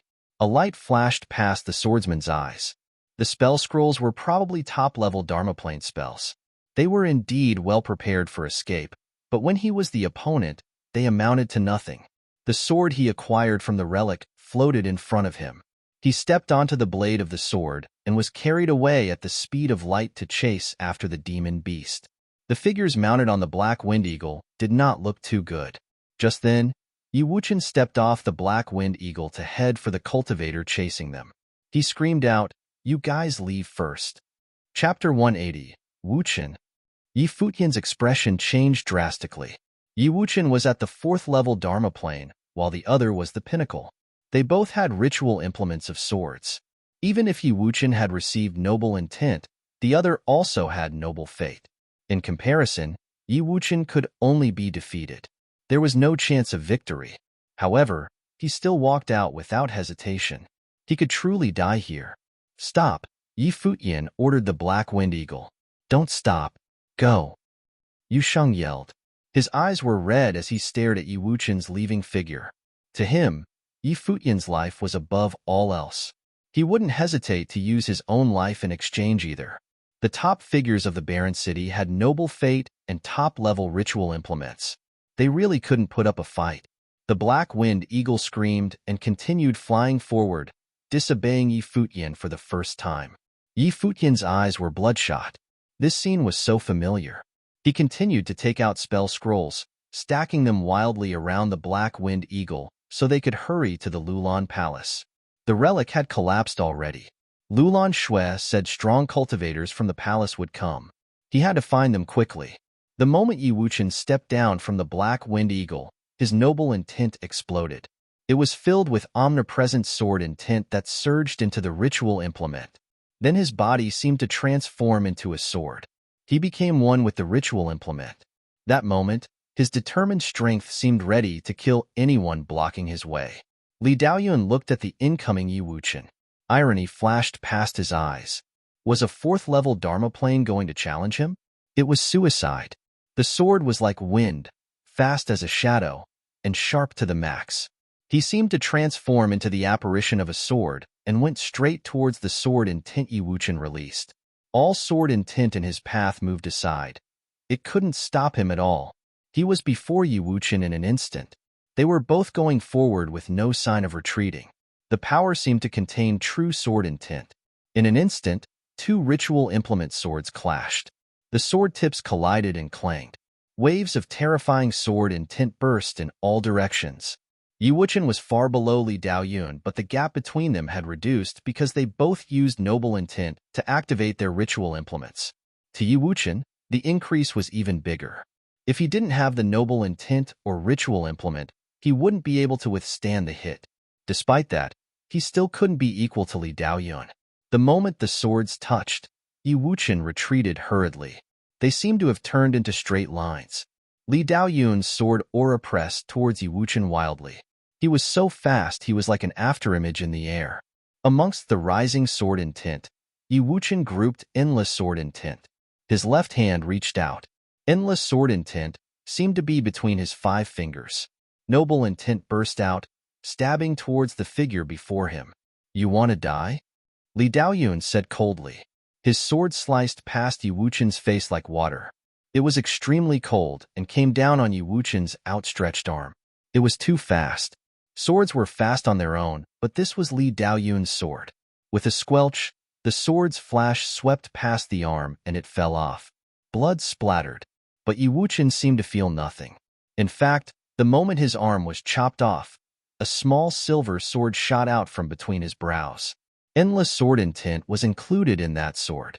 Faster than lightning, it streaked towards Li Daoyun. It was as if the sword from his now broken arm was a trick. He seemed to have predicted that his arm would be chopped off. A battle between swordsmen was naturally dangerous. Victory and defeat was a matter of seconds. Li Daoyun's sword was fast, but Yi Wuchen wasn't slow either, especially at such a close distance. When Li Daoyun chopped off his arm, he even stopped retreating. The silver sword was like a beam of light that flew directly to the point between Li Daoyun's brows. Li Daoyun was powerful. The moment he chopped Yi Wuchen's arm, he felt the danger. Horrible sword intent burst from between his brows, protecting him. When the sword stabbed in, endless sword intent seemed to explode from him. The two seemed to be frozen in space. Even time seemed to stop. Blood seeped from between Li Daoyun's brows. He roared and swords appeared behind him. The silver sword between his brows was forced out. The endless swords behind him went flying at Yi Wuchen. Yi Wuchen waved his sword. Like rain, the sword blocked all the sword flashes. He flew back. "You used your arm as bait." Li Daoyun's expression was ugly. Sword aura wrapped around his brows. He'd been hurt by someone in the 4th-level Dharma plane. This was humiliating. Yi Wuchen didn't reply. He turned and left decisively. He knew his abilities weren't enough, so he baited the enemy with his arm and lost it. But it was better than losing his life. Li Daoyun closed his eyes. The sword aura remained, healing the injuries. After a while, he opened his eyes. He shot into the sky again, fast to the extreme like lightning. The murderous intent in his eyes was so harsh. He wanted Yi Wuchen dead, not just Yi Wuchen, but all of them. Yi Futian now approached the palace. The relic had collapsed, and this place wasn't big. In the distance, a group of people flashed. Their auras were extraordinary and were clad in Lulan armor. The leader was very powerful. They saw Yi Futian's group rush over. "I have the book," Yi Futian said straightforwardly. The people stopped and Yi Futian continued.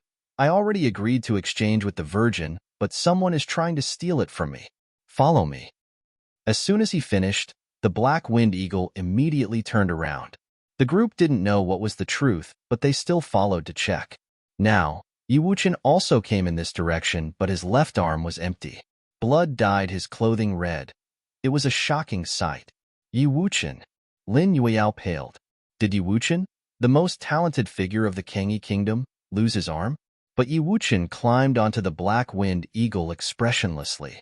Seeing the Lulan royalty, he said, "The people after us are extremely powerful and may be equal to your virgin. Can you fight them?" The leader's eyes flashed. "I must determine if this is true." Yi Futian took out the book and coldness filled the air. "The book is right here. You can ask the virgin if it's true later. The people are from the barren city. Think about the consequences if they take it." The leader had a heavy expression. "More people will come. I'll bring some men to stop the pursuers. Go to the palace first." With that, he ordered some men to protect them. Of course, this was also to ensure that Yi Futian wouldn't escape. "Okay." Yi Futian nodded. He advanced with the people from the palace. Behind them, horrible sword intent came rushing over. It was Li Daoyun after them. The people of ancient Lulan grew serious. He truly was powerful. The leader waved his hand and led his men forward. "Whoever blocks me, dies," Li Daoyun said coldly. He released his dharma and endless sword light burst forth. The figures pursuing him were stabbed between the brows and died immediately. Yi Futian looked over coldly and continued using spell scrolls to go forward. Before entering the ancient barren world, he'd taken many spell scrolls from the Kangyi kingdom. The wind spell scroll was specifically for this type of situation. He looked at Yi Wuchen's arm and murderous intent flashed past his eyes. "Why did you do this?" he asked.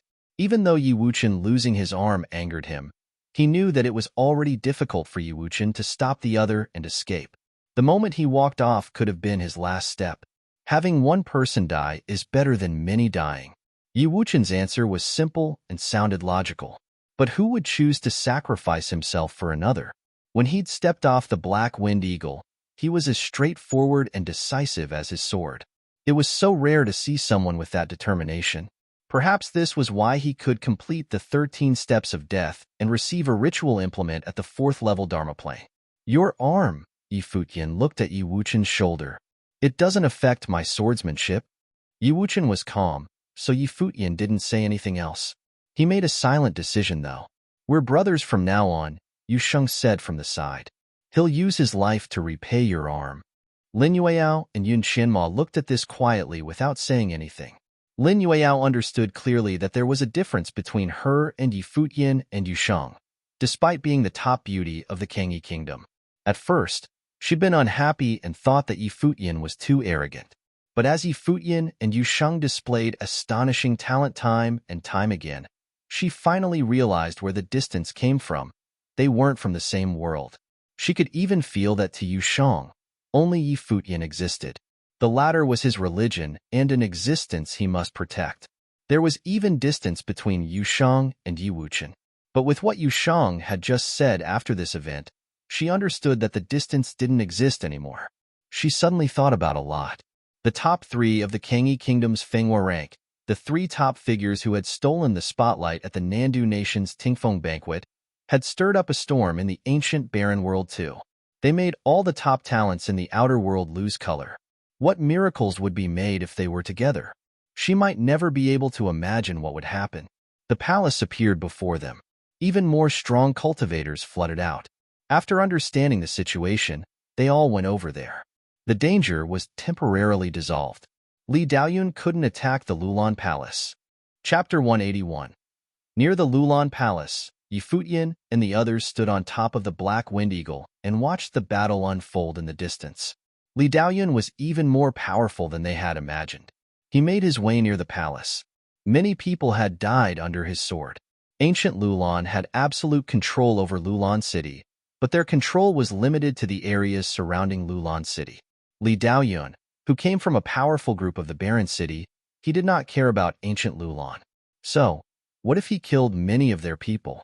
It wasn't like they would send people to his clan and try to even the score. He cared even less about them while in the ancient barren world. Corpses laid all over the ground, but Li Daoyun still couldn't advance to the Lulan Palace was right there in front of him. Everyone knew what would happen if he made it there. Just then, those fighting Li Daoyun got into formation, attacking him and blocked his way. Li Daoyun stood there, and looked over at Yi Futian standing far away. His cutting gaze also held a hint of ridicule. You guys got lucky this time. If the Lulan Palace hadn't been here, Yi Futian and his friends would have never made it out alive. It was a pity that he could not get his hands on the treasure. Li Daoyun turned and was prepared to leave, still as arrogant as ever. What's your name? Where are you from? Yi Futian suddenly asked. Li Daoyun stopped in his track. Turning around, his eyes fell on Yi Futian. The ridicule in his eyes grew. What could he have wanted? Revenge? This was the way everyone lived. They always dreamt of getting revenge after being humiliated. What they did not know was, there was never a happy ending to revenge. Just death. Li Daoyun of the Futian sword clan. Remember that, he replied. Everyone heard what he said. From his tone, it was easy to tell that he looked down on Yi Futian. Li Daoyun did not deem Yi Futian a worthy opponent. Of those from ancient Lulan, the ones who had heard of the Futian sword clan felt a shiver. They were left speechless. Although Li Daoyun had killed many of their people, it seemed like it would be impossible to get revenge. Li Daoyun left those words before leaving. He obviously didn't care about what Yi Futian thought. He was just a little disappointed that he could not steal the treasure from Yi Futian. However, this also did not bother him too much. This was the pride he had from being from one of the most powerful clans in the Eastern Barren Territory. Li Daoyun of the Futian sword clan, mumbled Yi Futian, repeating his name. He was also unbothered by Li Daoyun. They shared similar thoughts. In Li Daoyun's opinion, Yi Futian would only end up dead if he tried to get revenge. But in Yi Futian's opinion, Li Daoyun was dead as soon as he introduced himself. Cultivators of ancient Lulan left to bring back virgin Lulan Shui. Let's go, said Yi Futian. He turned around and headed for the palace. Many of the cultivators of ancient Lulan stayed behind them to ensure their safety. Mounted on the black wind eagle, Yi Futian seemed to be in deep thought. He remained that way for a while before whispering, "What would have happened if I handed the book over to them? Would Yi Wuchen's arms still be chopped off if he had released the book to the barren city cultivators? Don't think too much about it," said Yi Wuchen. He did not dwell on the situation at all. Had you given the book away right in front of the Virgin, could you have ensured that the people of ancient Lulan wouldn't come after you? Yi Futian made no further remarks. Returning to the same residence in the palace, Yi Futian took out the treasurable book. A chilling energy was still coming from the object. The picture in the book was just as icy cold as before, bone-chillingly cold. However, besides the terrifying will and the chilling artistic conception, there did not seem to be anything special about the treasurable book. Could it be that the existence of this half of the book was for the sheer purpose of carrying on the energy of this ice will? If so, then what was contained in the other half? He was very curious. The book would only be complete with both halves, but rumors had it the Empress of ancient Lulan rebuilt the kingdom with the power of just half a book. Although these rumors could not be fully trusted, Yi Futian refused to believe that a person with no gifts could become the Empress of ancient Lulan by relying solely on the power of a treasure. This was not to say that the power of treasurable book should be looked down on. There was obviously something special about it for the people of ancient Lulan to hold it in such esteem. Not long after, Lulan Shui returned with her people and arrived at Yi Futian's residence. "What are your conditions?" Lulan Shui stood in front of Yi Futian and asked in her usual cold demeanor. She definitely did not beat around the bush. "I want to take a look at the other half of the book," he said to Lulan Shui. "Of course, if the Virgin doesn't agree to it, I can consider changing my conditions." Ancient Lulan had previously stated that they wanted to do an exchange of equal value. To be honest, Yi Futian was the disadvantaged party when it came to trading his half of the book for a glimpse of the other half. However, ancient Lulan still might not agree with his request, and he was not going to force them to comply. After all, he did not have the right to bargain after their people provided him with protection to keep him alive. "I'll have to ask the Celestial Empress," said Lulan Shui. When it came to the other half of the book, she could not make a decision. "All right, then you can take this half first." Yi Futian handed the book over to the Virgin. She looked at him in confusion, but took the book anyway. Yi Futian did this to make his attitude known. Otherwise, the Empress might think that he was using the book as leverage. That might put them in danger once again. In the best-case scenario would be that they get a chance to see the other half of the book. If not, then he'll just have to change his conditions. Wait here for my news, Lulan Shui said before turning to leave. Not long after the departure of the Virgin, another group of people arrived. It was Qin Yang and his posse. They had previously stayed in the pavilion across. Yi Futian. Qin Yang walked up to him with a seemingly friendly smile. You sure got a lot from Lulan relic trip I invited you on. I had some gains but also lost a lot, said Yi Futian. Qin Yang looked over at Yi Wuchen's dismembered arm and continued. I heard you got your hands on the treasurable book ancient Lulan wanted most. I bet you made set some conditions for an exchange with the Virgin, right? Before bringing you guys here, I said that we'll split anything we got from the relic site. What do you plan to do now? Qin Yang stared at Yi Futian. When everyone had rushed to fight over the book, Qin Yang had headed to the soldier's mound. But when he got there, all the ritual implements had already been taken. In other words, he did not get a single thing from this trip to the Lulan relic. Unlike him, Yi Futian and his friends gained so much. Right from the beginning, they each acquired a ritual implement from the soldier's mound. Then, they even obtained the most important treasure at the relic site. There was also the Book of Flames, and probably even more they did not know of. With his bad mood, Qin Yang was bound to have certain opinions of Yi Futian. Split. Yi Futian's group looked at Qin Yang's group. Yu Sheng's eyes were ice-cold when he asked, Where did you get the audacity to ask such a question? Qin Yang did not tell them a thing about the relic site before they entered. Neither did he warn them of potential dangers. It was obvious that Qin Yang was just using them. In Qin Yang's eyes, it did not matter if Yi Futian and his friends got a hold of the treasures because everything they got belonged to him. So, why would it have mattered to him if they died during the collapse of the relic site? Watch your mouth, Shi Tong said coldly. His eyes fell on Yu Sheng's battle axe. He wanted it for himself. Did you ever chip in when we were fighting the nobles for the treasures? Yi Futian asked with a sarcastic smile. Qin Yang looked uncomfortable at the question. It was Zhao Han beside him who spoke up. If it hadn't been for young Master Qin, you guys wouldn't have even been allowed to enter the relic. Now you guys want to keep all the treasures for yourselves? He wanted the sword in Yi Wuchen's hand. Now that the wills and the implements had disappeared, there was no need to get acknowledgement. As long as they could get their hands on the implements, it was theirs.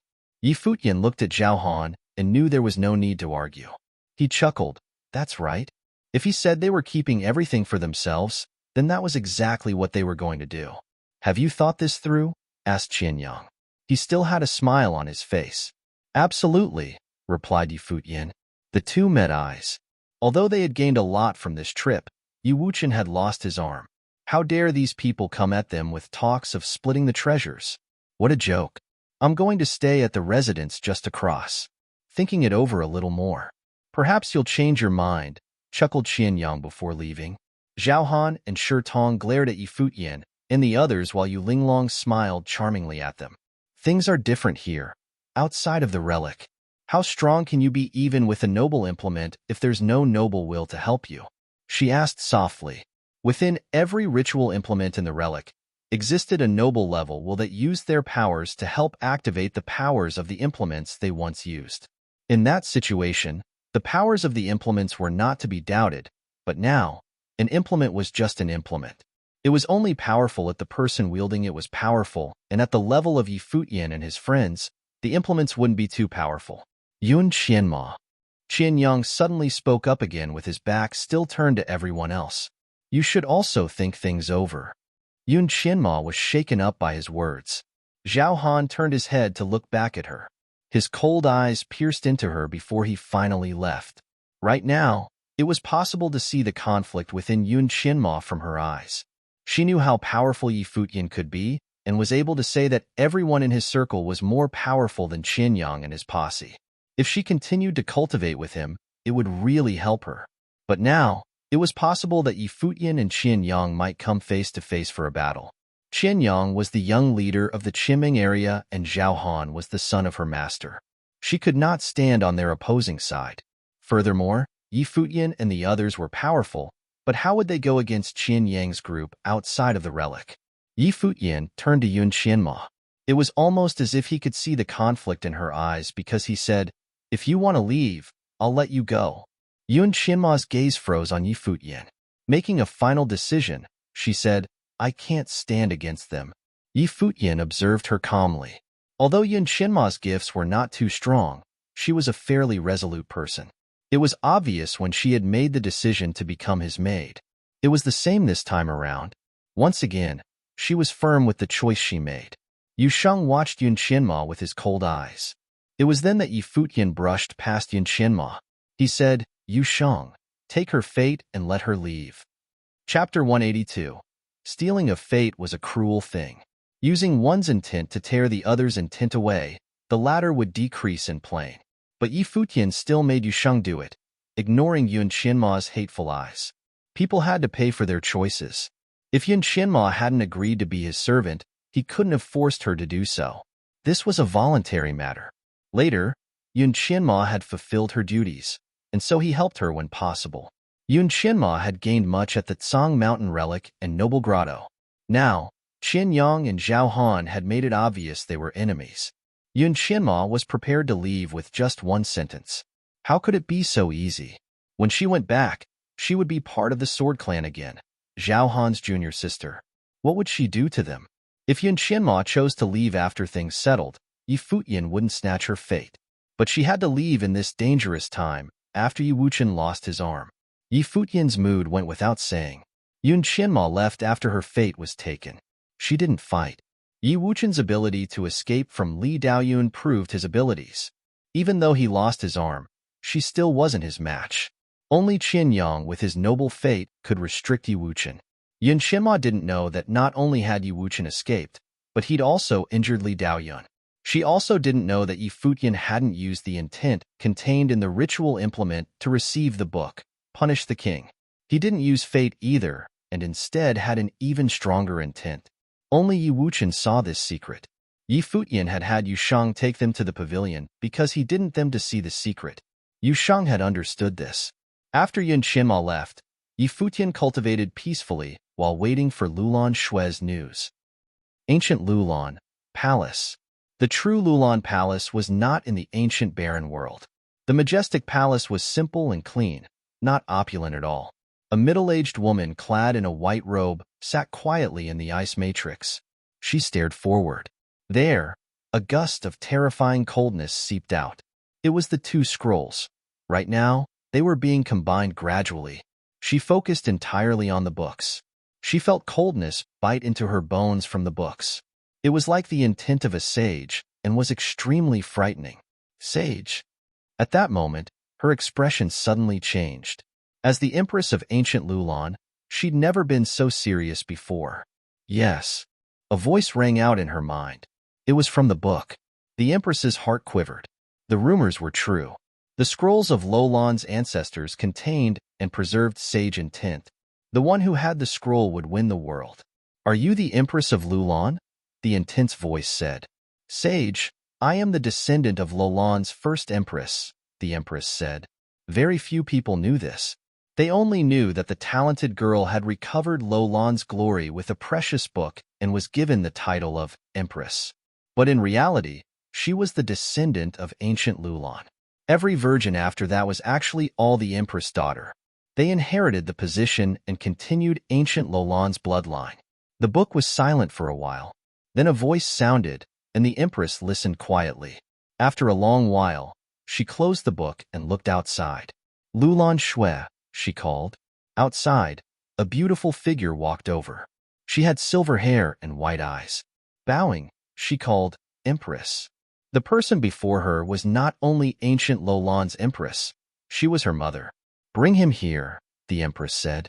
"I will lend the book to him to read." Yes. Lulan Shui left. The palace of Lulan Shui was connected to the ancient barren world. The entrance was right in the palace, so Lulan Shui quickly entered the palace in the ancient barren world and found Yi Futian. "The Empress wants to see you in the Lulan Palace." "She agreed to your request," she said. Yi Futian's eyes brightened. The Empress wanted to see him? Okay. Yi Futian nodded and said to Yu Sheng beside him, "I'm going. Wait for me here." With that, he left with Lulan Shui. The sharp man and a group of guards were beside them too. They were curious why the Empress wanted to see Futian. He stepped into the passageway with Lulan Shui and found that he'd arrived before an immensely majestic palace. This was the true Lulan Palace. The strong force was truly confident in itself. It controlled the passageway alone. Anyone from the ancient world who wished to enter the ancient barren world needed Lulan's permission. The true Lulan Palace was obviously more imposing than the one in the ancient barren world. It was bold and simple. Yi Futian and the others arrived before a large pavilion. He looked left and right and saw guards everywhere. A beautiful figure stood on the steps. She was extremely elegant and felt like a king despite being a woman. Empress, everyone greeted and bowed. Her eyes instantly fell on Yi Futian. She turned and walked towards the pavilion while saying, "Lulan Shui, bring him in." "Yes." Lulan Shui nodded. She brought Yi Futian up the steps and into the pavilion. The pavilion was open and clean. There was an ice matrix in the front. Coldness seeped from it. The book hovered above the ice matrix, releasing powerful coldness. "I heard that you received the book with only the first-level Dharma plane. You killed many noble intents too. How did you accomplish this?" the Empress asked. She stood before the matrix, back to Yi Futian. "It was luck. I almost lost my life," Yi Futian said. The Empress obviously knew he didn't say everything. She didn't continue asking and just said, "This is where I cultivate. The book is here. You can cultivate here for a period of time." "Thank you, Empress," Yi Futian said. "You deserve it," she replied coolly and turned around. Her eyes were silvery as well. They seemed to see through Yi Futian. Then she started walking out. "Let us go." Lulan Shui obviously knew the Empress was talking to her. She glanced at Yi Futian and followed the Empress away. "If I cultivate for too long, please notify my friends," Yi Futian spoke out. "Okay," Lulan Shui replied. The Empress and Lulan Shui left. Yi Futian said amongst the ice matrix that the Empress was cultivating from. The powerful frozen water element surrounded him. With a thought, the freezing power surged into his body. Behind him, the ice Dharma appeared. It began absorbing the coldness. The matrix spun, and his body was buried in the foggy coldness. The freedom meditation was activated. Yi Futian gazed at the hovering book. The artistic conception of the moon, snowy peaks, and frozen world remained on it. Above the snowy peaks, he could faintly see a snowy figure sitting quietly at the top. Yi Futian's heart shuddered. This wasn't there before. Now, the book was complete and more objects appeared in the picture. The freedom meditation was pushed to the max. Yi Futian felt another attractive force. His mind was pulled into the book and arrived at the top of the snowy mountain. "It's so cold." Yi Futian shivered. The cold moon hung high while the figure at the mountaintop sat quietly. Yi Futian's mind walked over. The figure turned slowly. Seeing Yi Futian, he smiled. "I didn't think you really could enter. Senior, is this the space created by your intent?" Yi Futian asked curiously. "You can say that. Unfortunately, you are not a descendant of Lulan. This book must remain in Lulan. Since you can come here, I won't let you go empty-handed." The figure rose slowly. His eyes had turned white, terrifyingly so. At that moment, Yi Futian felt various ancient words float into his mind. He absorbed them wildly, but every word contained extreme coldness, sealing his mind in ice. "It's like the Book of Flames. Is that book of a similar level?" Yi Futian asked, heart trembling. "It was long ago, but the flame technique lost its spirit and sage intent," the figure replied. Endless icy words entered Yi Futian's mind. After a long while, his mind was transformed into an ice sculpture and shattered. In the outer world, Yi Futian remained sitting quietly in the matrix. There was a layer of ice over him. He didn't move. The days passed by, but nothing happened inside the ice matrix. Lulan Shui came many times, but it was always the same. Today, she came again with the Empress. The Empress sat quietly outside the matrix. Seeing Yi Futian, she was shocked inwardly. The sage was correct. Yi Futian could dig up more of the book's potential than the Lulan royalty. Unfortunately, he wasn't from Lulan. "Let us go." The Empress left after a short while. After a few more days, something terrifying came from within the matrix. Scalding hot currents flowed out. The ice on Futian melted bit by bit. Then a terrible aura burst out. Behind Futian, a strange sight appeared. The sun and moon hung high. Coldness and heat overlapped, transforming into a horrible whirlpool. All the surrounding spiritual chi sizzled. There was a sea of fire below the sun. Below the moon, icy glaciers appeared. This was Dharma. Now, Futian created yet another Dharma. This was the artistic conception of the ice matrix. It was even stronger than the sun Dharma from before. Sun, moon, water, fire, Futian murmured. Not only did the Lulan sage have the ability to cultivate ice, but he also cultivated fire. However, the sage intent in the Book of Flames disappeared later. The flame talent disappeared gradually, and only the ice ability was passed down. Chapter 183, Lulan Palace, the Empress Pavilion. Presently, the Empress sat quietly in a gazebo. Beside her, Lulan Xue stood still like a statue. "What do you think of him?" the Empress asked out of the blue. Lulan Xue looked at the Empress in confusion. Futian, she clarified. "He is very talented," answered Lulan Xue. "Besides talented?" the Empress continued to ask. Lulan Xue blinked a couple of times, still not understanding the meaning behind her mother's questions. Seeing how confused Lulan Xue was, the Empress realized just how clueless her daughter was to these things. Her eyes drifted toward the pond by the gazebo. She said softly, "He's got the look. It's hard to find someone so handsome in the palace. Plus, he is also gifted. Although he is a little young, age has never been a problem when it comes to the world of cultivation. What do you think?" Lulan Xue's beautiful silver eyes widened. The expression on her face meant she finally understood her mother's meaning. "I never thought about it," said Lulan Xue. "It's not too late to start thinking now," the Empress said, turning her gaze back to her daughter. "You'll have to start thinking about this topic sooner or later. Now the perfect match has arrived. If you let him go, it'll find hard to find a better guy." Lulan Xue looked into her mother's eyes, realizing she had a point. Futian was able to acquire ritual implements and the book at the first-level Dharma plane. Her mother also told her that Futian was able to communicate with the sages will in the book. There was no doubt that he was extremely gifted. He was also very handsome, which indeed make him the perfect candidate. The Empress noticed that Lulan Xue was thinking about what she had just said. "If you don't choose him now, you'll still have to pick someone in the future. Think carefully." Lulan Xue hesitated briefly before nodding. "All right." Her reply was simple, as if she hadn't just made one of the most important decisions in her life. It was simply a mission to be accomplished by her. Just as the Empress had said, she was going to have to find a man sooner or later, and she did indeed have a great impression of Futian. He was easy on the eyes. "Then it's settled," smiled the Empress. She had a clear understanding of her daughter's personality. Lulan Xue was disinterested in most things, just like the vibe she gave off to others. This also applied to her love life. She had not known Futian for long, so naturally, she had no special feelings for him, but she did know how to make the best choice for herself. Futian was definitely not a bad choice. "Empress," a servant girl stepped in to report, "he has emerged." "Perfect timing." The Empress smiled. "Have him come over." The girl was shocked. The Empress was inviting Futian into her pavilion? No other man had ever had the privilege of doing so. Although she was shocked, she had to suppress her emotions. The servant girl bowed and was off to carry out the Empress' order. Not long after, Futian was brought to the Empress. In his eyes, the Empress and Lulan Xue looked like sisters, both cold yet beautiful. Except, the Empress was more of a dignified beauty. No one would dare to disrespect her.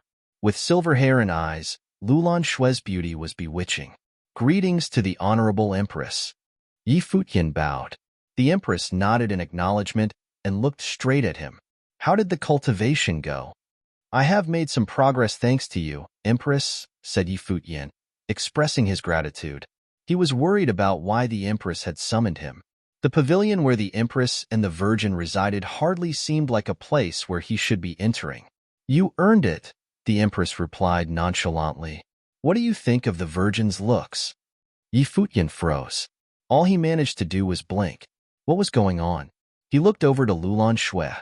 She simply stood there, cold and silent, like a statue. She's beautiful, of course, Yi Futian answered with a nod. This was the truth. He was a truthful man.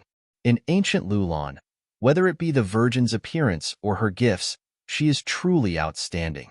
Peerless, if I may say so, the empress rambled on, complimenting her daughter. The wheels turned in his head as Yi Futian tried to figure out why the empress was saying all this to him.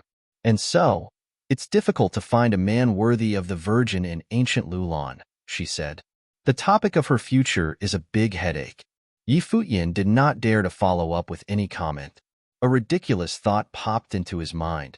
Have my good looks brought me trouble once again? Do you have any thoughts about this? The empress asked Yi Futian with a smile. I wouldn't dare to express any opinions on such an important subject. Yi Futian lowered his head. He had a bad feeling about all this. The empress chuckled. Was he playing dumb? Her intentions were already very clear, but he was still not giving a proper reply. Did she really have to spell it out for him? This boy was too sly. How would you feel if I betrothed the virgin to you? Asked the empress. Her tone was extremely casual. Yi Futian's entire body tensed up. He was even more nervous now than he had been fighting the nobles and the army in the relic. Right now, he was in the pavilion of another kingdom's empress, and she was trying to marry her daughter to him. No words were needed to explain just how stressed he was. How could I be worth on the virgin? Yi Futian said politely. As sound as he was finished, an invisible force descended upon him. He felt cold. It was the empress aura. If I say you're worthy, then there's no problem, said the empress. How dare this boy say no? Yi Futian was completely dumbfounded. The wheels in his head turned faster. The virgin and I have not known each other for long and have barely communicated. It's hardly fair to the virgin to make such a rash decision. Lulan Shui looked at him calmly and said, I have no objections. Yi Futian was rendered speechless. I know I'm good-looking, but how can they be so direct? If you're already standing here, it means that I've already asked for her opinion. There's no need for you to consider anything else, the empress said. I'm going to pick a good date and announce it to the people. Let's get you guys married as soon as possible. How about it? Empress, you can't do this. There was a change in his expression. Hua Jieyu was still waiting for him in the Kangyi kingdom. There was no way he could just marry another girl. The empress frowned. Another force of majestic energy was released from her and pushed down on Yi Futian. I already have a woman I love. Yi Futian knew there was no other way around this. All he could do was tell the truth. How can she be better than the virgin? Asked the empress after pausing briefly in shock. She was trying to betroth Lulan Shui to Yi Futian, and he was actually unwilling. Now, he was doing everything he could to get out of this situation. She was the empress, so of course, this put her in a foul mood. Empress, this isn't a matter of who is better or more gifted, said Yi Futian. In his heart, Hua Jieyu was obviously better, but he couldn't come out and say that to the empress. The empress stared at Yi Futian. She could see the determination in his eyes. He was looking her straight in the eyes, unwilling to back down. The force of energy disappeared and she spoke again. If so, then you can take that girl as a concubine. Make Hua Jieyu a concubine? Yi Futian shook his head at the empress. The empress' frown grew, and she continued to stare at him. Don't tell me you're planning to make the virgin be a concubine? She was already being very polite to him. If it wasn't because the sage favored Yi Futian, she wouldn't be here bartering with a junior. She was the empress for crying out loud. But here he was, not appreciating her kindness. Then, I'll just have to kill her, said the empress coldly. As soon as he heard this, the look in Yi Futian's eyes sharpened, shooting daggers at the empress. His fists clenched tight. He was trying to control his boiling anger. Seemingly sensing the change in Yi Futian, the empress' aura grew colder. Everything in the surrounding looked about ready to freeze over. The atmosphere in the room was ice cold. Lulan Shui also did not anticipate for things to end this way. She looked at the two people in front of her and said, if he doesn't want to, then forget it. Not only did the empress' anger not die down after these words, her aura grew even colder. She had brought up marriage for her daughter and offered to betroth Lulan Shui to Yi Futian. Then, he actually rejected. Hearing her daughter's words now only made her feel that Lulan Shui had been wronged. The empress called out to summon someone, and multiple females appeared. "Capture that bastard and keep a close eye on him," ordered the empress. Yes. The females stepped closer to him. "I can show myself out," said Futian. He turned around and began to walk away with the females following behind him. "How preposterous," said the empress in anger. "This bastard. You wanted me to marry him because you valued his talent and wanted him to become a citizen on ancient Lulan, but by doing this, you are offending him." Lulan Shui remained calm all throughout, although she did feel strange. Her mother had made an offer to marry her to Futian, and she had even agreed to it herself. Now, they had both been rejected. "Then kill him," said the empress in a cold demeanor. So what if he was extremely gifted? She had already made her compromise, allowing him to marry both females. It was that jackass who chose to reject. Did he really plan to make Lulan Shui his concubine? Or did he think that Lulan Shui was not worthy to be his wife? Why do you have to do this? Didn't you say that the sage holds him in high esteem? Lulan Shui attempted to dissuade her mother from killing Futian. The empress' anger began to die down. She was just pissed. After all, this was her only daughter. As the empress, of course, she would be upset after getting rejected by Futian, after she had been the one to offer her daughter's hand in marriage. "I shall go speak with the sage." In a flash, the empress disappeared and showed up at the hall for cultivation. She sat down at the center of the ice matrix. The book was still floating in the air. The empress' consciousness slipped into the book. Not long after, she opened her eyes with a strange expression on her face. Lifting her feet, she walked outside. She then arrived at the place where Futian was being put on lockdown. He was being watched. Seeing the empress approach really pissed him off. Indeed, Lulan Shui was beautiful, but so what? Did that mean he had to marry her? What were you thinking? The empress stopped right in front of Futian. Her tone was much calmer now. The anger from before was no longer there. "I don't understand what you mean," said Futian. "When you tried to leave before, I really wanted to kill you, but the Virgin begged for me to have mercy on you," she answered. "Then, please thank her for me," Futian replied coldly. "I'll make another compromise. What if you just take both of them as your wives?" "I'm not marrying her," Futian answered calmly. Chapter 184. Futian's decisive rejection changed the empress' calm expression. This was blasphemous. She was the empress, and her daughter, Lulan Shui, was extremely talented and her beauty was unbeatable. She was willing to marry below her status, but was rejected. Now, she was even willing to have her daughter share with another woman, but was still rejected. "The Virgin isn't qualified enough for you?" the empress asked coldly. If not for the sage's words, she would slap this boy to death. "Empress, you must know that the Virgin doesn't have any feelings for me. How can something like this be so casual?" Futian asked. "Just because she is pretty? Does that mean I should marry every pretty girl?" "Feelings can develop slowly. After being together, you will naturally fall for her," the empress said. Was this bastard pretending to be pure? Didn't all men only care about looks? After getting used to Lulan Shui beside him, the empress believed he would change heart.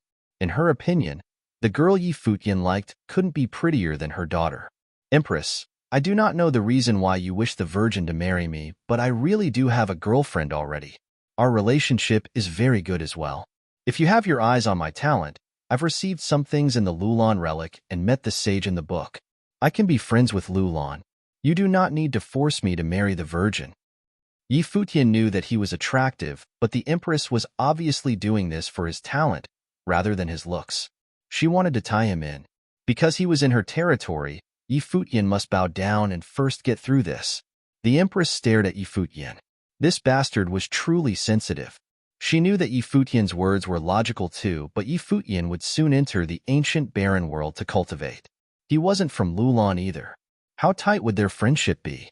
It would just be a favor at most. This wasn't what she wanted. The sage wished for Futian to become a Lulan citizen. That was why she had the idea to marry her daughter. Only this relationship could tie Futian tightly. He couldn't run if Lulan Shui had his child in the future. The Lulan bloodline could be passed down well too. But she didn't expect that Futian would refuse. Looking at him, the empress pondered. Her voice became slow and calm as she said, "In that case, I won't force you. I was too extreme earlier, but it is your fault too. The Virgin does have good feelings toward you. Maybe you will change your mind after some more interactions. Follow me." With that, she walked towards her own pavilion. "Thank you, Empress." Futian followed her. The Empress' expression was cold as she cursed Futian inwardly. She really wanted to beat Futian up. Futian also looked at the Empress' backside, cursing her inwardly for changing so quickly. He wished he was strong enough to beat this old hag up. When Futian saw Lulan Shui at the Empress' pavilion, she was quiet and cold as before. It was as if nothing had happened. Perhaps this was her personality. Seeing the Empress and Futian, she understood that they must have resolved things. "You'll return to the ancient barren world to cultivate soon," the Empress said. "Futian, how long do you plan to stay there?" "I'm not sure. I might go to the barren city," Futian said. Wuchen couldn't lose his arm for nothing. He still couldn't take revenge, but he wanted to learn about some things. This could help with entering the Eastern Barren territory as well. "Your plane is still too low," the Empress said. "Ancient Lulan has placed many noble ritual implements in the ancient barren world. They're from the relic and have never been taken out. I heard that you received a guqin, but it won't be enough. I'll have the Virgin help you choose back in the ancient barren world." Futian blinked. No wonder she was the Empress. Her tactics. Earlier, she seemed to want to kill him. Now, she was like a senior caring for her junior. So powerful. "Thank you, Empress," Futian said. "Go out first. I must speak with the Virgin," the Empress then said. Futian nodded and went outside. Lulan Shui looked up at the Empress. It seemed that she still hadn't given up. "That bastard is very fake. With your features, I don't believe he won't change his mind. He'll forget his girlfriend within the month," the Empress said. "At that time, I'll make him beg me to marry you." As if imagining that scene, a cold sneer appeared in the Empress's eyes. Lulan Shui studied her without saying anything. "All right, you may go," the Empress said. Lulan Shui nodded. She left the pavilion and found Futian. "Let's return to the ancient barren world," she said. "Okay." Futian nodded. They returned together. Lulan Shui was still as calm as ever, as if nothing had happened. After returning to Futian's pavilion, the black wind eagle came up. Yusheng also walked over. Futian asked him, "Have those people bothered you guys? They're very arrogant. They often come over to check as if they're guarding us and waiting for us to leave the Lulan Palace," Yusheng replied coldly. Futian's eyes flashed. Were they waiting to fight? "Where's Wuchen?" Futian saw Lin Yueyao, but not Wuchen. "He's cultivating in private," Yusheng said. "He improved greatly while you were gone. I've entered the second-level Dharma plane too." "Not bad," Futian said, smiling. "Me too." Lin Yueyao pouted. This group was crazy. She was only in the second-level Dharma plane right now. When she was in the 9-star glory plane, they were only in the 7-star. Now they had already caught up. That was only for planes. Their combat abilities were much higher than hers. "Then we'll continue cultivating for a while and wait for Wuchen to finish," Futian said. Wuchen had been nourished by noble intent in the relic, lost his arm, and received a ritual implement. He must have many thoughts and would need to spend some time on raising his plane, solidifying his intent. After that, Futian began cultivating peacefully. One day, he was playing his guqin. A beautiful figure walked over. It was Yu Linglong. Zhao Han and Shi Tong were behind her. They looked at Futian coldly. Yu Linglong moved lightly and came before Futian, who was playing his instrument. Smiling, she said, "You're finally back. I actually missed you." Her smile was too beautiful and mesmerizing. "Sadly, I'm not interested in older women," Futian said, raising his head. Yu Linglong's eyes hardened. Looking at Futian, she said, "Young Master Qian wanted me to ask you if you've thought it through yet." "Think what through?" Futian asked, not understanding. Shi Tong huffed. "I've heard that you went out of the ancient barren world and exchanged the book for some treasure these days." "Yeah. You want it?" Futian looked at Shi Tong. "Futian, are you planning on hiding in here forever?" Zhao Han asked straightforwardly. His voice was frigid. As long as Futian stayed in the palace, they couldn't do anything. It would disrespect the Lulan royalty. Are you done? Yi Futian looked at them and said, if you're done, scram. The three all stared at Yi Futian, expressions cold. This guy was as arrogant as before.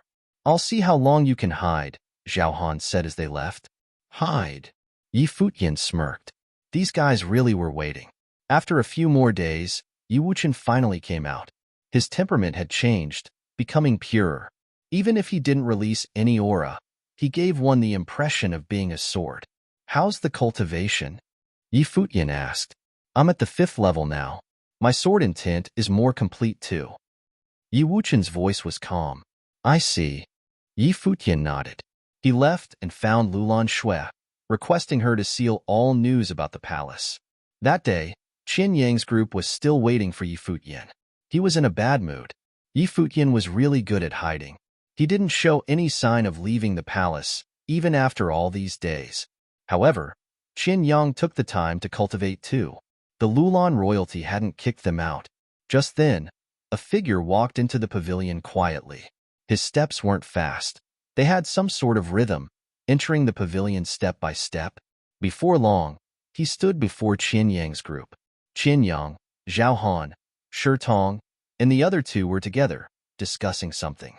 Now, they all looked forward. There was a one-armed figure. He walked quietly, his right hand holding a sword pointed downward. He made his way over to Qin Yang's group. They were bewildered. What did Yi Wuchen want? He'd really forced his way into the pavilion, killing someone with each strike. He was so brazen. Chapter 185. Yi Wuchen stood there looking sharp as a sword. He eyed the 5 people in front of him. Leave or die. These past days, Qin Yang had made his attitude very clear. They were waiting for Yi Futian's group to leave the palace so they could steal the treasures they acquired from the relic. They had even come out and admitted to it. Qin Yang had nothing to hide. In the time that Yi Futian left for the outside world, Qin Yang kept a close eye on them. They were his prey. If so, then there was no need for discussion. If Qin Yang and his people left, then it would be a happy ending for both parties. If they didn't, then they were the enemy and one party had to die. As always, Yi Wuchen was not much of a talker. In a few simple words, he had already made his point clear. Qin Yang and the others were surprised by Yi Wuchen's words. They were all top-level Dharma plane cultivators. Even if Yi Wuchen had a ritual implement, how was he going to close the gap between himself and Qin Yang's group? Yi Wuchen probably wouldn't even be able to take down just Zhao Han. Furthermore, Qin Yang's powers were boosted by the noble fate he possessed. It was enough for him to kill any ordinary top-level Dharma plane cultivator instantly. Is your brain failing after losing your arm? Shi Tong asked coldly. Young Master Qian, he's the one picking a fight, so if he dies here the Virgin can't blame us, right? Chuckled Yu Linglong. Zhao Han, kill him and the sword is yours, said Qin Yang. Thank you, young Master Qian, nodded Zhao Han. He was thinking the same thing. He and Yi Wuchen were both swordsmen. Yi Wuchen's sword was going to be his. Stepping forward, Zhao Han released a dominating force of sword intent. Behind him, swords appeared. All of them unsheathed loudly and floated in the air behind Zhao Han. Since you're asking for death, I'll give it to you. Zhao Han's eyes were cold. Everyone could feel his murderous intent. Zhao Han was the son of the clan master of the Fuyun sword clan. Although he was gifted, he was completely defeated by Yi Futian, Yu Shang, and Yi Wuchen at the grotto. That event made him feel utterly humiliated. Yi Wuchen was a swordsman just like him, but was more gifted. However, it was a shame because no matter how gifted he was, he still had to die. The sword dermis behind Zhao Han shot out like flashes of lightning. The blades reflected in the daylight. The gleams of light from the swords were blinding. A deafening noise erupted, and in the blink of an eye, all the swords whistled through the wind headed straight for Yi Wuchen. Almost at the exact same time, sword intent exploded from Yi Wuchen's body. A formless flow of air wrapped around his body. With him at the center, a terrifying sword storm brewed. It was frightening to hear the sound the swords made as they cut through the air. When Zhao Han's swords approached, they were all destroyed by the air created by Yi Wuchen's swords. Zhao Han walked forward, and with every step he took, his sword intent grew stronger. The swords came endlessly from behind him. It was as if they wanted to drown Yi Wuchen in an ocean of swords. The sword in Yi Wuchen's hand twirled slightly before charging forward. Any swords that came his way was destroyed. Zhao Han was still on the move. A sword also appeared in his hand. His body was guided by the sword, moving quickly. Suddenly, there was a gleam of light, the gleaming of a sword. The bright light caused Yi Wuchen to close his eyes. In the next moment, the light grew brighter. Not only was it bright, it was also cold. It cut through the air and towards Yi Wuchen. "That's a quick sword," Yu Linglong exclaimed. Zhao Han was indeed the clan master's son. His abilities were not to be doubted. With the appearance of this sword, Yi Wuchen was bound to get hurt. It was a dead end for him. He released a force of sword intent which rushed into the sword in his hand. He waved the sword into the air. Swords fell like the rain. The light reflected off the blades resembled stars in the night sky. It was as if a meteor shower had struck the area. The chillingly bright light from Zhao Han's sword was drowned out by the meteor shower of swords. Yi Wuchen's sword cut through the light of Zhao Han's sword, destroying it. When the two swords met, everything stopped. Zhao Han stopped moving as well. He stood not far from Yi Wuchen. He lifted his head to look at Yi Wuchen with wide eyes. In his eyes were looks of shock, despair, and regret. In the following moment, he was bleeding from every orifice. His entire body was quickly covered in blood. When Qin Yang and the others saw Zhao Han hit the ground, they finally lost the relaxed expressions on their faces. Their carefree smiles had disappeared long ago. Dumbfounded and scared, all they could do was stare at Zhao Han's body on the ground. And then, there was the one-armed figure who stood silently, releasing Noble Fate. Noble Fate. Shi Tong stared at Yi Wuchen. When had he accomplished this? Furthermore, it was mid-level Noble Fate along with the pure sword will. Bathed in this force of will, Yi Wuchen was lethal like the sharpest sword in the world. Yi Wuchen's level of cultivation had increased. He was now a 5th-level Dharma Plane cultivator. Before, this level of cultivation was nothing in their eyes, but having a pure noble-level sword will on top of that was something to be afraid of. It was enough to allow Yi Wuchen to fight those in higher planes. The noble level will would boost his powers greatly. What's more, Yi Wuchen also possessed a ritual implement. An implement that once contained a noble will. Yi Wuchen's own noble will had been activated. He was going to be able to unleash the full power of the ritual implement. With 2 forces of noble will, his sword was going to be the most powerful sword in all of the Dharma Plane. If he wasn't powerful, then he never would have made it out alive from the fight with Li Daoyun, though he did lose an arm.